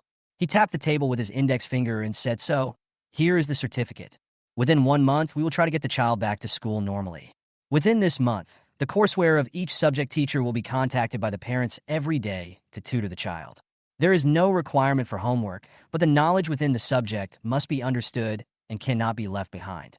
If you fall behind, you will not be able to catch up with the speed of the experimental class. Teacher Zhang stood up with a smile. "Thank you, director." Liang also bowed. "Thank you, director." The director looked at Teacher Zhang and smiled. The experimental class is right for you. You are full of energy. Keep up the test results." Coming out of the office, Teacher Zhang said happily, "Wei Tian's mom, school is almost over. After the students leave, go to the classroom and help me pack up Wei Tian's books. I'll ask Wei Tian to wait in the classroom. I'll go over first. You wait in the hallway for a while." Okay. Liang knew that the teacher was worried that Wei Tian would be embarrassed because all the students were watching. She watched the children leave one after another in the corridor and only went to the classroom when there was no one left. When she entered, she saw Teacher Zhang helping Wei Tian sort out her textbooks, putting the ones to take home in one pile and the ones to leave at school in another. Wei Tian rubbed her eyes and slumped her shoulders as she looked at the teacher. "Wei Tian." Liang called softly, nodded, and smiled at Teacher Zhang. "Mom, you're here." "Teacher Zhang just told me, and I understand," Wei Tian said slowly. Liang sat down on the stool next to her. "Wei Tian, Mom wants to take you to Tibet. Haven't you always longed for that place with clear skies and white clouds as seen on TV? The people there adhere to their beliefs and live a different life. Do you want to go?" "Okay, I'll do whatever you say." Wei Tian covered her yawning mouth and stretched her arms. Teacher Zhang had already packed the books to take back home and put the bag on the table with a smile. "Okay, go on vacation and have fun with your mother. The teacher will wait for you to come back." "Okay, teacher." Wei Tian smiled. "If you have any questions, please contact me." I called Wei Qi's dormitory at night and said, "Wei Qi, Tian Tian is becoming more and more sleepy. I went to school to pick her up today and asked for a month's leave. I plan to take her to Tibet to have a look." Wei Qi got anxious when she heard this. "Mom, it's winter now, a cold winter. Why are you thinking of going to Tibet?" Liang said, "I know it's winter, but I'm worried about Tian Tian's current condition. I have a lot of responsibility for this matter. I want to take her there to see the clean sky, see those people with firm beliefs, and see those simple children. When we come back, I'll find a doctor at the provincial hospital to see her again. Mom knows that you have always been a thoughtful child with your own opinions. We will be back in 10 days at most, and I will contact you every day. When I'm not around, if you have any problems, you can find Aunt Wu Qin. She and Uncle Liang will help you. You should go to the hospital on weekends. After all, he is your father." In the hospital, Wei Ming's mother was still complaining about Li Ying in the ward. The old man sitting next to her was sighing. Wei Ming was lying on the bed without saying a word. The last time Li Ying was hospitalized, she was busy running around by herself, and Yang Qing often came to help. "I have been on vacation at home, and I haven't seen Yang Qing for a long time." Wei Ming cursed these people for being disloyal. Now he is furious. He hasn't seen Li Ying since he woke up. His mother said, "That bitch called me and your dad to the hospital, and then she left, saying that we should take care of you. She can't even take care of her own husband, so what do you want her for? She is a jinx, she can't give birth to a son, and bad things happen one after another. I should have kicked her out earlier." His mother's constant nagging gave Wei Ming's headache even more. "Mom, can you please stop for a while? I'm already feeling miserable enough." He didn't dare tell his mother that he was kicked out of the house and that he was the one who was kicked out. After Li Ying finished talking to Wei Qi, she saw that Wei Tian was sleeping soundly, so she went out to buy some things to take with her tomorrow. After she went out, she remembered that Wei Tian loved to eat the braised chicken legs at Fengling Road, so she wanted to take a taxi to buy some. She packed up the only chicken legs, chicken feet, and duck intestines in the store and took them away. After walking a long way without seeing a taxi, she put the food on the roadside steps and stood there rubbing her fingers. A car slowly stopped by the roadside. Li Ying took 2 steps back, worried that she would be hit. "Li Ying." Wu Qi opened the car door and walked out, walking towards her with a smile. Li Ying raised her hand to her forehead, smiled awkwardly, and said nothing. Wu Qi saw 2 bags on the ground and said, "Did you go shopping? There are very few cars coming in here, so you can't get a taxi. Come on, put the things in the car, and I'll take you back later." Ling quickly bent down to stop him from carrying his things. No, I'll be leaving soon." Wu Qi picked up the things and put them in the car. "It's late at night. It's not convenient for you to carry the things by yourself. I'll take you back on the way. It's safer." Ling was helpless. "Well, I'll park the car in front. You wait for me at the door. I'll go and give instructions to the workers," Wu Qi said as he got into the car. Liang then remembered that the store she and Wu Qi had seen this morning was right at this intersection, and it was only a few steps away. He had just said to wait at the door, so it must be there. She walked over, and Wu Qi also parked the car and ran over quickly. "Wait at the door. There are materials and tools all over the floor inside right now. It's not safe. I'll go in and talk, and then we'll go." Liang nodded and waited outside the door. She watched Wu Qi go in and show the workers the lines on the wall. She could vaguely hear Wu Qi saying to the workers, "Add a wall cabinet here in the tea area." After giving instructions to the plumbers and carpenters, Wu Qi said loudly, "Everyone, do as I just told you. Don't change the plan. You must do it this way. If you don't do it right, I want you to redo it." After making the arrangements, Wu Qi came out. "Let's go. I'll take you back." The two walked forward side by side. Liang thought about how he had just shown the workers one place at a time and couldn't help asking, "How come you decided on the renovations so quickly? Weren't you still looking at it at noon?" Wu Qi replied, "Well, after you left at noon, I went to the decoration company and asked them to make a budget for me according to the plan you mentioned. The materials were brought in this afternoon, and I just arranged for the workers to install them on site. I asked them to install the rest as soon as possible." Liang stopped and said, "What? You really asked them to do that?" Wu Qi turned around and looked at her. "Yes. I told you at noon that it would be great. I believe you." Liang didn't know whether to laugh or cry. You made this decision too hastily, didn't you? At least let the decoration company design a plan." Wu Qi, "It's not hasty. I like your plan. It's my own studio, I just like it. You have to believe in yourself." "What? You mean what I said at noon? Do you think I was joking?" Liang smiled sheepishly. "Well, let's go." She felt awkward. It turned out that I was the villain at noon. How embarrassing. The two of them sat in the car, and Wu Qi turned on the headlights. "What are you buying here so late?" "Oh, I came here to buy some braised food. My little daughter likes it. I plan to take her to Tibet tomorrow," Liang said softly. Wu Qi stopped the car as he was about to drive out and asked worriedly, "Going to Tibet? Now? Can you handle it? Is there something going on over there?" "Not really. The child suddenly became depressed, and the situation is getting worse. I plan to take her out for some fresh air." Liang lowered her head depressedly. Wu Qi looked at her. "Why are you suddenly depressed?" Liang pinched her nails and said, "Maybe too many things happened at home in the past few months. A few days ago, a woman in the community jumped from the building opposite us. The child was frightened, and the problems accumulated in his heart burst out. Now he has been sleeping all the time, as if he can't wake up. It's scary to look at him." Wu Qi started the car. "Don't worry, everything will be fine. Be careful when you go there, and remember to contact me if anything happens. The environment over there is worse than here. If you have altitude sickness, go to the hospital immediately." The two of them drove in silence as the car slowly moved forward. The dim street lights cast a warm glow ahead, and the bare branches on the roadside were covered with a thin layer of mist. Wu Qi parked the car on the side of the road. Liang Kai, who was distracted, realized that he had arrived at the gate of his community. "Huh? Didn't I tell you where I live just now?" Wu Qi's mouth curled up.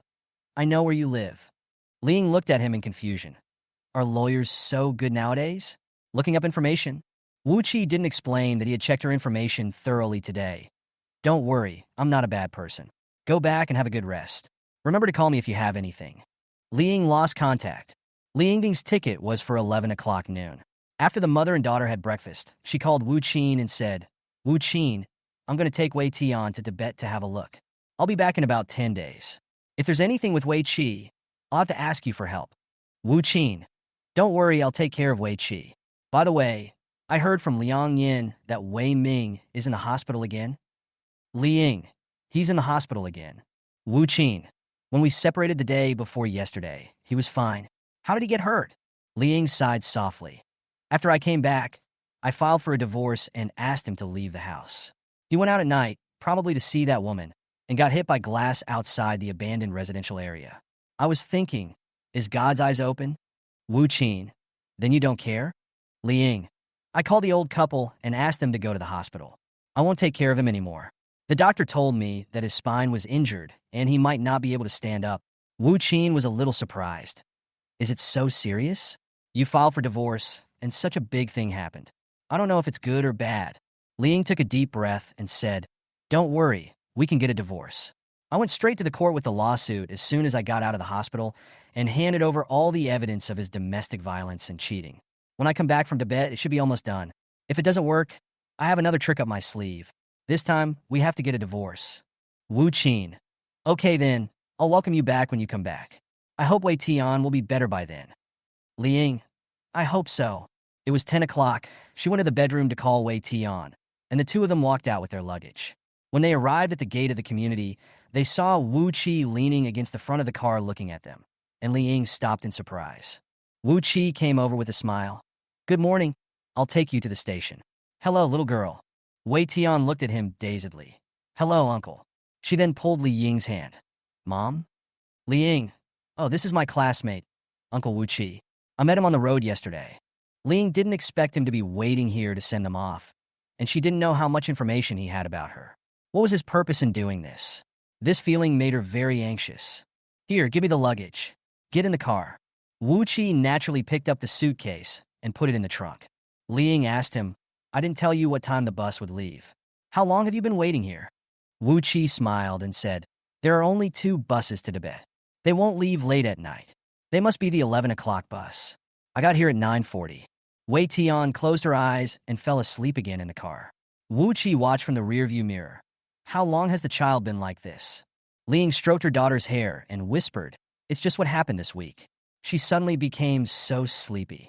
When they arrived at the station, Wu Qi took out the suitcase and accompanied the two of them into the station. He watched them pass through the security check before he turned and left. Wei Tian slept a lot of the time on the way. Whenever they passed a special place, Liang would wake her up and ask her to look outside. Only then would she smile faintly and soon fall asleep again. After arriving in Lhasa, Liang went to the hotel they booked and put down their luggage. The two washed up and lay down to rest for a while. During this time, she sent a message to Wu Qin saying that she had arrived at the hotel. She also replied to Wu Qi's inquiry. We have arrived. Then Liang took Wei Tian out to find food. She found a nearby internet celebrity food check-in spot based on the guide she found online. After entering, I bought 2 cups of sweet tea, 2 Tibetan noodles, and ordered a bowl of curry beef rice. There were people coming and going inside, but it was not noisy. Everyone seemed to enjoy this quiet and leisurely life. 40 minutes later, seeing Wei Tian about to fall asleep again, Liang took her hand and walked out of the tea house. The cool air outside suddenly woke up the dazed Wei Tian, and seeing her startled, Liang laughed. The two went to the Jiakhang Square and walked along the Jiakhang Temple. When they were tired, they sat down on a bench by the square and basked in the sun. Looking at the pious faces of the pilgrims, Liang felt a kind of power growing in her heart. Her daughter, who was sitting next to her, also looked at those people quietly with clear eyes. Seeing that it was almost time, the two returned to the hotel to rest. In the afternoon, Liang took Wei Tian to the mosque night market, where they tried butter tea and fried mutton offal and bought grilled gluten and meat skewers and fried chicken fillets. When night fell, we went to Parental Square with the extra skewers we bought to see the night view. The roof of the world was particularly beautiful against the lights. It was very different from what we usually see in textbooks and on TV. Looking at them quietly, I felt deeply shocked.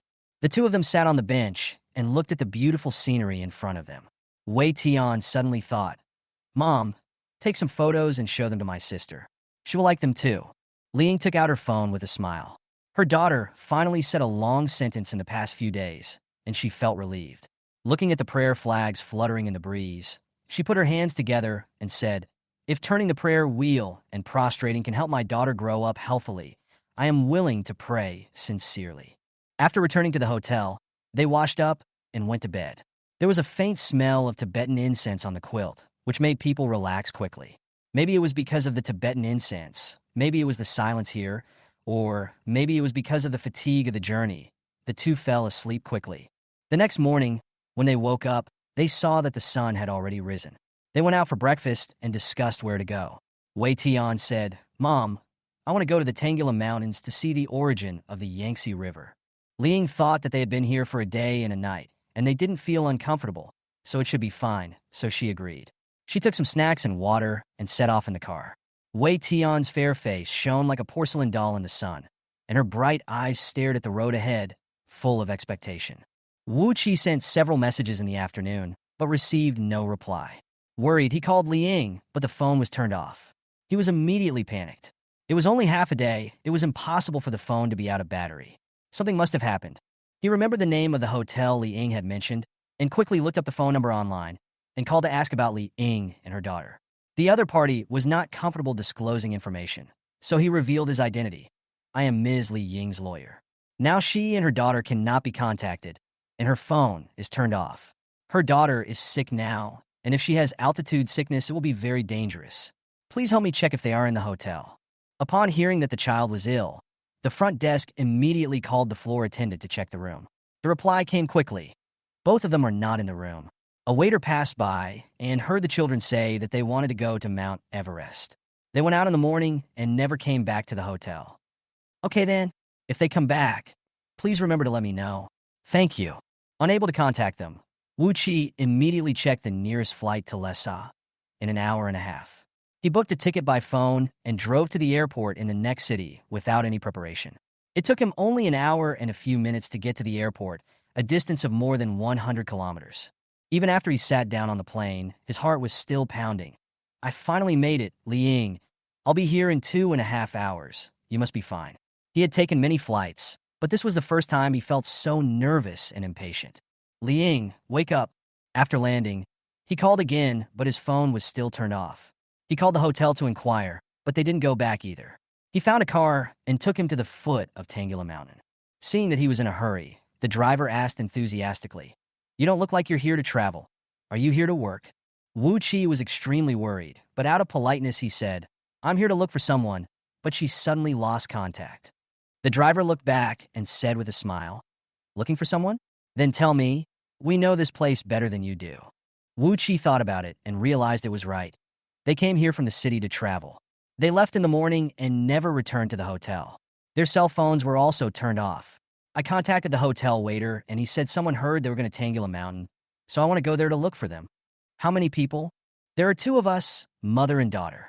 The child is a teenager and has been feeling unwell lately, so I'm very worried." "Don't worry. I'll ask in the group if anyone has sent anyone to Tangula Mountain today. Let's get started. There is strength in numbers." With that said, the driver pulled over and started asking his colleagues in the group. Soon a driver said that he had taken a mother and daughter to Tangula Mountain. The 2 did not speak on the way, and they arrived at the destination at about noon. The master called out to the phone, "Brothers, has anyone been there this afternoon? Have you noticed them? They came here from the city to travel, and the child has been feeling unwell recently. Now they haven't returned to the hotel, and their phones can't be contacted. Some of their family members have flown to look for them. We are on our way to Tangula Mountain. If you have any news, please contact us in the group." Hearing this, the drivers in the group were all worried. People coming from other places are prone to altitude sickness. The child is already in poor health, and it's dangerous to be unable to contact him in such a cold weather. The driver who took them there said, "You go ahead. I just got back from my shift. I'll find a car and come over soon. I'll go with you guys to look for it." Another driver said, "I'm not far away. After I drop this customer off, I'll turn around and meet you guys. It's getting dark, so I'll come over to help look for it." The driver smiled and said to Wu Qi, "Let's go, we'll look for it first. Someone else will come later." Wu Qi didn't expect the drivers here to be so enthusiastic. Looking at the road ahead, he felt mixed emotions. They didn't see any pedestrians along the way, and there were very few vehicles. Soon, drivers drove over one after another. Seeing the strangers gathered together, Wu Qi's eyes felt a little sore. He thanked them and told everyone the details. The driver of the car that Li Ying and her friends were riding in at noon pointed to the intersection and said they got off here and walked along this road.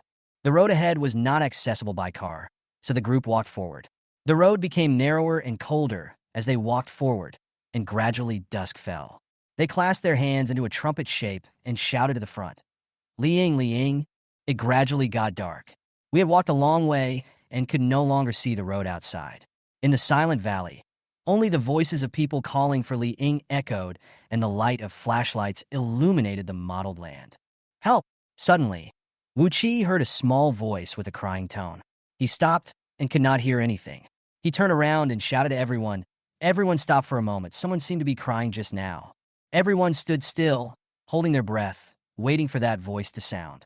Help! Help! That weak voice came again. Over there, quickly, over there. Everyone pointed in one direction and ran forward. Wu Qi's heart was beating so fast that it seemed like it was about to jump out of his throat. When we ran to the front and there was no road, and we didn't see anyone, we all looked at each other, and for a moment we felt a chill down our spines. Where are the people? Just as everyone's backs were chilled, they heard a low sob. A driver bravely followed the sound and tried to find out. Is that Li Ying? Where are you? Help! Wu Qi also caught up. He trotted over. Oh my God! They saw Wei Tian lying on a tree trunk on the cliff outside the road, and Li Ying was stuck at the root of the tree, unconscious. Wu Qi anxiously lay on the ground and stretched out his hand to pull them. Wei Tian, don't be afraid. I am Wu Qi. Don't be afraid. We will find a way to save you. Wei Tian no longer had the strength to make any sound.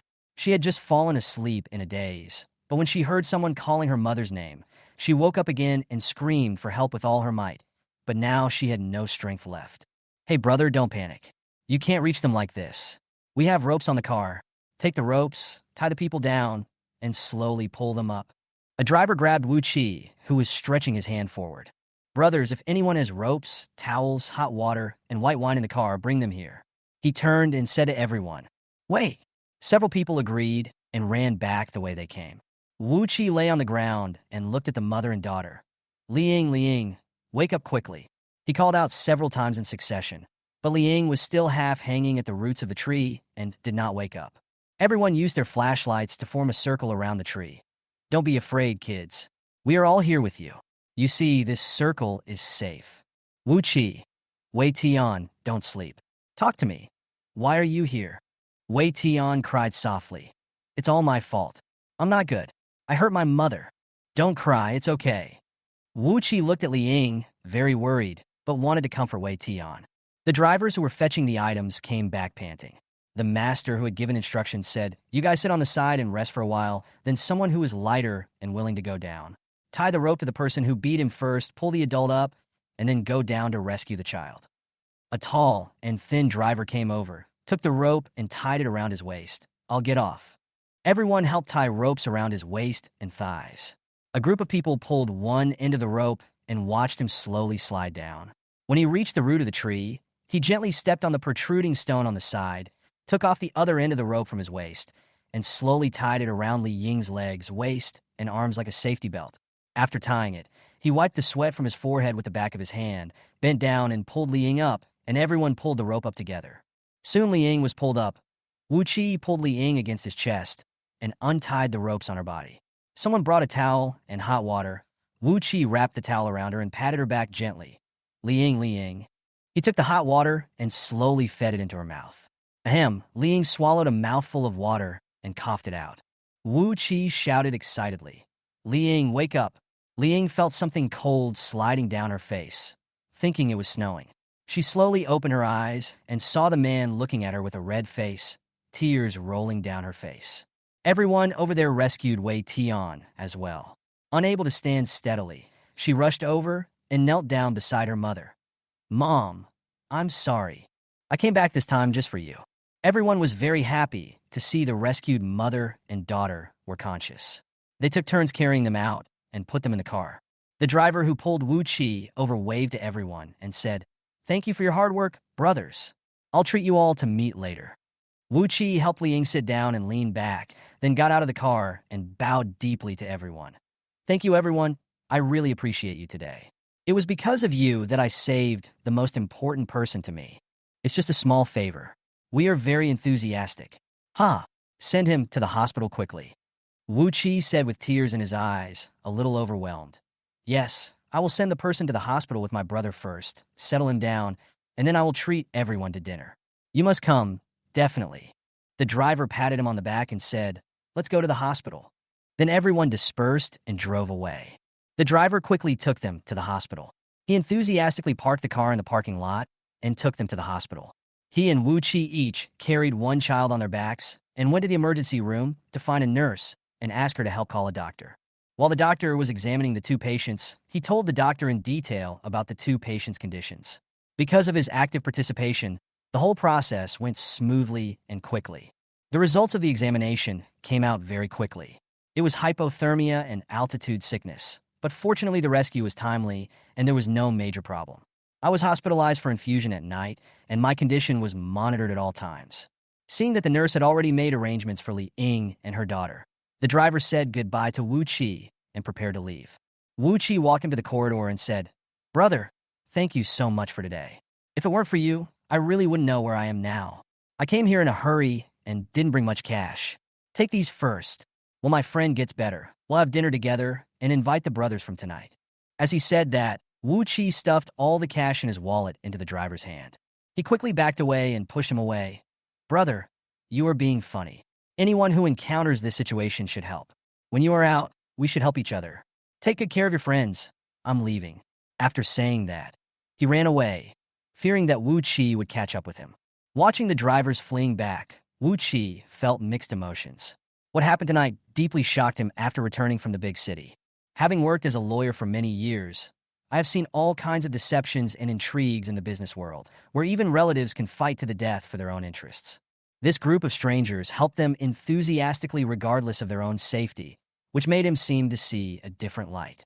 He returned to the ward. Li Ying opened her eyes and looked at him when she heard his footsteps. She didn't know what to say for a moment. She wanted to ask, "How did you get here?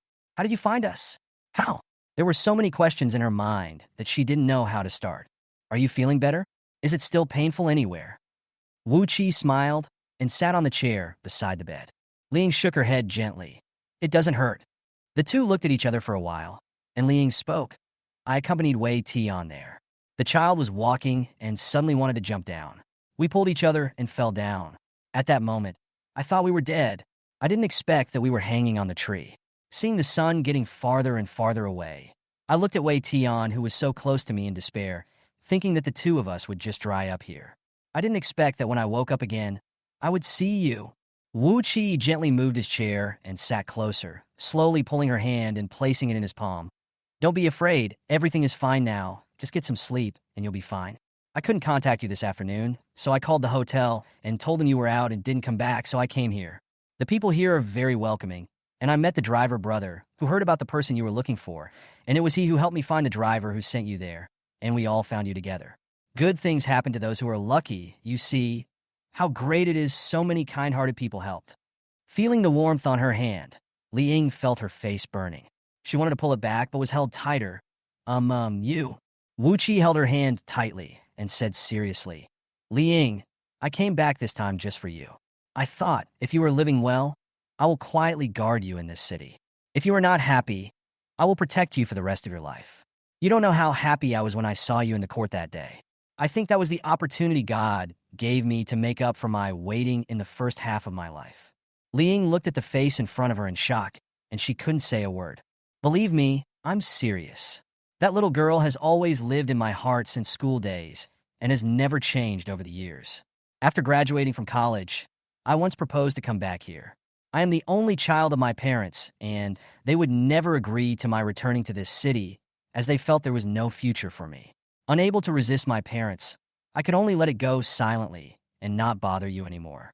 From that time on, I made up my mind. One day, I will come back here as long as we live in the same city. I'll wait for you.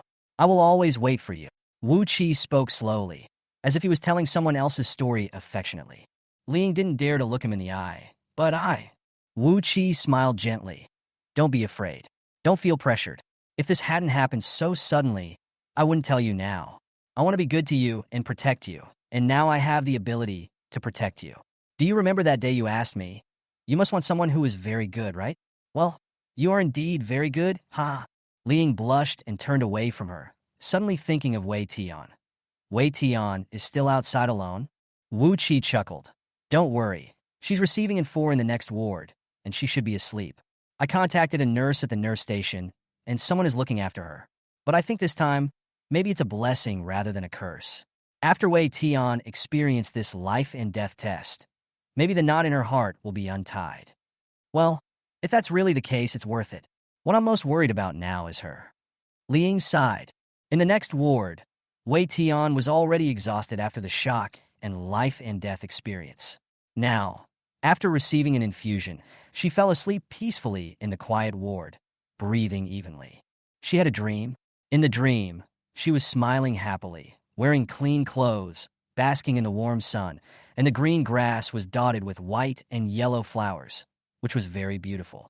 She squatted down and picked a blooming dandelion. She raised her head and blew at it. The white flower seeds flew farther and farther in the sunshine, like small umbrellas. She looked back and saw her sister lying on the grass, with her hands behind her head, legs crossed and smiling at her.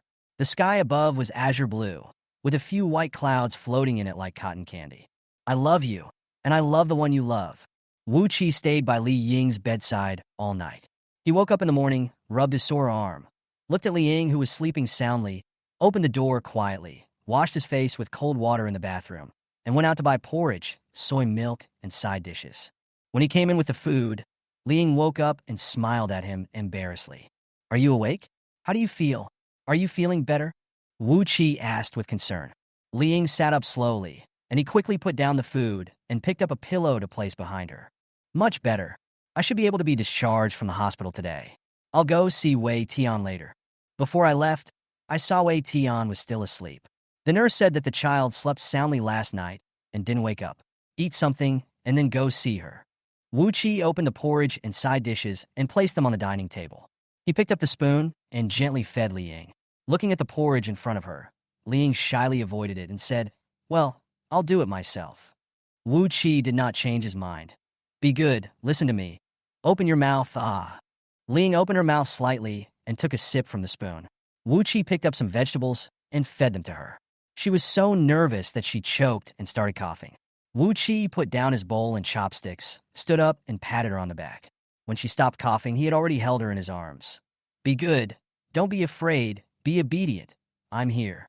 Li Ying put her hands on her chest and gradually stopped struggling, letting him hold her in his warm arms. Wu Qi wanted time to stop at this moment. He had been waiting for the person for more than 20 years, and finally, he would never let her fly away again. The sound of people coming and going outside woke them up. Wu Qi slowly loosened his arms, gently tucked her scattered hair behind her ears, and whispered softly, "I'll take you to see the child." Li Ying was held by his hand, her face flushed and her heart beat fast. "Okay." Li Ying stood up and lowered her head. "Well, don't tell the child yet. I'm afraid she won't be able to accept it." Wu Qi took her hand and held it in his palm. "Don't worry, I know. I love you, and I also love the one you love. Let's go." He put a coat on Li Ying and helped her to find Wei Tian. When they opened the door of the ward, the nurse was helping Wei Tian comb her hair. Seeing them come in, she smiled and said, "Mom, Uncle Wu. Tian, how are you? Are you still in pain?" Li Ying walked anxiously to the bedside and sat down. "Mom, I'm fine. I'm sorry, it was all my fault yesterday. I was too selfish and hurt you. I will never do stupid things again." She started crying. The nurse saw that they had something to say and took the thermos and said, "I'll go get some water." Li Ying touched the newly braided hair of her daughter and said, "Silly child, don't be sad. As long as you are well, Mom is willing to do anything.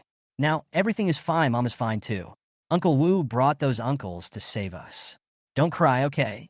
Wei Tian wiped the tears from her face and looked at Wu Qi. "Uncle, thank you for bringing people to rescue me and my mother yesterday." Wu Qi smiled and said, "You're welcome. You talk to Mom for a while. I'll go to the doctor's office to ask about the situation." After that, he nodded to Li Ying, closed the door, and left. In the doctor's office, he found the attending physician and asked about the condition of the two. The doctor told him, the patient is in good condition and can be discharged in the afternoon. He just needs to go back and rest more. As the two were talking, the doctor's phone rang. After a round of greetings, he hung up. The doctor stood up, shook Wu Qi's hand politely, and said, "Lawyer Wu, Director Yang called just now and specifically told me to receive you well." Wu Qi smiled and said, "Thank you. I came in a hurry this time and didn't have time to visit Director Yang. Director Yang told you over the phone to put the patients first. You don't need to make a special trip. Just call him if you have anything. You can also tell me. Come, please take a seat." Wu Qi sat down. "Okay, Dr. Liu, this is what happened. The child was suddenly diagnosed with depression last week and became sleepy. Because of this, the mother and daughter wanted to come here to relax, but yesterday, the child suddenly didn't want to live, and that's why something happened. Look at this. Do you need to do any other tests? The doctor thought for a moment and said, in this case, I will call the heads of the psychology department and other departments to have a consultation and discuss it immediately. Please wait a moment. Okay. Dr. Liu made a phone call. Xiao Wang, please notify the directors of each department immediately and hold a consultation in the conference room in 10 minutes. Ask them to be present. After hanging up the phone, Dr. Liu smiled and said to Wu Qi, Lawyer Wu, let's go to the ward to check on the child's condition. Wu Qi stood up and clasped his hands together. Okay, but if there is anything, just inform us. Don't let them know about these things. She doesn't know that I have acquaintances here. I'm afraid she will be scared. Dr. Liu nodded. Okay, I understand. You really put in a lot of effort. The two went to Wei Tian's ward together. Dr. Liu greeted her with a smile. I came to see how the child was doing. How are you feeling? Did you sleep well last night? Wei Tian smiled. It's okay, doctor. Do you still feel chest tightness or dizziness? Wei Tian shook her head. No. Okay, you guys have a good rest. I'll notify you when you're fine. After saying that, he nodded to Wu Qi before leaving. Dr. Liu went to the conference room and said, Everyone is here. This is the case. The girl is 15 years old. She was suddenly diagnosed with depression and severe sleepiness a week ago. She came to our place to relax. She showed suicidal tendencies yesterday and was rescued. Her physical condition is fine now, but her family members just mentioned this special situation. I just went to the ward to see her. She is in good spirits and is very normal. If you have any ideas, please share them. Dean Liu, many children of this age are in their rebellious teenage years. Why do you need to personally take action and summon us to come for a consultation as soon as possible? Dr. Liu is the vice president. Director Yang called and gave instructions personally. The family didn't want the patient to know about this relationship. Just get it done. After understanding the situation and reading the medical records and combining it with past experience, we decided that the director of the adolescent psychology department should go and check on the child. Then let's all go. Chun Xing, come with me to the ward. Dr. Liu ordered. A tall, thin young doctor nodded. Okay, Mr. Liu. He is Chun Xing, a high-ranking talent introduced by the hospital. He is young and promising, specializing in adolescent psychology. He has won many awards and saved many families. So this mission fell on his shoulders. The two walked in the aisle. Chun Xing, you will observe the child later. I will bring the parents to the office. You can talk to the child and guide her. Heal her. Heal her. Chun Xing nodded. Okay, I'll take a look. The child's depression has been cured. As they were talking, they had already reached the door of the ward. Dr. Liu pushed the door open and said, Everyone is here. This is Chun Xing, the star doctor in our hospital. I just met him outside. I heard that there was a top student girl in the ward, so I came to see her. Top students appreciate top students. Well, Chun Xing, you guys chat while I take the family members to the office to sign and complete the formalities. After that, Dr. Liu gestured to invite them in and looked at Wu Qi and Li Ying. Wu Qi smiled and nodded, and Li Ying followed him out. After closing the door, Dr. Liu coughed. Ahem, I can't make up any more stories. Let's go on and talk while we walk. Chun Xing is a specialist in adolescent psychology, and he is the best in this area. Young doctors can communicate more smoothly with children, so let him see how the children are doing. Let's go to the office and wait for a while. Almost half an hour later, Chun Xing knocked on the door of Dr. Liu's office. Seeing him come in, Li Ying stood up nervously and asked, Dr. Chun, how is the child? Chun Xing motioned for her to sit down. Don't be nervous. This is good news. The child's depression has been stabilized after the shock of yesterday. Well, let me be frank. The child was depressed because of the sudden family changes and seeing women commit suicide in the community. We also talked about it just now. Her fear and avoidance stage has passed. You can rest assured that she can be discharged from the hospital this afternoon. There is no need to deliberately avoid the problem. Hearing this good news, Li Ying was so excited that tears welled up in her eyes. She bowed to Chun Xing and Dr. Liu and said, It's filled out. Thank you. Dr. Liu stopped her and said, This is what we should do. If everything is fine, just relax and play with the child for 2 days. Hearing that her daughter was fine, Li Ying finally let go of her worries. She couldn't stop crying outside the ward, covering her mouth and not daring to cry out loud. Wu Qi gently hugged her in his arms. Be good, don't cry. It's a good thing that the child is fine. Come, wipe your tears. He gently wiped away her tears with both hands and placed a gentle kiss on her forehead. His warm lips calmed her excited mood. Mom, have you finished the formalities? Can we go out now? Wei Tian asked happily when she saw them come in. Okay, we'll go out in the afternoon. Those uncles helped us yesterday. Do you want to have a meal with them? Wu Qi asked Wei Tian with a smile. Wei Tian readily agreed. Okay, I want to thank those uncles. Okay, I'll make arrangements and we'll go find them this afternoon.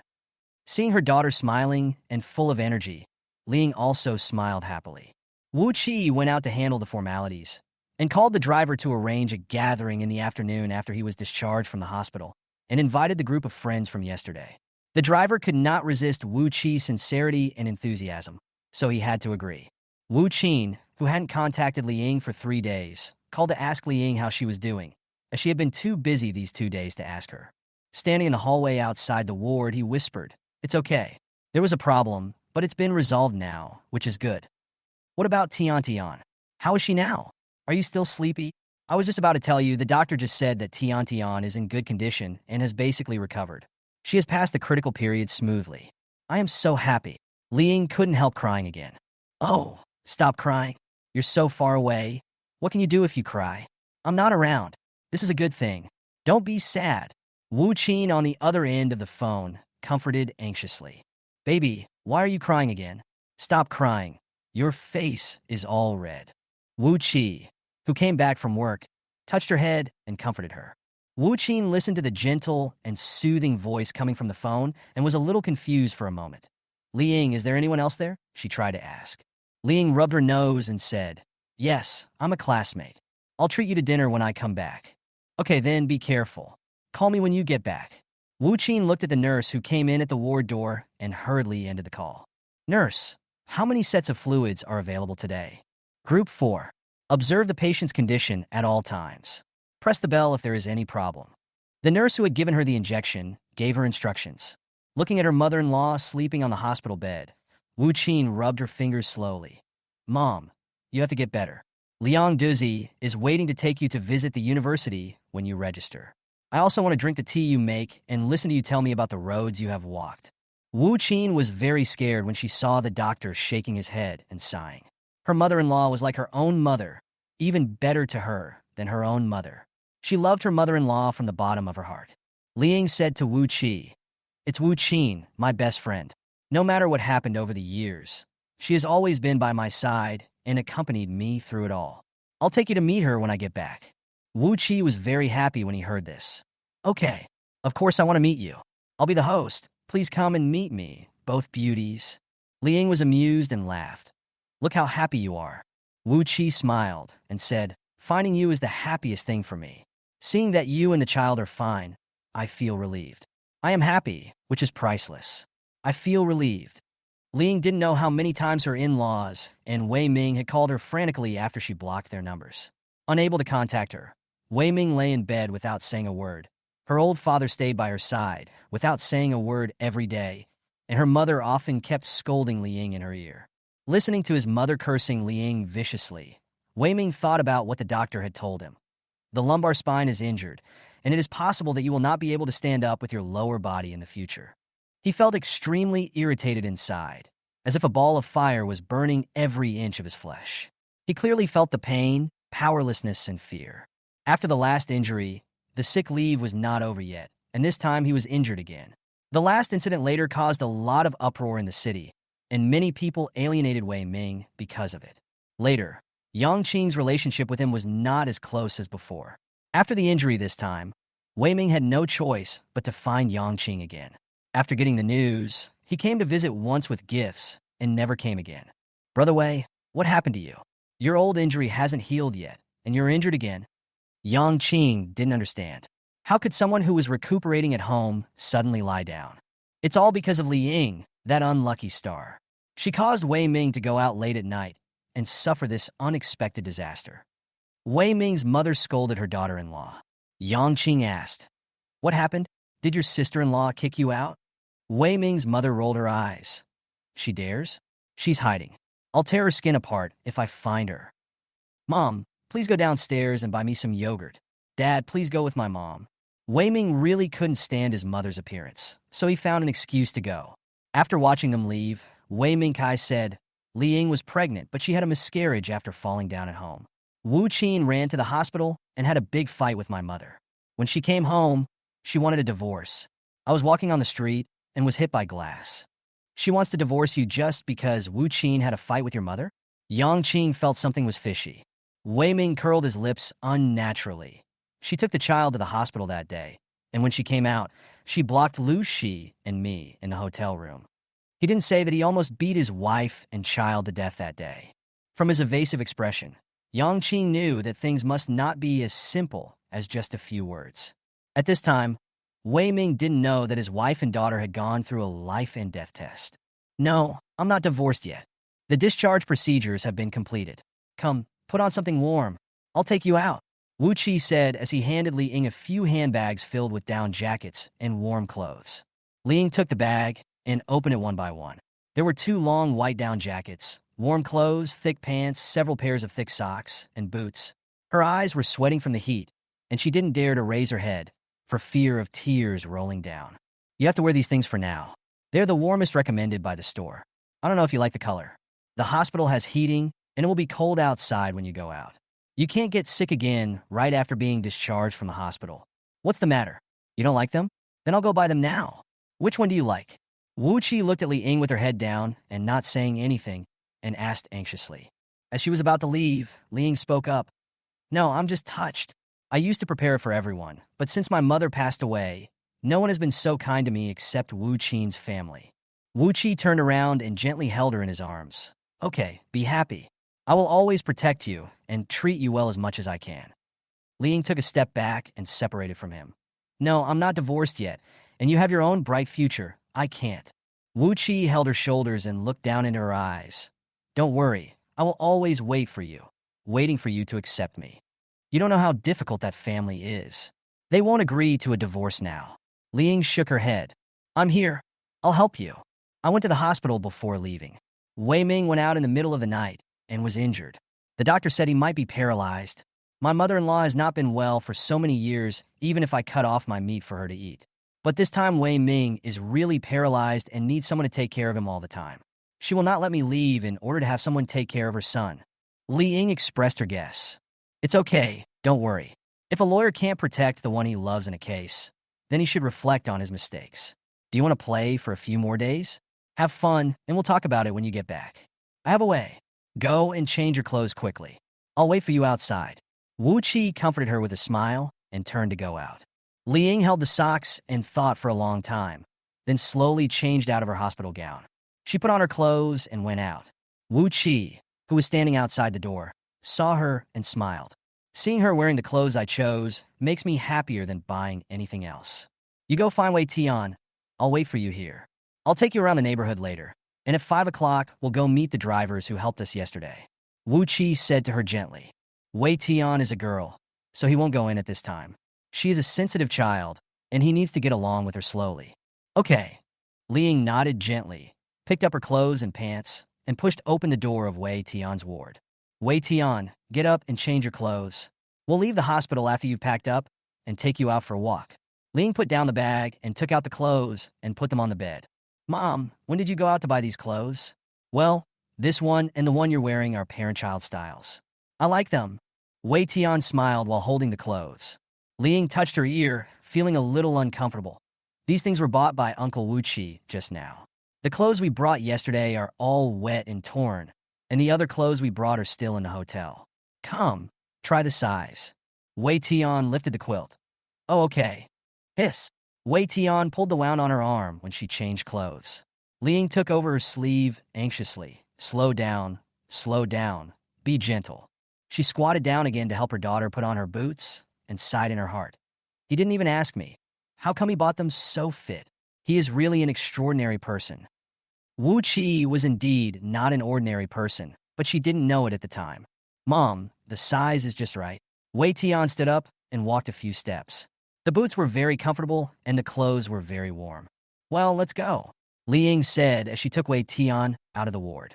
Wu Qi, who was waiting in the corridor, couldn't help but smile when he saw the mother and daughter, who were about the same height, walking towards them wearing white knee-length down jackets and black long boots.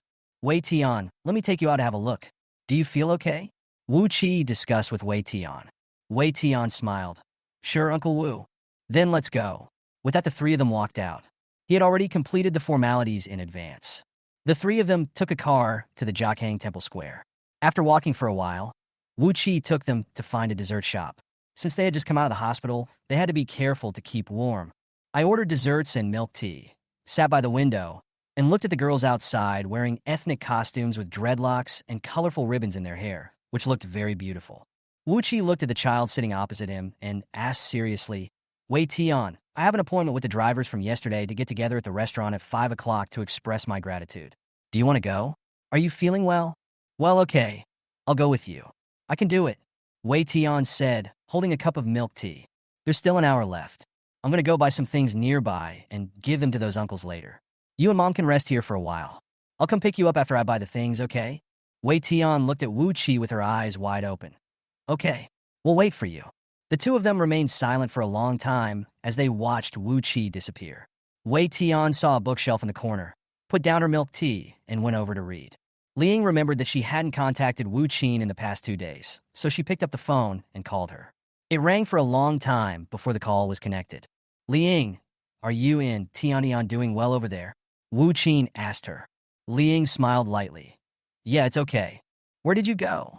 It's near the Parental Palace. Something happened these 2 days, and we just came out of the hospital.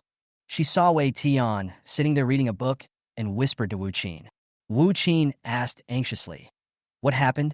Is he okay? Everything is fine. Wei Tian asked me to take her out to play. She suddenly became violent and wanted to die on the path. When we were trying to pull her apart, we both fell down. Fortunately, she survived and was hung on a tree. Finally, someone rescued her. We went to the hospital for a checkup. She had some scratches, but nothing else was serious. We are now discharged. So how is Tian now? Wu Qin has always liked this little girl. It's okay. The arm was just scratched and will heal slowly. There are no other major problems. The best thing is that Wei Tian is fine. There happened to be a young psychologist in this hospital who is said to be very capable. He examined her and said that Wei Tian had gone through the test of life and death and had passed that hurdle. Now there is no need to worry. I am really very happy. Really? How do you think Tian is doing now? Wu Qin was also very happy to hear the news. Yes, it's true. She is more energetic and not so sleepy anymore. We were in the milk tea shop and she went to read a book on the bookshelf over there. She looks the same as before and even more lively. Liang smiled. That's great. Let's celebrate when you come back. Okay, I'll come back and find you. I have something to tell you. Okay, then you and Tian should be careful. Well, don't worry. Nothing will happen again. Then I'll get busy. See you when I come back. Wu Qin said hurriedly. Mom, does Uncle Wu like you? Liang also heard someone shouting something on the other end of the phone. Why did it sound like someone was in the hospital? Did something happen to Grandma Wu Qin? Before she left, she met Liang Yin in the hospital to get medicine. She frowned, wondering if something had happened, and didn't notice that Wu Qi had returned with something. Seeing that her eyes were not right, Wu Qi asked, What's wrong? Did something happen? Liang looked up at Wu Qi, who was bending over and looking at her. I just called Wu Qin, and she hung up after talking for a while. I heard that she seemed to be in the hospital, and suddenly I remembered that I met her Liang Yin in the hospital to get medicine before I left that day. At that time, I was in a hurry to get a certificate for Wei Tian, so I didn't ask in detail. I wonder if her mother-in-law is in the hospital? I'm a little worried. Wu Qi sat down and listened to her, then smiled and comforted her. Don't worry, I'll call and ask about the situation. Which hospital did you meet Liang Yin in? Municipal Hospital. Wu Qi made a few phone calls and then told Liang, I found out. There's a 68-year-old man in the cardiology department whose son is Liang Yin. He was hospitalized for 5 days with cerebral hemorrhage and myocardial infarction. He's out of danger now and has been transferred to a general ward for treatment. I didn't even know.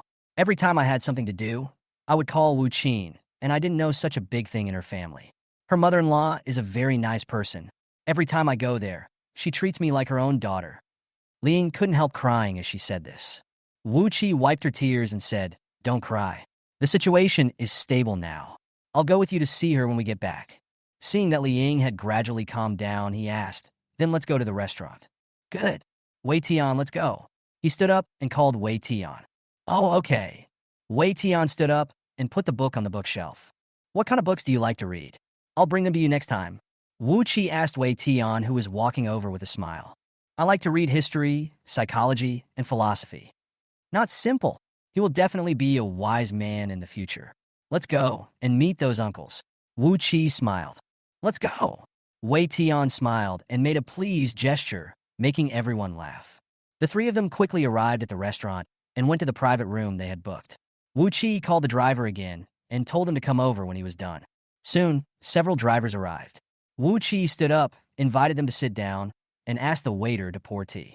Big brother, you're too polite. The other touts can't come here, so they asked you to give them a message, thanking them for their hospitality. It's just a small favor to help others, said the driver.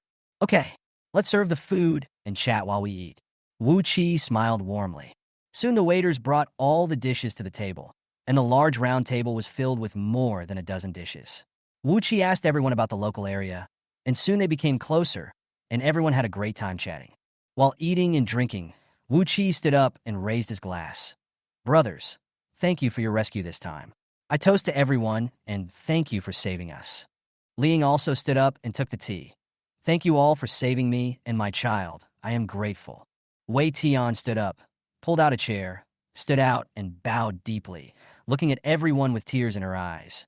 Wei Tian thanks everyone for saving my life because I was so confused that I almost killed my mother and me. It was everyone who saved our lives. From now on, I will cherish my life because my life was saved by everyone together. The driver stood up and drank the wine in his glass. Child, live a good life, which is a way to thank us. Everyone drank the wine in their glasses and sat down one after another. Child, you sit down too. Everyone started talking about their children at home. They were a group of sincere people, and their hearts were very warm at the moment. The driver said, he's a tall, thin guy, the one who tied a rope and went down yesterday. He had a miserable life, being alone since he was 10 years old. He didn't go to school for many days, and he has been through so much hardship that most people can't even imagine. In addition to driving a taxi, he also opened a repair shop, and his business is pretty good. He has always been so thin, and his stomach is not good, probably because he didn't have enough food when he was a child. There is also Depanger. His parents are paralyzed in bed, and his wife is gone. He is an 11-year-old child who accompanies him to take care of the two elderly people. The father and daughter have a hard life, but they are happy every day. The child is also doing well in school. Depanger feels that no matter how hard it is worth it. Wei Tian, what a great name you have. Your parents must want you to live a sweet life. I tell you this because many people are having a hard time and are trying to find ways to survive. Those people in the hospital are crying and begging the doctors to save them, hoping to live a few more days. You are a teenager now, and it is your prime time. You should live well. Look, you still have your mother who is risking her life to accompany you. People who have come thousands of miles to find you, and people who are willing to come to find you. Live well. Do you hear me? Wei Tian wiped her tears and nodded. Uncle, I know I was wrong. I will never do stupid things again. When they left after having a good meal and a few drinks, Wu Qi left a business card for everyone. I'm a lawyer, and here's my phone number. If you have any questions, please call me, and I'll do my best. These are little gifts for everyone.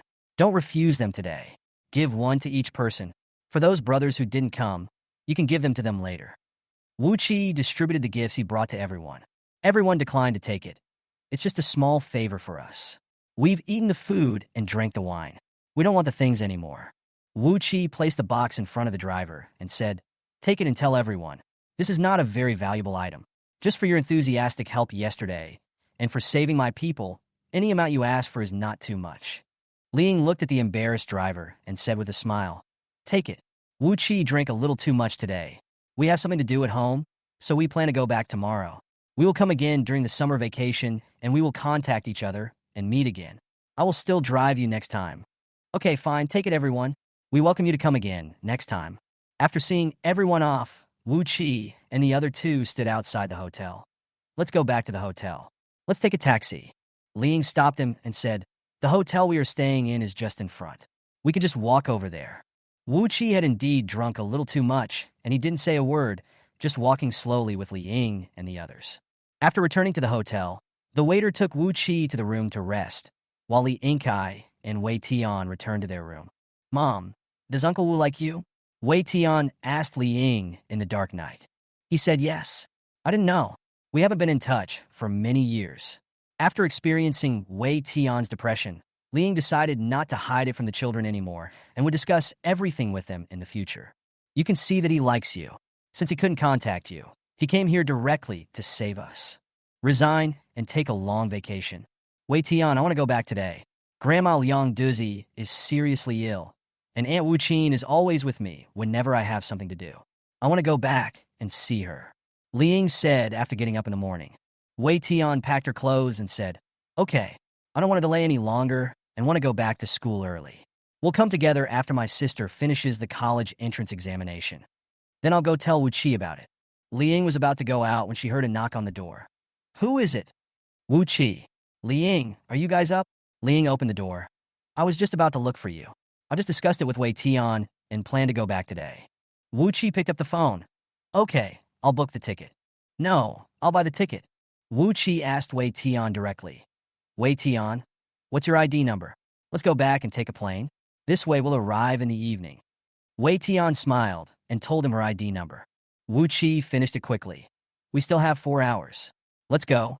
I'll take you downstairs to buy some things. Wu Qi shouted to the smiling Wei Tian. Wei Tian, put on your coat and go. Okay, Uncle Wu.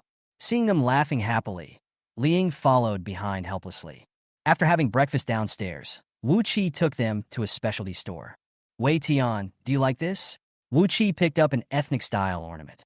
Wei Tian smiled and shook her head. Wu Qi put down the things in his hands. Then take a look to see if there is anything you like and pick a gift for your sister. More is fine. Good. Wu Qi went to Li Ying's side and asked, which one do you like? This one or this one? What do I need this for? Wu Qi looked at Li Ying's strange smile, turned his head and saw himself pointing at a sword, and couldn't help but smile. Mistake, it's up to you. Look quickly and pick one. Soon, Wu Qi picked out a small jade pendant for Li Ying, and Wei Qi also selected some Tibetan silver jewelry for her sister. Wu Qi asked, are you really not going to take another look at it? Where's the bracelet? No, uncle. I don't like these very much. Okay, I know what you like. Boss, pack these for me. Put the small ones in boxes that girls like. Wu Qi paid the money and instructed the boss. After sending Li Ying and the others to the hotel, Wu Qi went out. Half an hour later, he came back with an exquisite bag. Wei Tian, this is for you. Wei Tian took it and asked, what? You like it? He motioned Wei Tian to open it and take a look.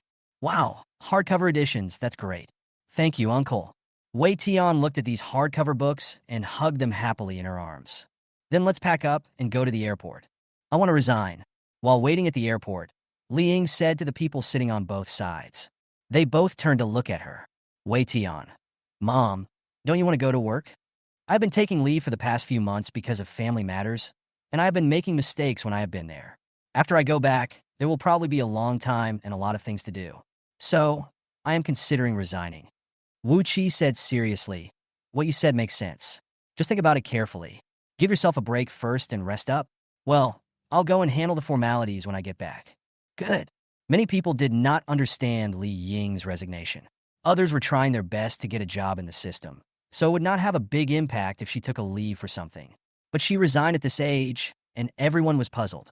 After getting home and having a good night's rest, I called my director and told him about my resignation. The director disagreed, but Li Ying insisted.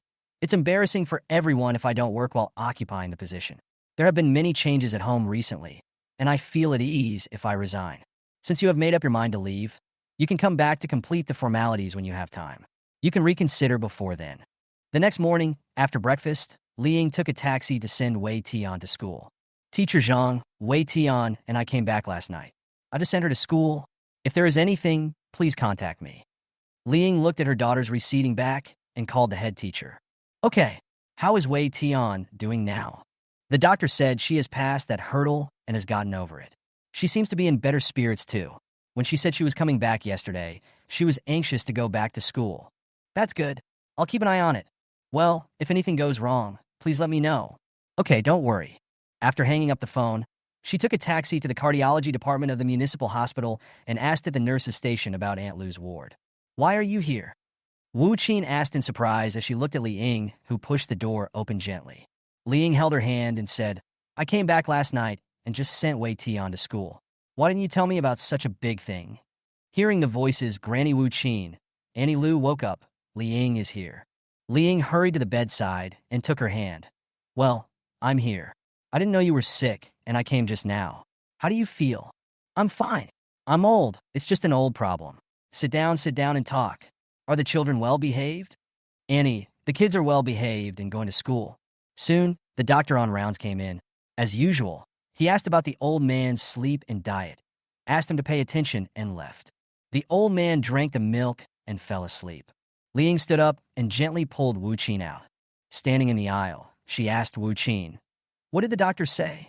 Wu Qin, "My mother has always had high blood pressure and usually takes medicine. Last time she complained of chest tightness, and when she came to the hospital for a checkup, the doctor said her condition was not good. Last week she suddenly fell down due to discomfort and had a cerebral hemorrhage. Fortunately, we were at home that day and rushed her to the hospital. The amount of bleeding was small and the impact was not great. The main thing now is that there may be a problem with her heart, but we can't find out what the disease is. Li Ying, can you transfer to another hospital?" Wu Qin, "The doctor doesn't recommend transferring me to another hospital right now. I've also asked my acquaintances, but they all told me not to move me for now, as they're worried about accidents along the way." Li Ying, "How come you didn't tell me anything about this? Was my aunt hospitalized before I left?" Wu Qin, "You are very busy. Just have a doctor to see you. I told you that there is one more person to worry about. But when you said that Tian is fine, I feel relieved." Li Ying, "Yes, that's right. Let me tell you, I plan to resign. I can't take care of the work at work this year, and I can't do it well. There are still some troubles at home.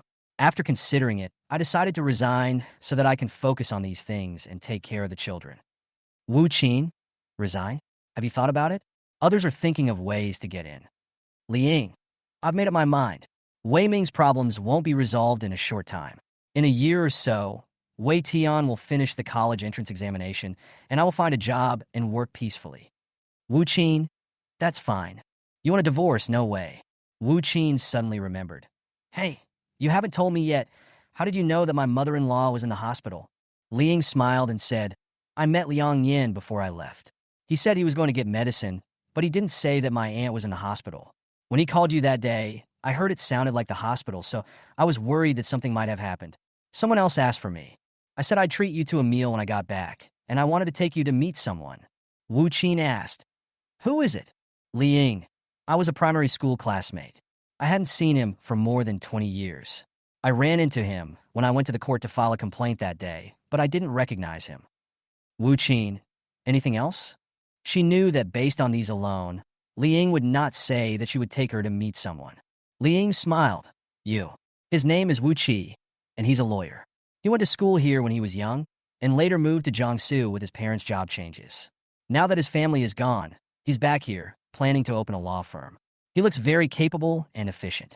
This time when Wei Tian and I got into trouble, he rushed over here to find us." Wu Qin, "Is he single?" Li Ying nodded. "Well, he said he is not married." Wu Qin, "You too?" Li Ying shook her head. "There's nothing wrong between us. He also said that he respects my choice." Wu Qin, "Then I want to see if he is pretending or is it real. Don't let you fall into the quagmire again before you jump out of the fire pit." Li Ying smiled. "Don't worry. I'll let you check it." Wu Qin, "You haven't been to Wei Ming's place yet. Do you want to go and take a look?" Li Ying restrained her smile and said, "Let's go over and check on the divorce later." Wu Qin, "Do you want me to accompany you? Liang Yin should be coming to the hospital soon." Li Ying, "No, you stay with Annie. I can do it myself." Wu Qin, "Be careful." Li Ying, "Oh, this is for you. I bought it over there." Li Ying took out a small box from his pocket and gave it to Wu Qin. When they arrived at Wei Ming's ward, her mother-in-law rushed over to her and yelled at her as soon as she saw her. "You bitch, where have you been all these days? You didn't come to take care of my son, and you didn't answer the phone?" Li Ying deliberately did not dodge, and her mother-in-law slapped her in the face. She lost her balance and bumped into the wall of the ward and fell to the ground. Her nosebleed soon flowed onto her white down jacket, and her chest was covered in blood. The frightened family members who came into the ward hurried to find the nurse. Someone fainted and was bleeding. The nurse who came running over, together with the family members, pulled Li Ying up, quickly stopped her bleeding with cotton balls, and helped her to the nurse's station. Her mother-in-law waved her hands repeatedly. "It's none of my business. I didn't do anything. The nurse raised her voice. There are still patients. Stop making noise. Sitting at the nurse's station, Ling looked up and fumbled for her cell phone. Sister, can you take a picture for me? A family member in the same ward took the phone and took 2 photos of her. Ling took the phone back and looked at the photos. Her clothes were covered in blood, and her face was also covered in blood. The nurse treated her quickly, and she wanted to go back to the ward. The older lady said, "Hey, don't go back there. You just had the injection, and you're going back in again." Ling smiled and said, "Thank you, big sister. It's okay. I have something to ask them." Walking into the ward, Ling sat on a stool by herself, watching Wei Ming still lying on the bed, her mother-in-law staring at her angrily. If looks could kill, she would have been stabbed to pieces. "Wei Ming, I'm here to talk to you about divorce." Wei Ming looked at her and said, "You want a divorce now?" "No way." Ling pulled at her clothes and said, "Really? Think about it carefully before you speak. Don't make big promises and then beg me for a divorce." Wei Ming said viciously, "Impossible." The mother-in-law also cursed. "You made my son sleep in bed, and you want a divorce? How can you be so cruel?" Ling raised her eyelids and looked at her. "Find out first. How did Wei Ming get hurt? Was it me, or did he abandon his wife and daughter and go out to fool around and get into trouble? I'm telling you, I've tolerated you for so many years. Don't really treat me as a soft persimmon that you can bully. I didn't bother with you before because of your son. Now that he is so heartless, he doesn't have to be so servile to you anymore." Li Ying has been married for more than 10 years, and her mother-in-law has never suffered such humiliation. In the past, she was the one who bullied Li Ying, but now that the positions have been reversed, she simply can't stand it. He was so angry that he could only point his finger in Li Ying's direction and couldn't utter a word. When Mr. Wei, who was out shopping, came in and saw the tense scene, he hurried over to help his wife sit down. "Don't be angry, come. Sit down and take a breath."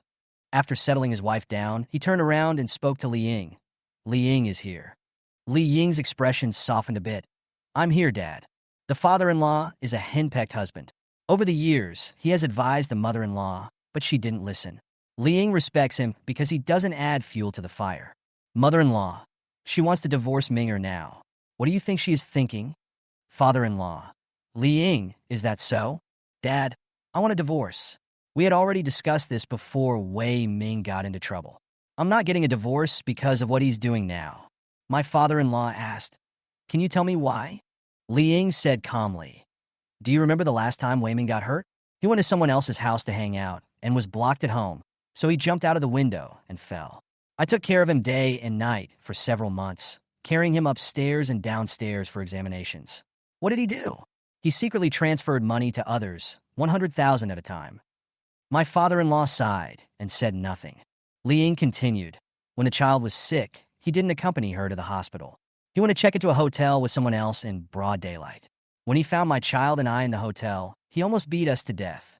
In his eyes and heart, we 3, mother and child, didn't exist at all. This time he got hurt because he beat us up that day and then ran out to find someone else at night.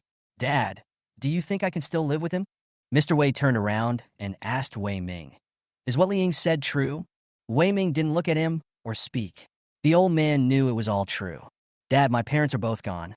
If I were your daughter, would you still be willing to let her continue living in this family?"